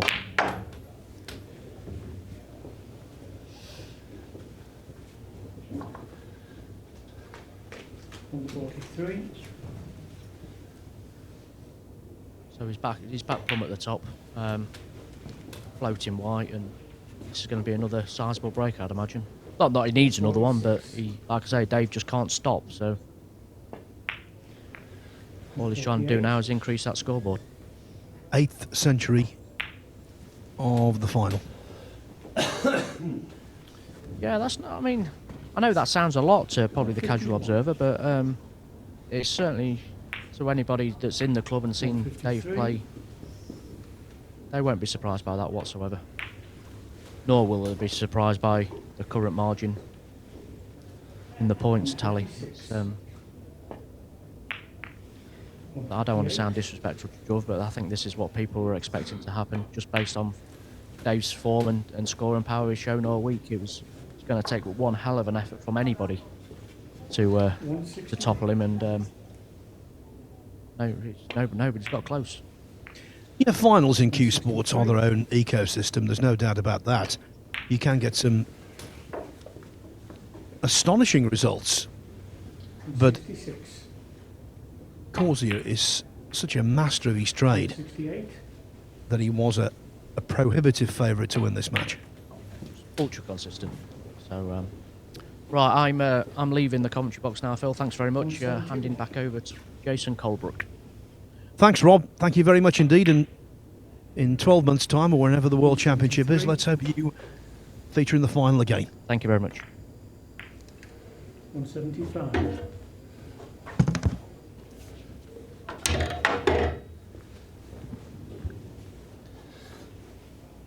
G'day, Phil. Welcome back, Jason. This is some performance, isn't it? Yes, 178. it's just a scoring machine. 180. Falkland warning at 80. Of the 3 finals he's played here at Landywood, the 3 World Finals, this is now the highest quality. He was, as we've discussed, by his standards, very poor in losing to Peter Gilchrist in 2023. Much better in beating 188. Rob Hall last year. 190. But this is the day in, day out David Causier that Billiards fans get to see.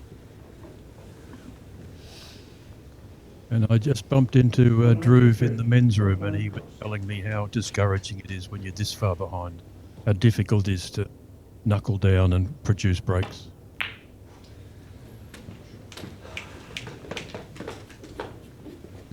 Yeah, there's a big difference between the improbable and the impossible, and I think we've gone across the boundary now from improbable land to impossible land. Yes, definitely. 199. With these players, when the difference is sort of 400-ish, you can, one break can make the difference. But when it's 1,200 plus,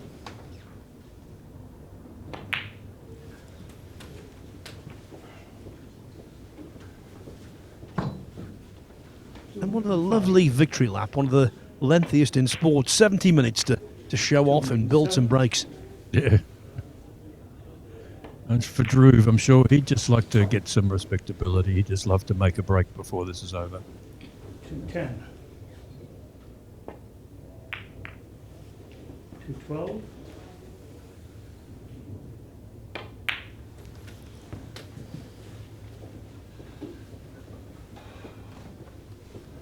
215.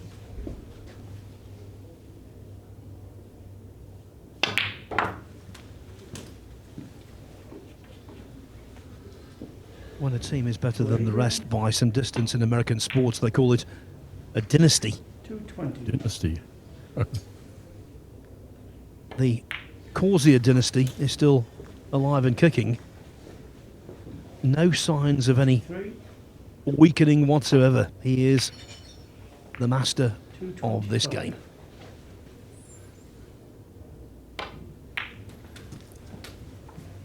Yes, he's been incredibly dominant. 228. 230. You know what's great? Over the course of this championship, the amount of international players we've had. 3. From the Netherlands, Belgium, 235. France. We know about the home nations in India, Australia, Austria, 247. and Singapore as well. I think any sport to thrive needs that international footprint. Yes. Yeah, no, it's been fantastic to have such a international field. Unfortunately, we can't seem to attract to this event the players from Myanmar and Thailand. They play in the IBSF events, but they don't play in our events. They're very strong. A couple of great billiards players in Thailand and some very good billiards players in Myanmar. Oh, he's missed. 240. A phrase you very rarely say. Only 241.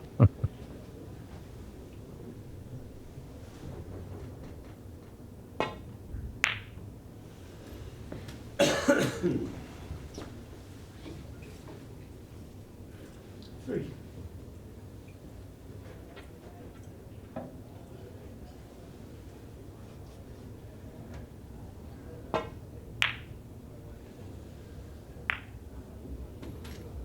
Oh, 5.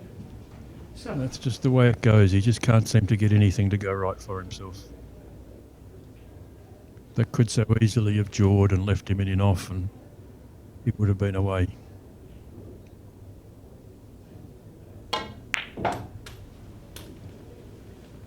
You can't really say, can you, Jason, that a turning point in a 5-hour match occurs in the first hour, but I think the big moment in this match, you were commentating with me,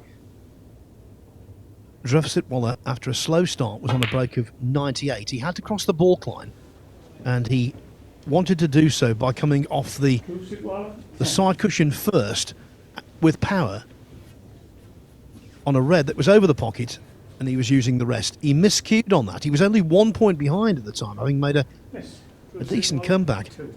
And from that point, it's been basically one-sided. And during the interval, he was talking to me about that shot. He said he should have played up into balk and down the red first, and that would have left him down this end of the table. He would have hooked line. He would have been in good position, but he didn't think of that shot until after he'd played it, and that would have been a very clever shot, and not that difficult because he was on that side of the table. Judging the angle would have been relatively easy. There's Brendan Devlin doing the check scoring. Does a fantastic job. Incredibly neat, incredibly small handwriting. 6. Records every scoring shot for the whole tournament, for the whole match. And it will be quite interesting later on to see what Dave's average was.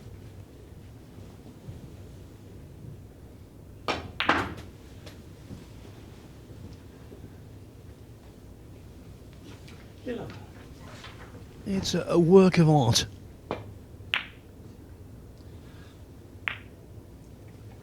It's a skill from the pre-digital age. Well, that looks a little bit ugly. You might have to go cushion first. Yeah, across the table.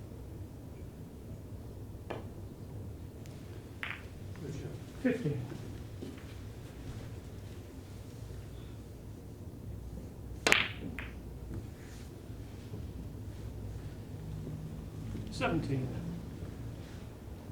That's a rare mistake for him. He's meant to bring that right down into that left-hand corner, and he's hit it a little bit soft. He's usually absolutely deadly with those shots, sending the ball around the table. That was a great shot. No, 21. Not for the first time in this session, does his own fielding. Just can't wait to play the next shot. Yeah, he's so fast. He'll quite, when the referee's down this end re-spotting the balls, Dave will quite often walk around the long way rather than wait.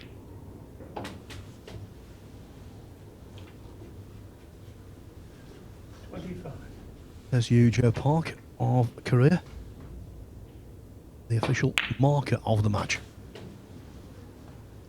The Asian referees are very good with the electronic scoring because that's all they use in Asia.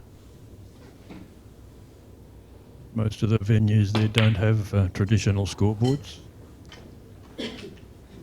Causier 27.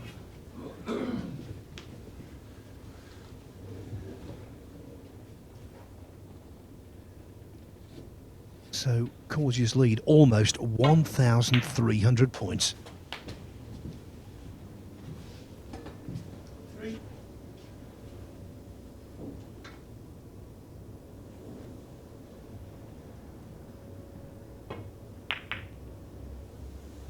Five. It's just not going well for him. He wanted to leave an in off the yellow into the baulk pocket there, and he's got completely the wrong contact on the yellow.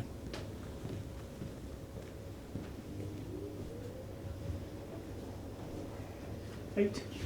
Yeah, there'll be people saying to Dhruv Sitwala quite correctly, you've done really well to get to the final. That's an achievement in itself. It is true, it is. But right now, he won't be feeling that way. No, he won't.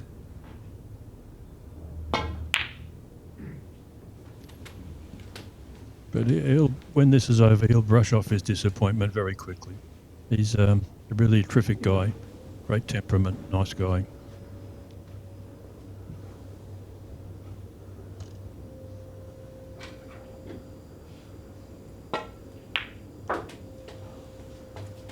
When he won the tournaments in New Zealand last year, he was not drinking at the time. He was having a spell from alcoholic drinks, but he bought everybody else a drink at the end of the tournament. There's that side-to-side safety like we see in snooker with the black ball. But this is very scoreable in billiards. Side cushion, top cushion, side cushion. He's left that perfect for Dave. Looks safe, but it's not for a billiards player.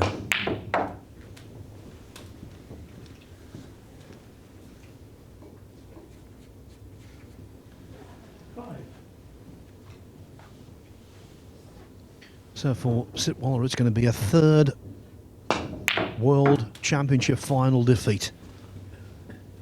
Lost in 2010 to Mike Russell. Eight. That was in the timed version. He lost in the shorter games version, if you like, to David Causier in 2016. 10. But then of the 750 odd players in the world billiards ranking system, there's about 740 of them who've never made a world final. So 12. he's well ahead. Of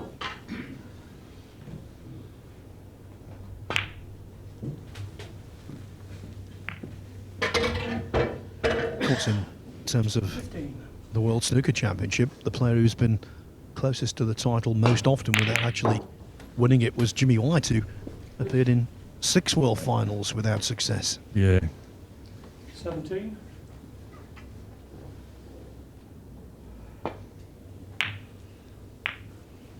You've seen the board in the bar here at the club with all the world snooker champions. That's great. Have indeed, yeah. 22. Of course, in 2 years' time, the World Snooker Championship celebrates its centenary. Yep. 25. My first trip here to this club, we noticed that on that board they had Horace Lindrum down as a New Zealander. And as soon as we pointed that out to Paul, he had his signwriter guy fix that. 29. I think the reason for that might be, didn't he beat a New Zealander in the final? Or the only match, actually, in the championship that year? He may have done, yeah. Clark McConaughey. 32. But when you go to billiard rooms around the world, in most Australian billiard rooms there'll be a photo of Walter Lindrum. In New Zealand there'll be a photo of Clark McConaughey and Joe Davis over here. 37.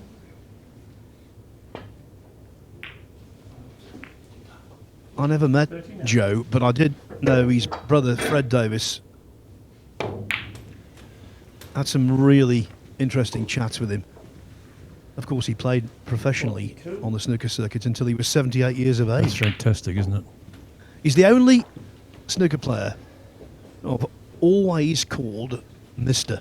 Could never call him by his first name. It was just a matter of respect. Yeah, I used to call him Mr. Davis. He was great company. 47.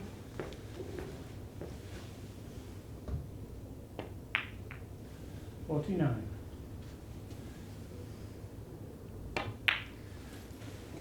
He's got them at perfect top of the table again. 52.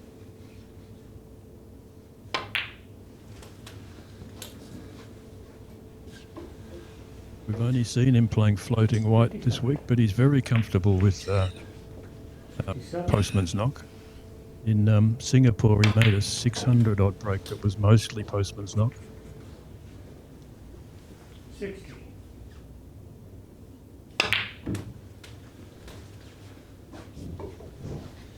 When he takes two feathers like that, you know he's going to screw back.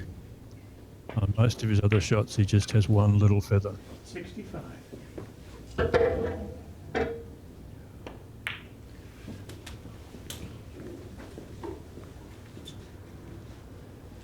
Over 2,000 points for the final.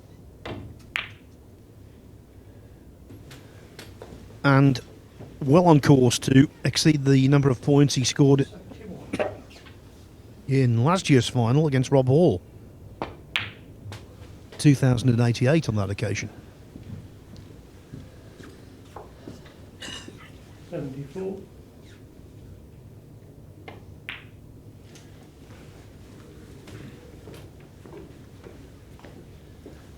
77.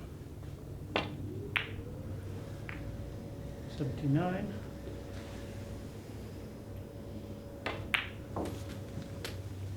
'Get the balk line warning. 82. Balk line warning at 80. 84.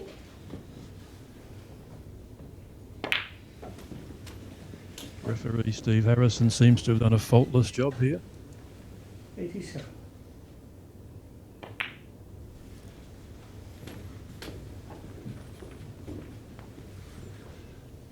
90. Yeah, definitely worthy of a mention, that. I've been very impressed with him, actually. 92. I was talking about this a little earlier. These referees have got so much to think about, so much to monitor, and yet he's not put a foot wrong at all, has he?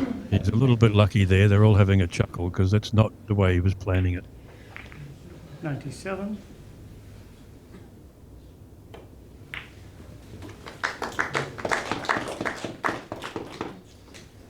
100. 102.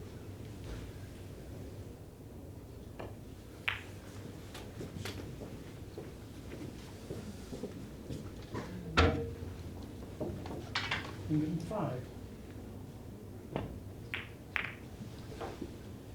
107.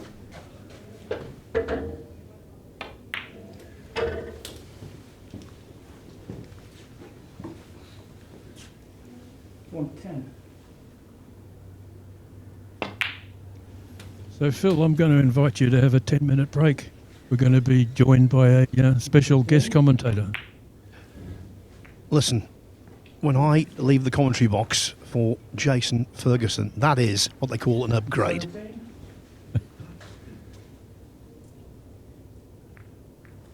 19.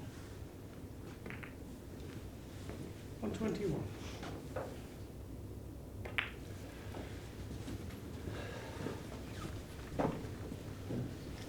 124. 126.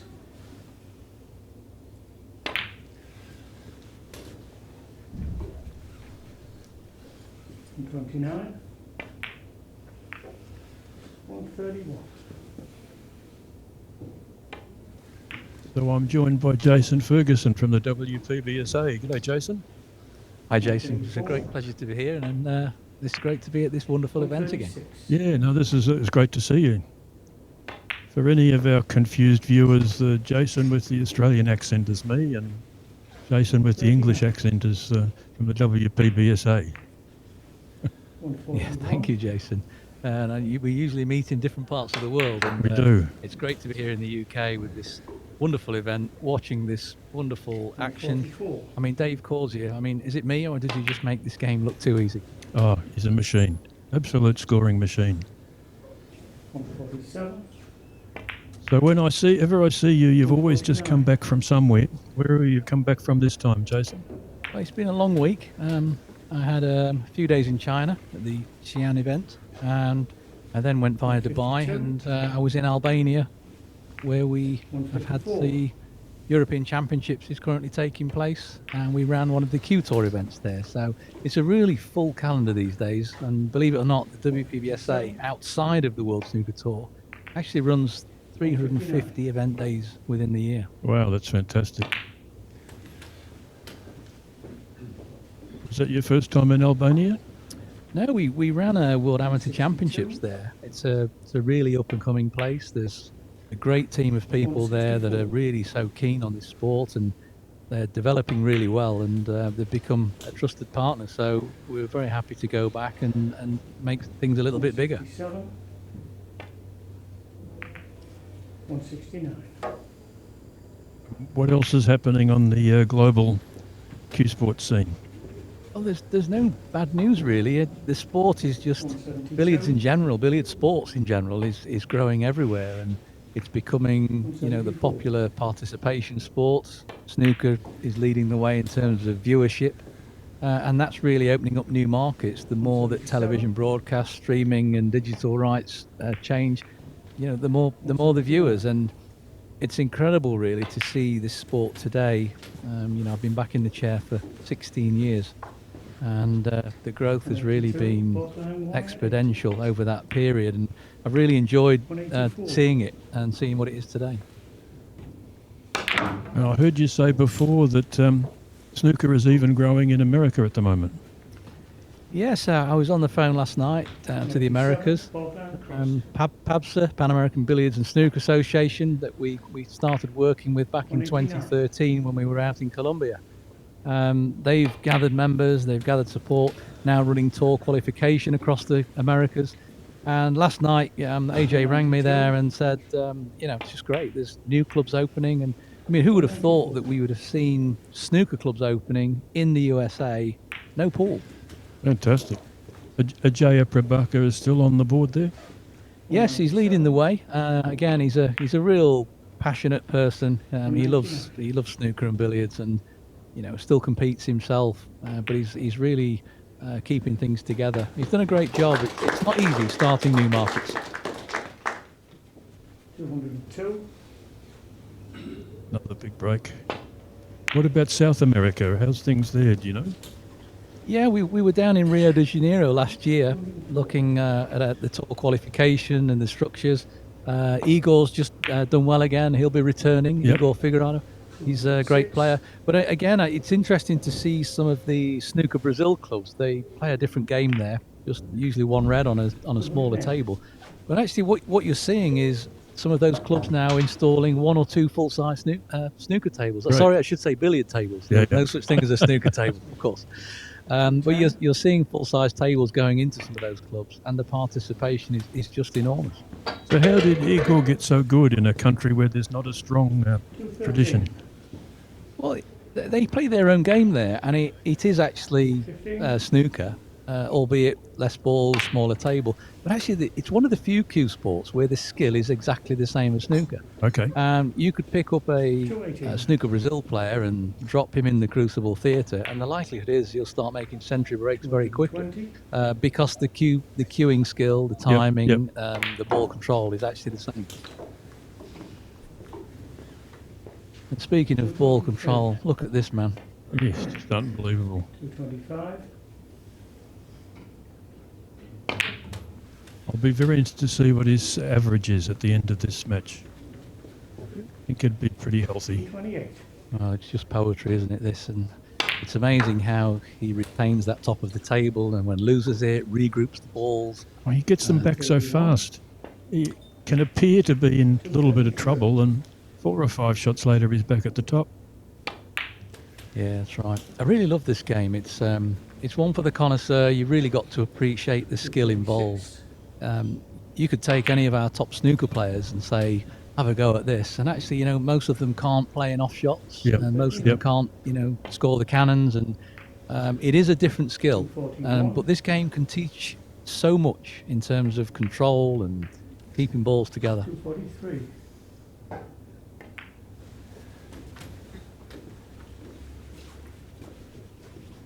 So we sometimes talk about the disadvantages our game has. One of them is this top of the table play appears so easy that if you're not an aficionado of the game, you don't realise how difficult it is to control these balls like this.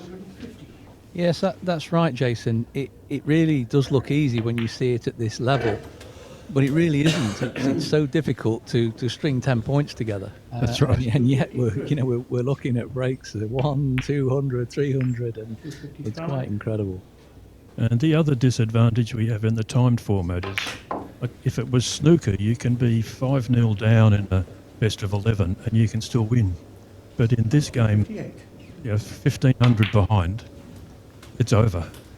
Yes, I mean I'm a big fan of this game. I am a big fan of the up format. I like to see a player get well in front when sometimes you'll see a really big break where somebody can win by 1 or 2 points, and I think that brings a real challenge right towards the end. We talk about that. The long up format is so good in that the matches are always live, but it's a scheduler's nightmare. Yes, and I think that's a common theme with snooker as well. You sometimes can get long matches and sometimes short matches, so it does bring about challenges. We very rarely have the luxury of having spare tables, which you can run a long up tournament when you've got a couple of spare tables. Yes, of course. And speaking of spare tables, what a pleasure it is to be at the Landywood Snooker Club here in the centre of the UK. It's a beautiful traditional club steeped in history. The walls are littered with history and tradition. Yep. Everywhere you look, there's memorabilia of one kind or another.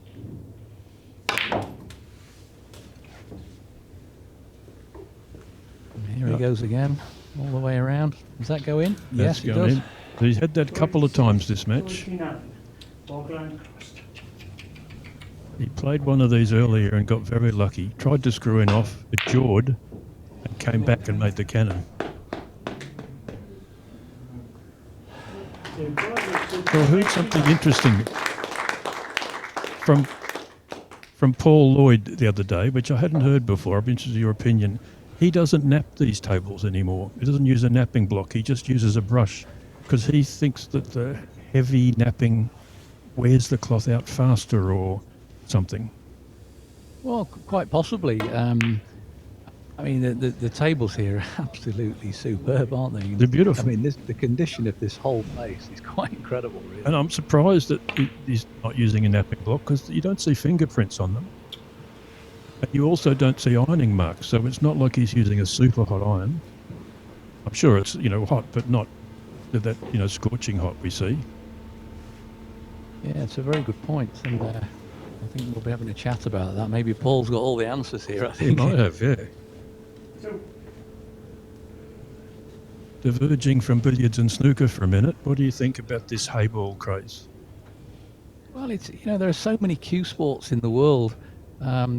Billiards being the international word for all cue sports. When you mention the word billiards, and people say, is that Chinese billiards? Is it hayball, black ball, 8 ball, 9 ball, 10 ball, 13, 1 ball? I mean, there are so many formats of billiard sport. It's quite incredible. Hayball seems to be growing. It's all over the world. But I think we've always had this with pool. Pool has always been, whatever format you play, it's always been mass participation, and it's always been everywhere. I think the advantages that you get with snooker is huge viewership, drama unfolding on the table. 8. Here it's growing quite a bit down in Australia. They've had a few hayball tournaments, yeah. They're not getting things just aren't going well for Dhruv. They didn't seem to have the big international fields that the hayball tournaments I've seen in Asia are getting. A few internationals, but not like dominated. Yeah, I mean, it's interesting when you look at the business model. I'm always interested in the economics of this thing. Hayball has really come out of a tradition of table manufacturing and clubs, and that volume market and growth throughout Asia has certainly created a market for it. I think the big test for hayball and Chinese billiards and a few of them will be, will people watch it? Will people continue to put competitions on? Will those competitions stay at the same value? And they're questions, of course, for the promoters to ask. But well, good luck to them. We just want to give every child a cue. We're in my office. We just want to see everybody playing billiard sports. Well, one good thing about the hayball, on the first few tournaments I watched the results, or a couple of tournaments I went to, there was a pretty even distribution of American pool players, snooker players that reached the final stage. You know, it seems like you could play, if you can play any other cue sport, you can play hayball. 22. Yes, I would agree. I think it's probably the closest version of pool to snooker. It does require positional play. It does require good cueing. It's a small snooker table at the end of the day. The pockets are tight, and it's a challenging game. So, but yeah, I think the snooker players have done quite well.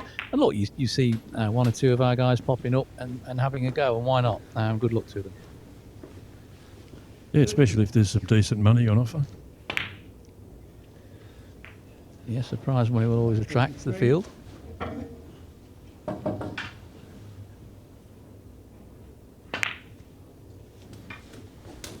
It's an absolute pleasure to sit here today and be part of this magnificent event, which has an incredible history.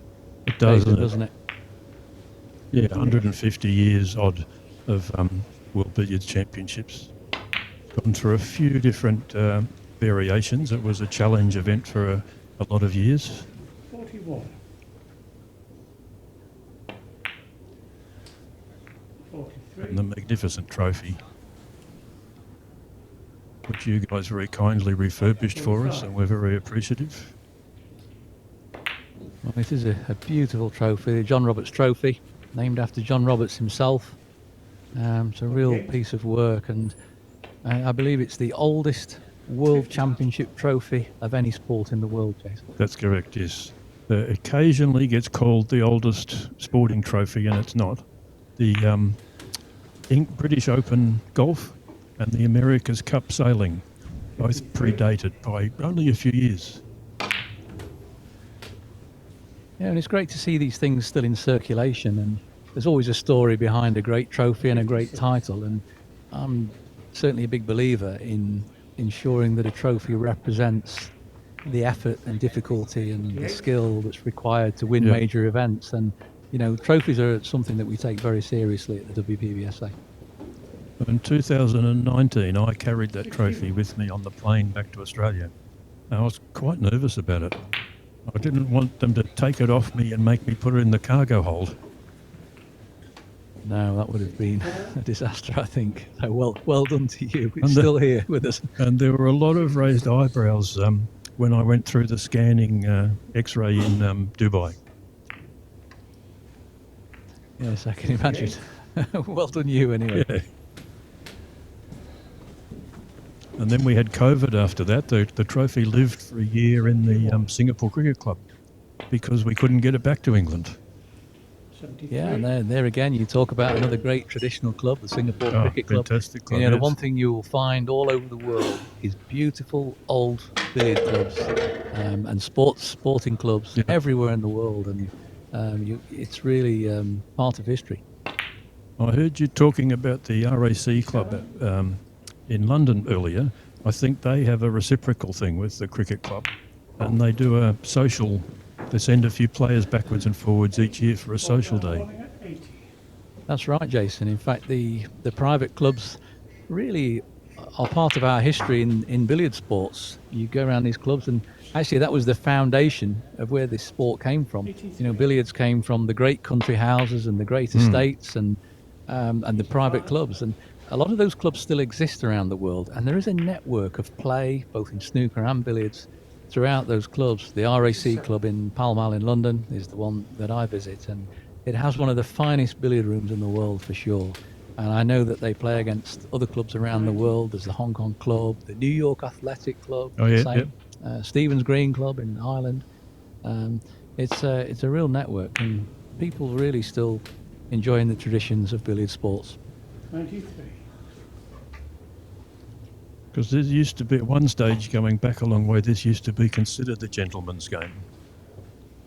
Yes, in fact, if we were to look at, if we were trying to pick out something that's helped our growth over the years, as particularly throughout Asia, it's certainly that message. It's been well received. It's always perceived as a very high class sport, and in fact, I've seen many a video and many a TV program in China where it'll start by saying one of the great gentlemen's sports of the world, and it's usually put alongside tennis and golf. Out of interest. Okay, very good. Unfortunately, the Singapore government doesn't feel the same way. 103. In Singapore, it's referred to as Beng, which sort of means a gangster sport. It's funny, isn't it, when you look at our history, this amazing sport came from the country houses and the aristocracy, and it was perceived as very aspirational. For a period of time, it boomed, and a number of clubs opened up, and some of that ended up on the back streets, and that's no longer there. And the interesting thing is we don't actually carry that name around the world. And I've often heard that Smoky Hall comment, and what you see these days are places like where we are here, nice, exactly, yeah, clean, family-friendly places that support tradition of the sport, and that is a worldwide thing.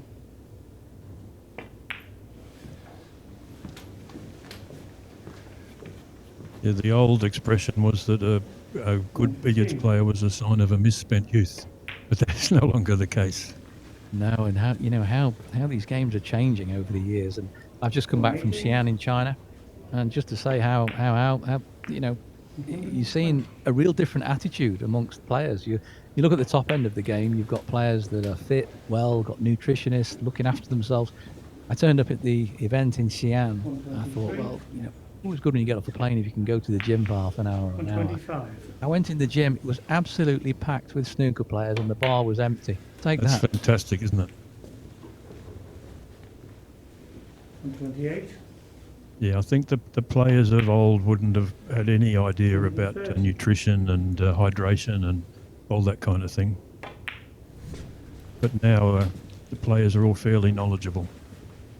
133. Yes, and it's a sport recognised by the IOC as a precision sport, and to be precise you have to be in great shape, and it's really become part of professional billiard sports now, to be fit.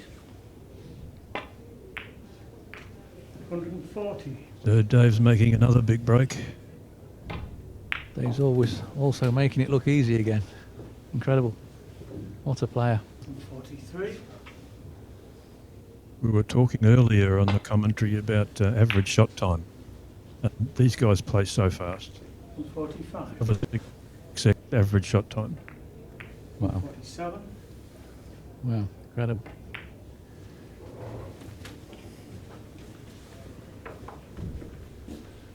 Most shots, they know where the balls are going to be, so they're ready. As soon as they stop rolling, they're ready to play.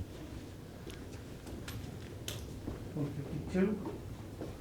Just showing off now, I think. 157.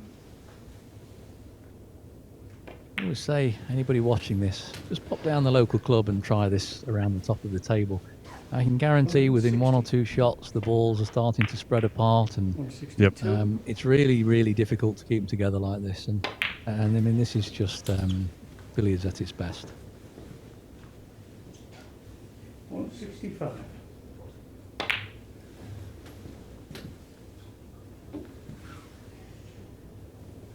168. 107. Guys, with a snooker technique, to play billiards, there's quite a few things you have to change.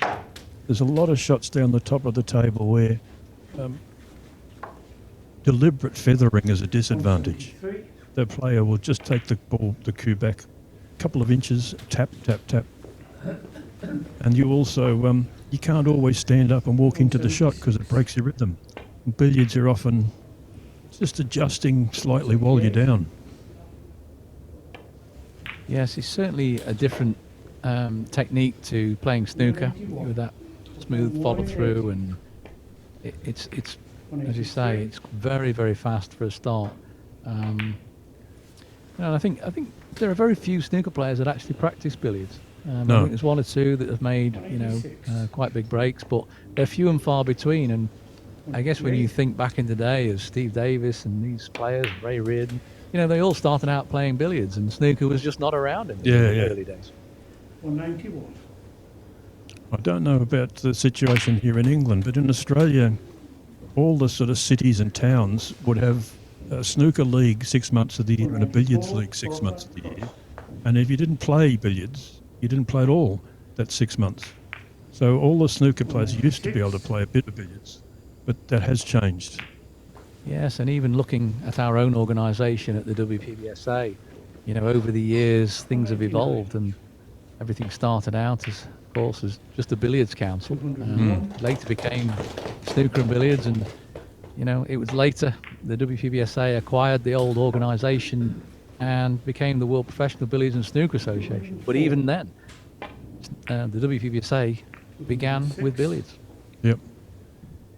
I think it's one reason I'm really keen to make sure that, you know, we as an organisation and the team, we educate the team to maintaining the traditions of this sport. We must not let it slip away. It's part of our history and our heritage, and it's very important. Yep. So, what's the your latest gut feeling about Olympic bids? Are we ever a chance? Well, I mean, I think there's a wonderful chance for Brisbane 2032. LA is a waste of time in my view. Yep. I think there are too many very competitive American sports in that area. Plus the time frames to pull a bid together are very, very long. For Brisbane, that bid needs to start by the end of this year, believe it or not. So there are some discussions going on about what that looks like. I was in Albania last week with the president of the Olympic Committee there, and along with other friends from Q Sports, talking about what that might look like and what role people may play in that, whether that be an organisation or people. And it's a long way off, it seems, but actually it's not that far. Organisations locally need to prepare buildings and venues, and it's a huge task. But we have a very lean product. We have a wonderful product. It's watched by hundreds of millions of people all over the world. And you just need a space, don't you? You don't need anything exotic. Exactly. And, you know, previous Olympic bid for Paris, I was involved in the early stages of that one, and we were doing quite well in the running. And the one thing we'd said to Paris was just give us just tell us where you want it, and we'll deliver. You know, we'll bring everything in and take everything out, and we can put this sport together anywhere. And I think that's one of our great assets at the professional end. 247. Well, 200 breaks seem to be just rolling off here. Yeah. 250. You've got to feel for the opponent in these situations. You come to the table and you're cold. 253. It never ceases to amaze me how long somebody can continue bringing that red back up the table and keep going in off. It's quite incredible. Of course, it's just broken up now, and only so many shots can be played on the trot before a change has to be made. And that's what gives it its variety at the moment. I'm always amazed at how quickly these top guys pick up the pace of the table. I play with Peter Gilchrist in Singapore on a variety of tables, and within 3 or 4 shots, he's bringing those middle pocket losers back to exactly where he wants. Yes, another great billiard player, Peter Gilchrist, based in Singapore. And see, not many people will know, but billiards is actually in the Asian Indoor Games under the Asian Olympic Council of Asia. Fantastic. And Peter Gilchrist is a very well decorated gold medalist in those events. 269. Now, the Southeast Asian Games is coming up in early December. Most of the events are in Bangkok. The Q Sports events are in Pattaya in Thailand. Unfortunately, no pool this year because Thailand don't have any top pool players. But they have, pleasingly, they've included women's snooker, which is not normally in the SEA Game. I mean, that's great news. I mean, women's snooker is really getting strong now.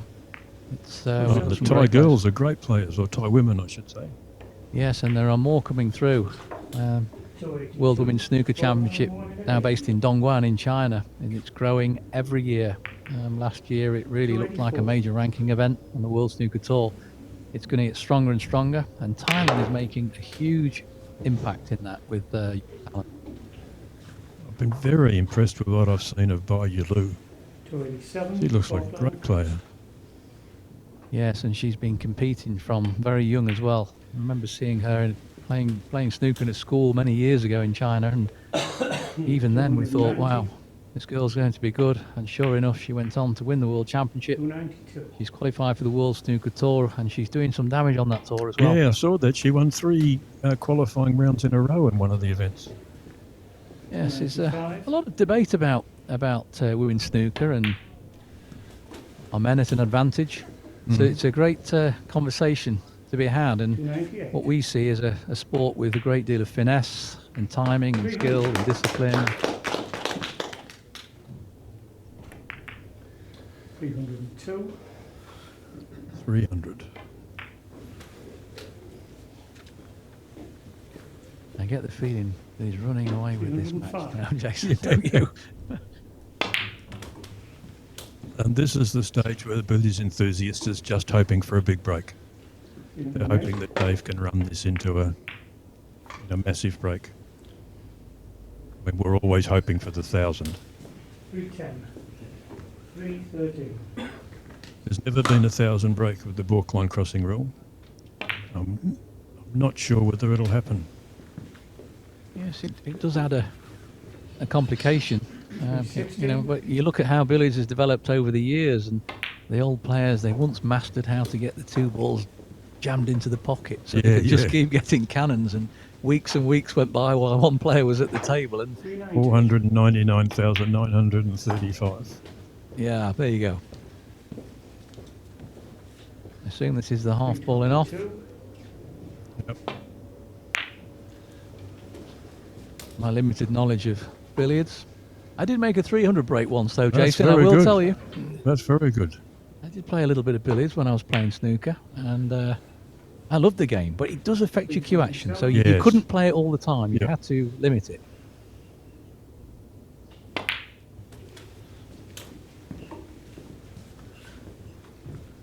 Well, how do you follow this as a billiard player? It's a bit Just like, shake your head in amazement. yeah, it's a bit like me trying to follow the great Phil Yates in this commentary box. Well, speaking of Phil Yates, I appreciate you joining us a little while, Jason, but I know you've got a lot of people out there wanting to bend your ear about something or other. So we'll get Phil back into the commentary. Pleasure to spend some time with you, Jason, and it's all the best with everything. Keep up the great work. Great, thank you, mate. 336.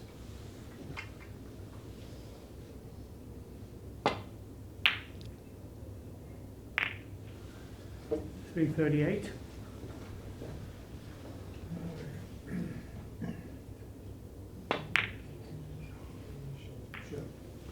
$340.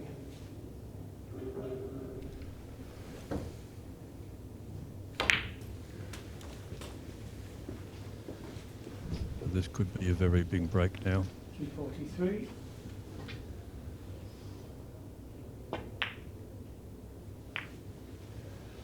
$345.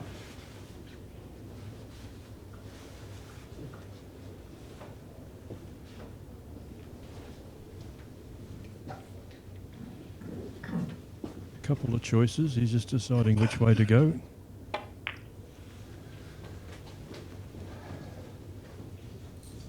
$348.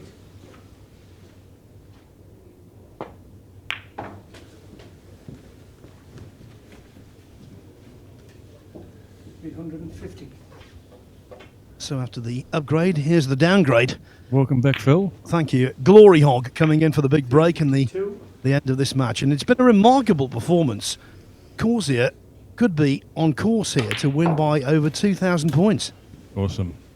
Now, I'm not taking a break only because you've come back, but I'm going to relinquish my chair for the great English player, Peter Sheehan. Look forward to his company. 358.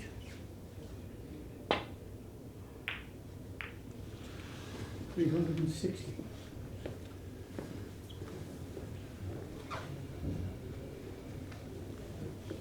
Hi, Peter. Thanks for joining us. Now, you are capable of great things on a billiard table, so you won't be easily impressed. But I think for Causier to play like this in a world final, that is, even for someone like yourself, impressive. Oh, Dave's just been absolutely phenomenal again. I think we were just talking about it last night. I think he's actually gone up another level. He seems to be getting better. His levels of concentration are just staggering. He just keeps on going and going, and his numbers that he's and breaks and scores that he's put in this week is just absolutely phenomenal. Really is. And it's not just the way he's building these breaks, it's the variety of shots involved in them. Oh yeah, I mean, Dave's got every shot in the book. His recovery shots, he's the best recovery shot player in the world. He's always been a great all-round player. His top of the tables has always been brilliant, but I think his top of the tables got even tighter. You know, playing top, he can play, but it depends what mood he's in. He had a 600-odd break against me a couple of years ago in Singapore. Just playing potions and knock. But he's got the lot. He's just a phenomenal potter. You know, he really is a worthy world champion. 377. I suppose in many respects it would be easier for Dhruv Sitwala to take rather than a match where he has been beaten by, say, 300 or 400 and had plenty of chances. In this first session, Causier was good. In the second session, he's been outstanding. Yeah, and he wasn't really getting going or flowing as much in the first session, even though he had a good lead. Yeah, and then I think that was a bit of a turning point for Dhruv when he had that miscue. He was a point behind. But over a 5-hour session, Dave's always going to get chances, and his scoring power is just ridiculous at times. And I think Dhruv was always going to struggle to keep up with him. Anyone would. He said I played him in the semi-final of the English Open last weekend, and I think I had my first 3 visits, and I was 700 points behind. I just didn't see a shot. He was just superb again. 389. He actually, in many respects, detracts from the spectacle because he sucks out any drama because he's so far in front. But that is the efficiency of the man. And I think efficiency is actually a word that underscores just how good he is, the excellence of the man. Oh, just outstanding. As I said, I think this is probably his, was it second or third triple in this final? I'm not too sure. But yeah, just phenomenal. And he just keeps on going. He doesn't take his foot off the gas. And it's quite. I've been on the end of a few items off Dave, as most people have. And it's quite demoralising when he does miss, or the very occasion he does miss. You come to the table and you're 1,000 points behind, and you just don't want to be there. It's very hard to get down and play a shot. But he has ridiculous stamina, and so his levels of concentration is unbelievable. It really is. On the snooker tour, if a player makes a couple of centuries in successive frames, we talk about how difficult it is to, as you say, sustain concentration for what is basically, 410. I don't know, 40, 50 pots. This guy is playing one shot after the next in a world final, and the precision he's showing is just mind-blowing. Yeah, he's totally in the zone. He's in, he's easily won the match. So he's just enjoying himself now. He must be a really good feeling for him now. He's earned a good few quid this week as well. So yeah, he's flying high, Dave, isn't he? 418. The man to beat, and he has been for a number of years now. I think when he lost to Peter a couple of years ago, and it was so uncharacteristic performance by Dave. And Peter did play great and played a great final to win. I think that really hurt Dave, the way he played in that game. And he's come back ever so strong. It was strange for me, actually, because that was the first world final I commentated upon. And I don't think I appreciated just how abnormal that performance was for him. Yeah, I think I sat with you and done a bit of commentary with you on that game. And I do remember saying, I think, it's just a matter of time before Dave clicks in and rolls in a 300 or 400 and he's back in the game. But it just never happened. I think his highest break was like 58, which is just... The odds you'd have got for that was just would be ridiculous, 436. Yeah, think of a number and then add a 0. Definitely. 438. Now, can he finish off here with a 500 plus? 440. That'll be the only thing on his mind, knowing Dave. He knows it's pound the point, so He's getting 5.99 at the moment for the highest break. He will want to run out now. He'll want to run out with it's 18 minutes. He can probably get to 700 here, 700 plus. A few extra quid for him.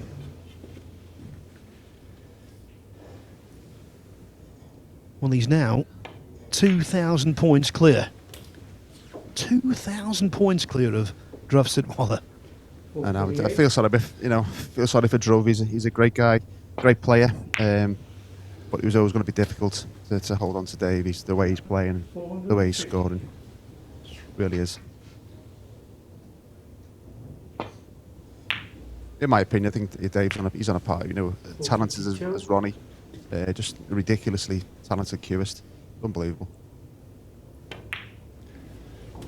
What's his dedication as well? He puts so much practice in, and solo practice as well, which is always quite difficult, and to have that motivation to do that, and he still does it lead up to events, puts the hours in, and on top of his natural talent that he has, that makes him such a phenomenal player.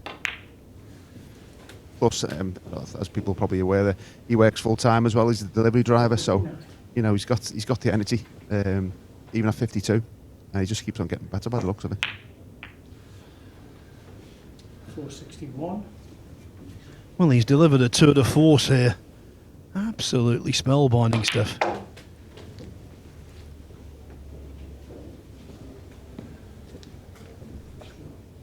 $464.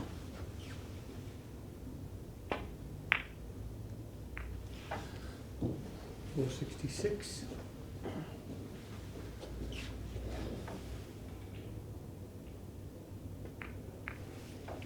$468.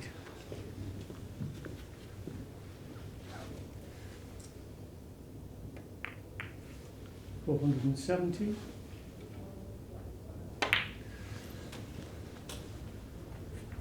He might fancy a bit of postman's knock here, or he might try and get a bit high on the red and knock the white up back into floating. I think he may do here. It's a bit difficult to see if the white is actually tight on the cushion or not. 478. Got a trap there now, so you may just stay there for a while, make some more easy points.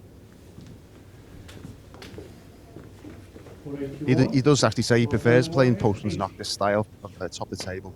But when he's got the speed of the table, he can racking up serious points very quickly. 2 pots to the cannon, the 8-point sequence, and so he can rapidly build a break up. 488. He just nudges it further right behind the spot, so he's got it in perfect postman's knock position now. And he's mastered the borderline crossing again. Well, in his job, he must have knocked on a few doors himself, so maybe we should rechristen it delivery driver's knock as a nod to his brilliance. 494. 496.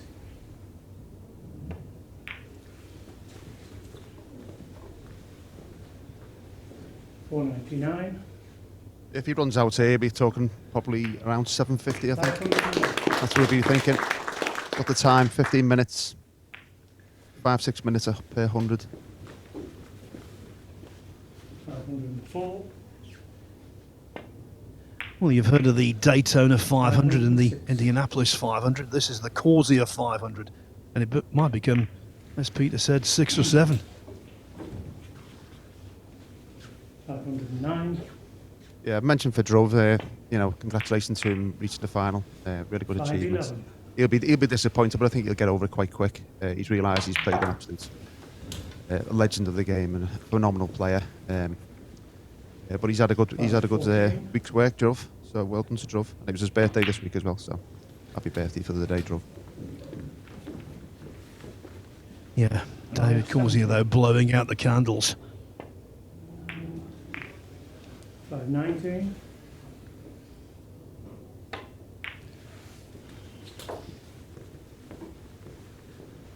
522. And one last one, if you'll pardon it. He's making it look like a piece of cake. 524.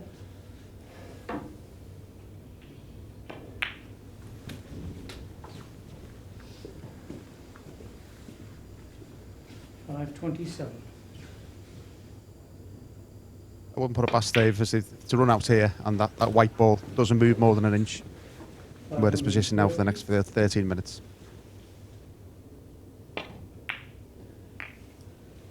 Five, 3, 2.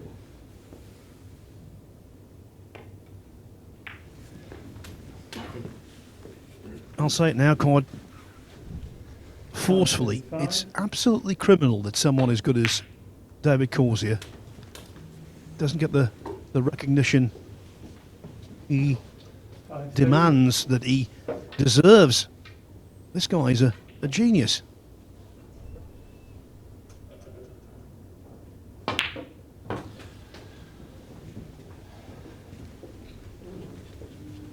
Unfortunately, the prize money in the billiards events is a fraction of what the other snooker players earn. In comparison, like the skill level is just the same, if not more, in some cases. But it's great that World Billiards we've got an increase in the prize money recently, and moving forward, it sounds quite pretty exciting.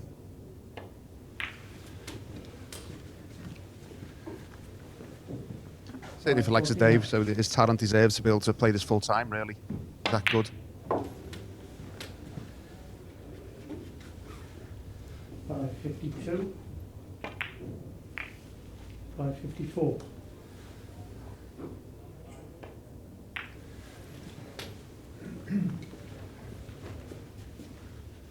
$557.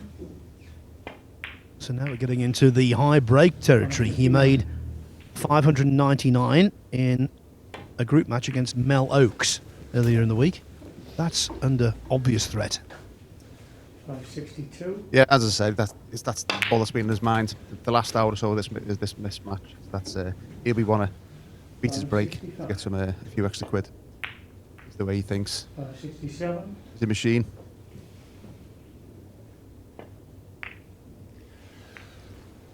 $569.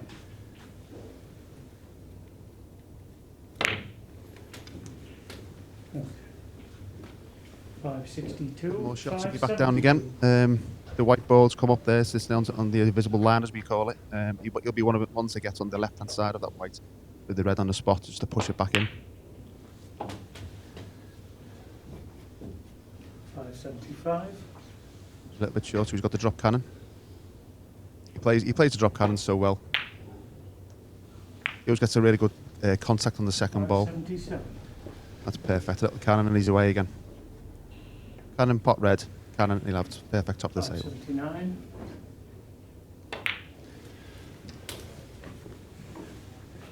582. Falkland warning at 80. 584.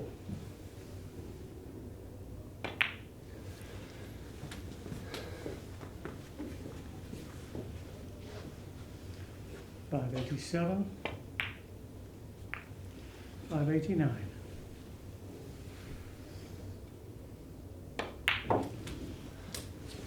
Just a few shots away now from the 600 mark. 592. Yeah, I mean, it could be, if he does run out this unfinished break, it could be close to the 800, the way he's going. The speed he's playing and the rate he's scoring, he's doing about 100 points for every 5 minutes, so there's another 200 points for him here. 597. Just a ridiculous performance by him.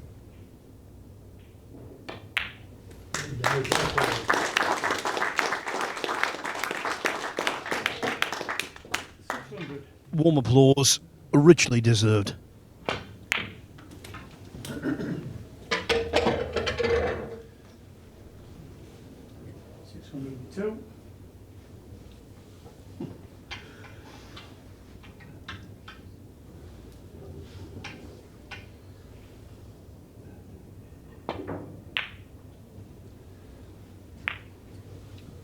Now this sharpens the focus, because every point he gets from here on in will be an extra £1. The high break is £1 per point.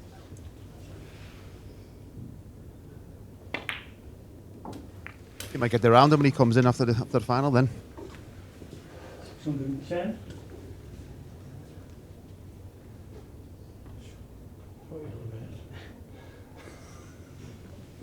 613. You'll be okay with a cushion cannon here. The two balls as close together. Shouldn't be an issue. 615.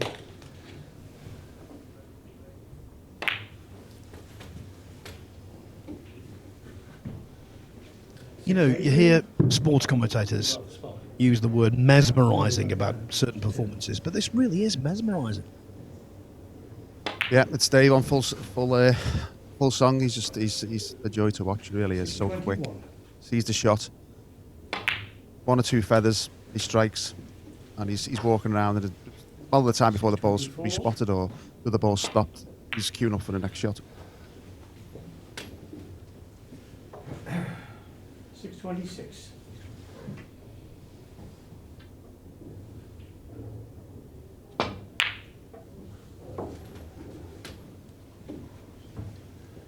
$629.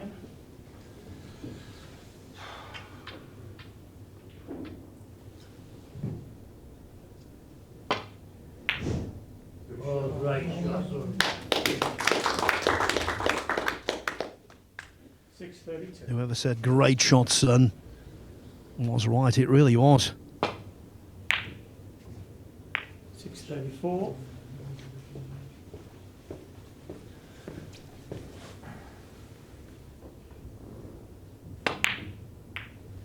636.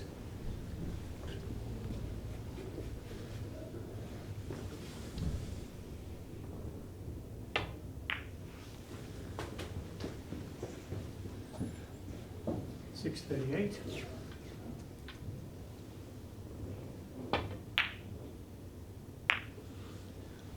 640.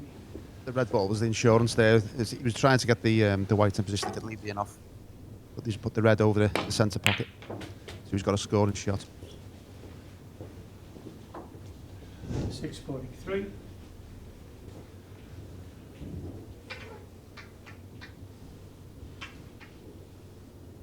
It's a shame there's another 15 minutes on top of this, because you could be looking at a 1,000 break.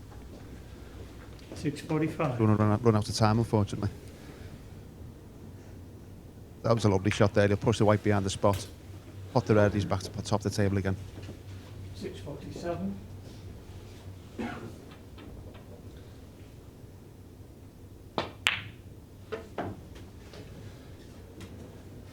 650. A big well done to Steve Harrison, the referee, as well. It's his first world final. He's been on the circuit for a number of years now. Great referee, lovely fella, and everyone was delighted that he was selected to get the final, and he's delivered a perfect performance for refereeing. Well done, Steve. Oh, caught a little bit of jaw there, but it just about flopped in.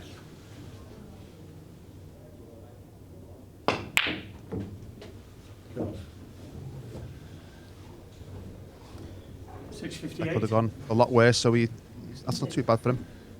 Good options.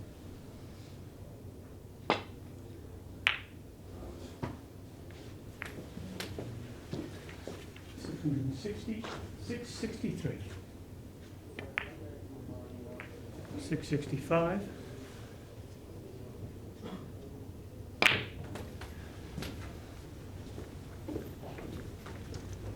668. Last year, in capturing the title in the final, he scored 2,088 points in beating Rob Hall. 671. He might be almost 1,000 better than that this time around. 673. Yeah, just a staggering performance, it really is.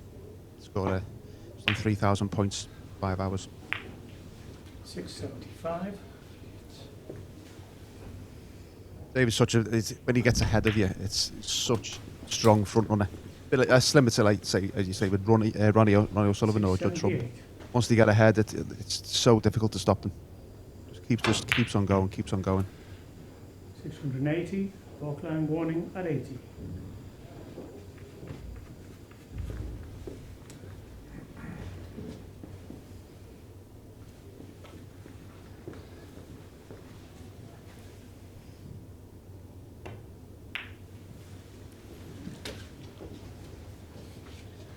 682.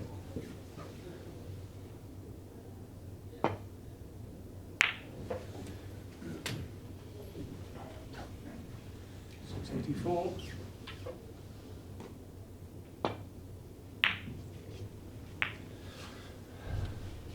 $686.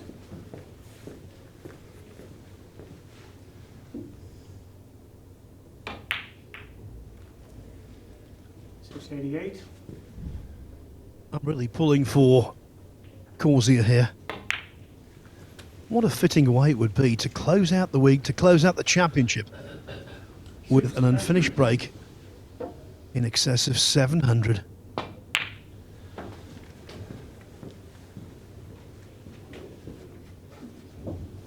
Yeah, looks like he's going to do it, Phil, as well. Phenomenal.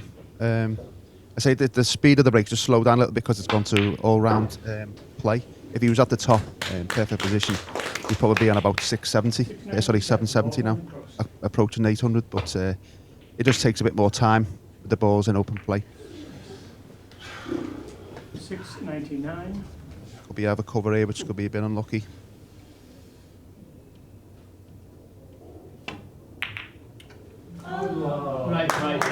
Great break.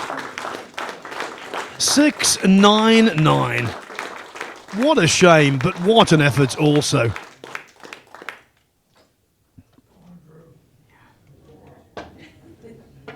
Nice touch by Dhruv to shake his hand as well. So at least he's increased his prize money by an extra £100. Yeah, about 3 months. Yeah. He'll be well happy with that. Yeah, had 599 in the bank, now 699 for the high break.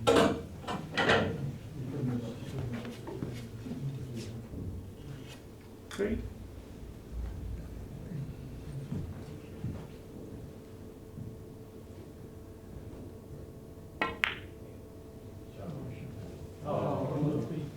Dhruv, Sitwala, 3. Yeah, quite understandably, the air is out of the balloon for Dhruv Sitwala. 2. Just wants the next minute and 20 seconds to count down as quickly as possible.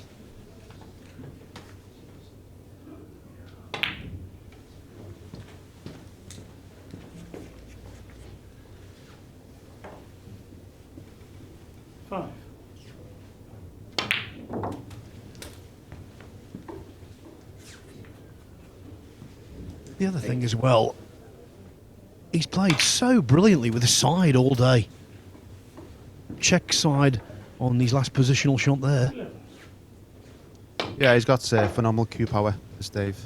And in billiards, a lot of the shots that you do play, probably around 80%, you're playing with a touch aside on most of them to widen the angle or narrow the angle more than you would do in snooker. But yeah, Dave's got tremendous cue power. 16. Physically impossible to reach the 3,000 mark, but they are just numbers.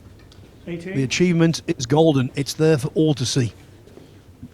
Yep, fantastic performance from Dave. Congratulations to him, worthy world champion. Outstanding.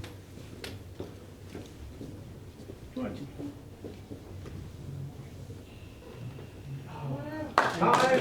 That is it. The clock has run out. Dhruv has been drubbed. David Causier, the delivery driver, really is the total package. In 3 minutes' time. Peter, you've seen an awful lot of billiards over the years. Even by David Causier's standards, I get the impression that was something else. Yeah, it was just an absolutely brilliant performance from Dave. He's steamrolled Dhruv. He really has. Just such a good scorer, and he's just relentless. And as I say, his concentration and the levels of energy he has is just to keep it going all this week. He's just been non-stop the whole week. He's been the best player all week, head and shoulders, and fully deserves it. He's won the short form championship of the world in 2013, 2015, 2016, 2017. Now, for the first time, he has successfully defended the timed version.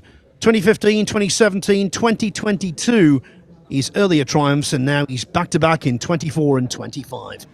David Causier is the king of all he surveys in the world of billiards, and in just a few moments' time, we'll get to see him presented with that John Roberts Trophy. From Phil Yates, from Peter Sheehan, and from all of my commentators here at the Landywood Snooker Club today. What a wonderful venue, by the way. From all of us, thanks for watching, and please stay tuned for the presentation. Time here at Landywood Snooker Club. An amazing festival of billiards over the last 6 days, starting off with the English Open and now the 2025 World Long Up WBL Championship. Before we go any further, I'd like to welcome our presentation party. First of all, a wonderful man who's been our host here at this incredible club, which offers supreme standards for us all to play the beautiful game. That's Mr. Paul Lloyd. Please welcome Paul. And we are also thrilled to have a man who promised us he would be here, and he is true to his word. Would you please welcome the chairman of the WPBSA, Mr. Jason Ferguson. Great to see you, Jason. Thank you, Paul. Paul, what a fantastic club you have here, and it's been fantastic to have you here. Well, we've enjoyed having you, so it's always a pleasure. World Billiards are welcome here, hopefully as much as possible. And I know we have a little presentation that we would like to make to you and to your wonderful staff, to Debbie and to Nicola and to all the staff in the kitchen who've been so, so good to us. Everybody has been fed and watered beautifully. Do we have Debbie and Nicola here? Somewhere, yeah, Debbie and Nicola. Debbie and Nicola, please make your way up here. And we've got a beautiful flower boy, Mr. Chris Coombe, one of the directors of Wyrley. Phil, come on up here now. You've seen the ring girls at the box, and we've got Chris Coombe here. Debbie, thank you so much. Nicola, thank you so much. We love you. You're great. There you go, ladies. Thank you so much for looking after me. So you can have the pink ones, and Nicola can have the white ones. You can divide them up when you get back. Big round of applause, please. But no, there's one there. No, Nicola, I'm only joking you. Congratulations, Debbie, and to Nicola.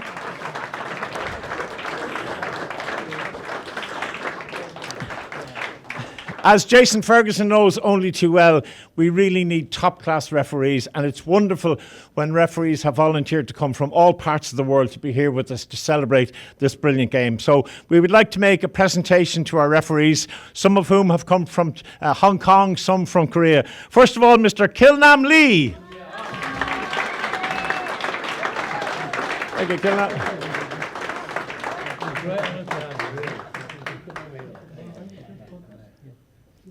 Okay. Thank you, Kilnam. Next up, we have Sung Ming Park, also from Korea. Thank you.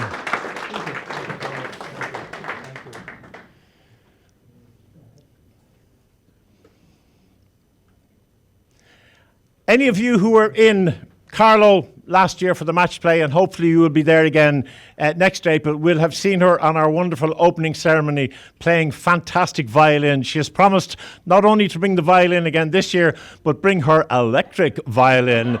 Jenny Choi, all the way from Korea. Thank you, Jenny.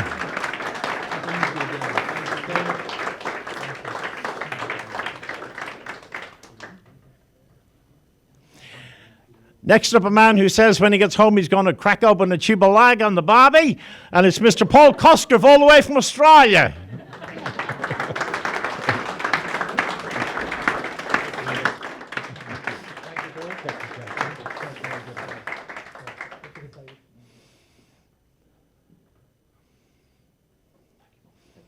Next up, a young man who has made the number 33 synonymous with a Dublin accent all over the world. Whenever anybody mentions his name, they all say 33. It's the darling of Dublin, not Ken Doherty, but Mr. Kevin Christie.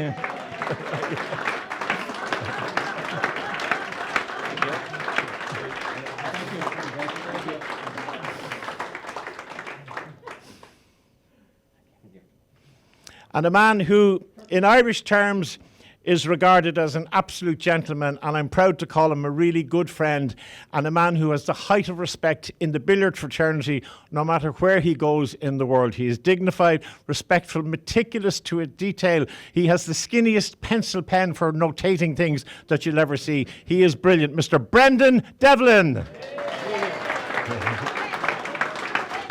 Brendan. Yeah.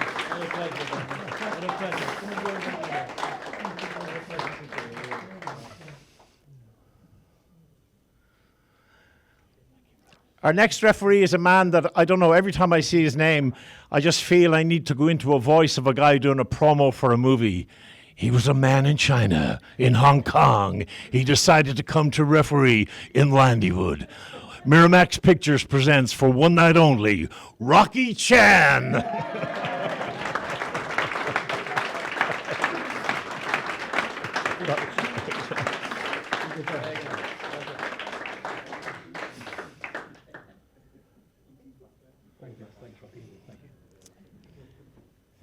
All the way from England, Mr. Neil Dale. Neil, thank you so much. Well done, Neil. Thank you, sir.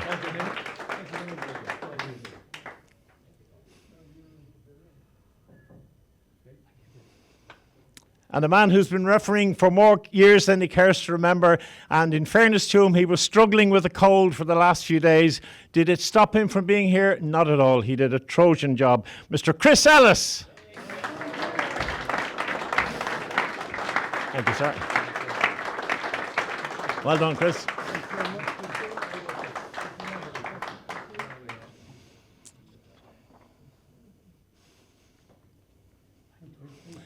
Thank you, Chris. And so to the final with our team of markers, referees and scorers. A lady who came all the way from Korea to be with us, and she was our final marker for the final, and that's, of course, Eun-Ju Park. So both of those. Thank you. Thank you. So, and this is your medal for being the marker.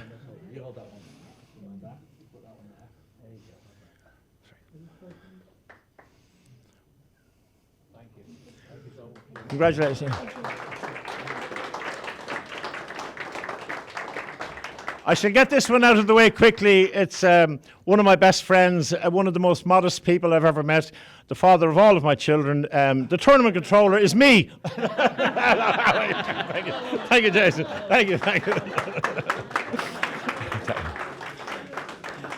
And so, to a man making his debut at a world final as a referee, 5 hours of intense concentration, and talking to both players during the interval, they both said how wonderfully he refereed the final. They didn't even notice he was there, in the best sense of the word, and I think that is the finest accolade you can pay to any referee. Ladies and gentlemen, delighted to say well done, a fantastic job to Stephen Harrison.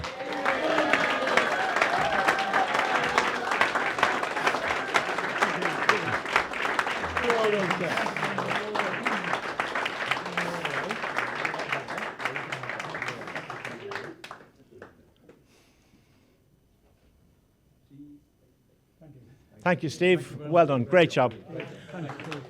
Now,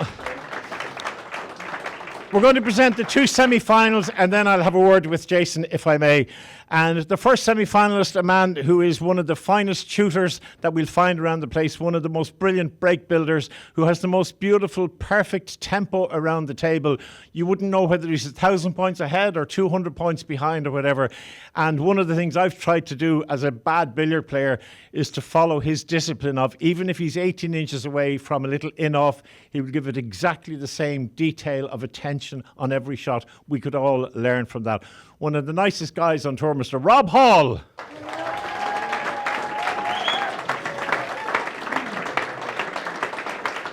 Congrats, Rob. You made that. Thank you. Thank you.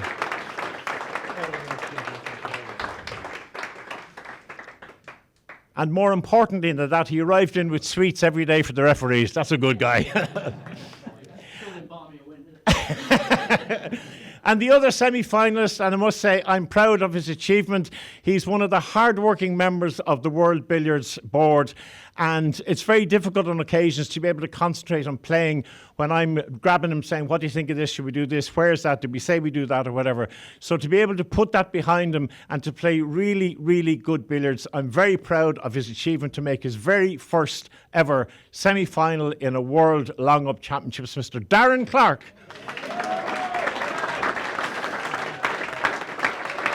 Well done, Darren. Proud of you.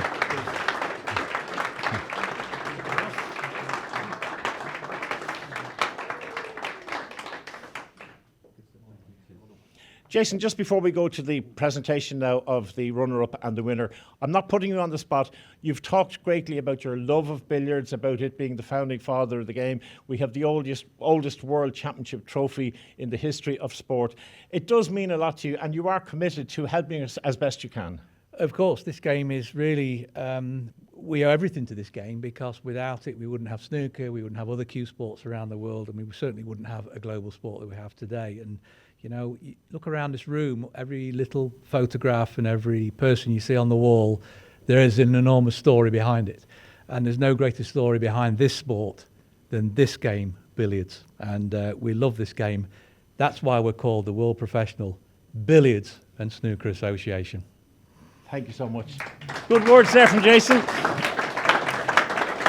And on the basis of our winner today, we're going to need more money, because we'll come to him in a moment, because there were 5 prizes on offer, and he's after winning 4 of them, because we had a prize for the high break in the English Open and then the English Open, and then we had a high prize break in this World and the World.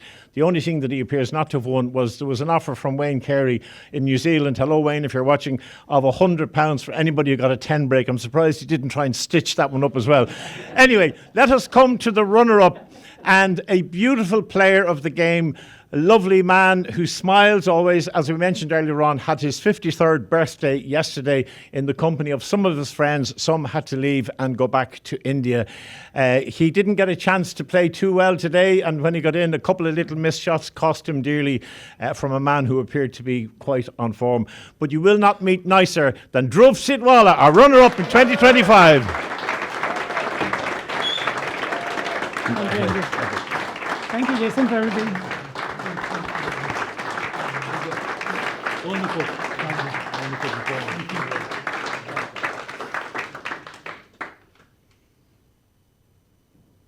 Dhruv, a few quick words on Landywood and your experience here.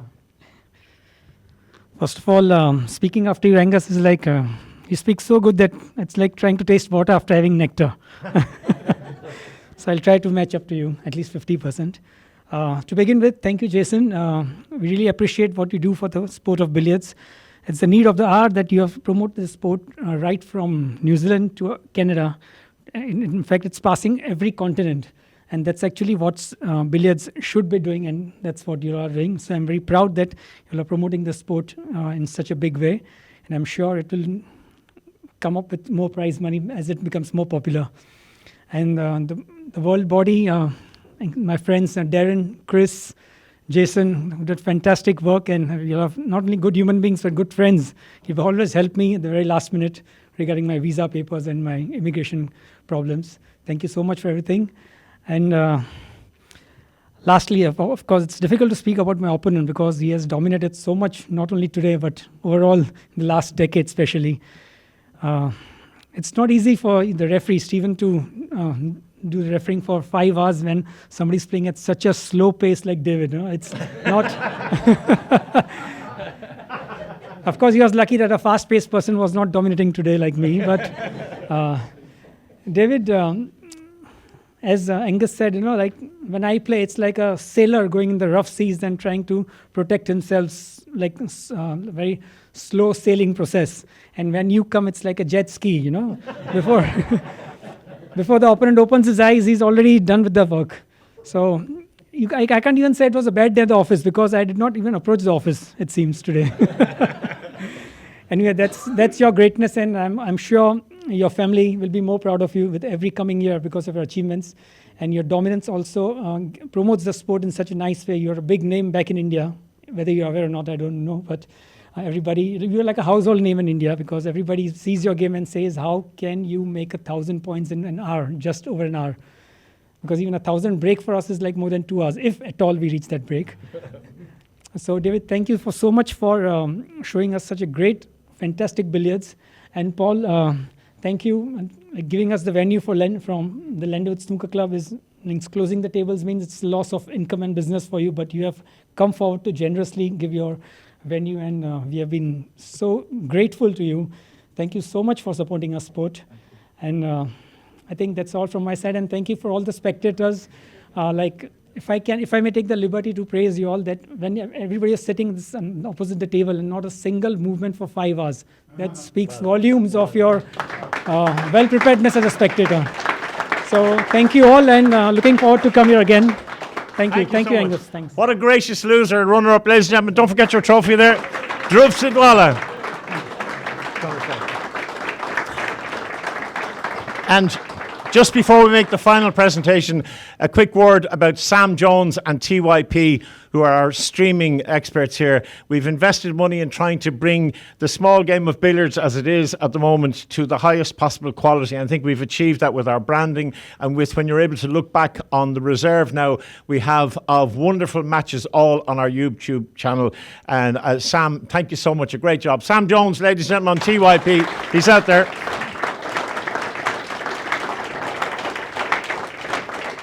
And so I think it's very fitting that the chairman of the WPBSA should present the trophy, and this magnificent trophy here, to a man who has dedicated the last 10 years of his life. He's been playing for 35 years, I imagine, and perhaps more. But I don't know anybody who works harder than he does every single night in the run-up to major competitions. I know because I speak with him every night on the phone, and he will do 3-4 hours, 6 days a week to get himself ready. And I know sometimes, I've mentioned this before, sometimes his personality may be such that he's so focused on the task at hand that people find him maybe standoffish or quiet or not engaging socially or whatever. That's because he is focused on his goal, which was to retain or indeed to win as many trophies as he can. And as a professional, I admire that. And that dedication comes at a cost. And I know it's been tough on him, but he has done the deed. Not only that, then, he was about to win £599 for the high break. And just, as I said, to stitch it into us, he's now got £699, which he's delighted about. So his wife will be saying, look at the new dress I got to go with your trophy. So, ladies and gentlemen, I'm delighted to ask the chairman of the WPBSA, Mr. Jason Ferguson, to present the trophy to the 2025 world champion, and still the world champion of the world, Mr. David Causier.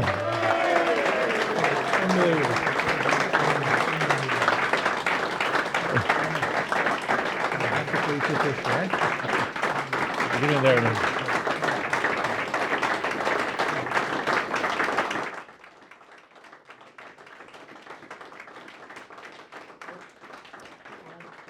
And Mr. Paul Lloyd of Landywood Snooker Club. And I'm going to get in for one in a minute.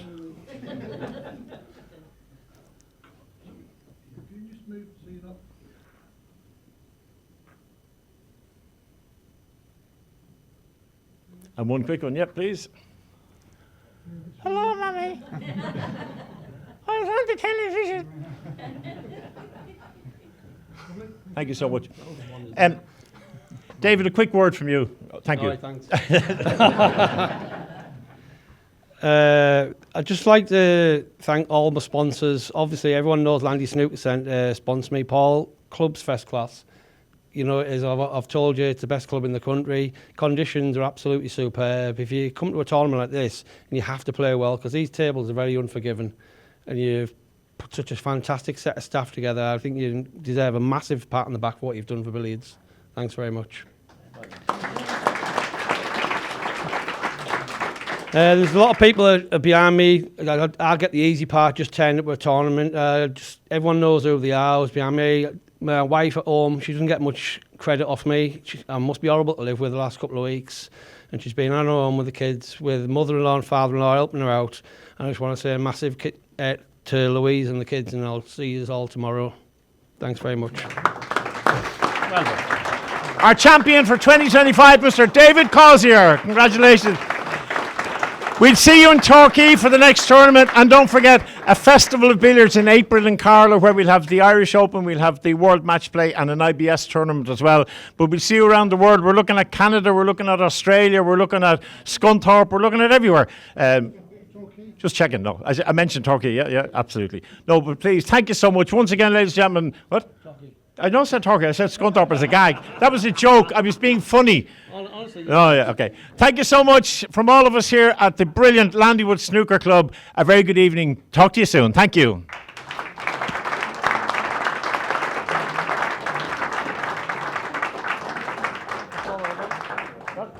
That was before. Hey, yeah, let's see how you do under pressure. Hey, let's see how you do under pressure. Give them a name to remember. Hey, a moment can live on forever.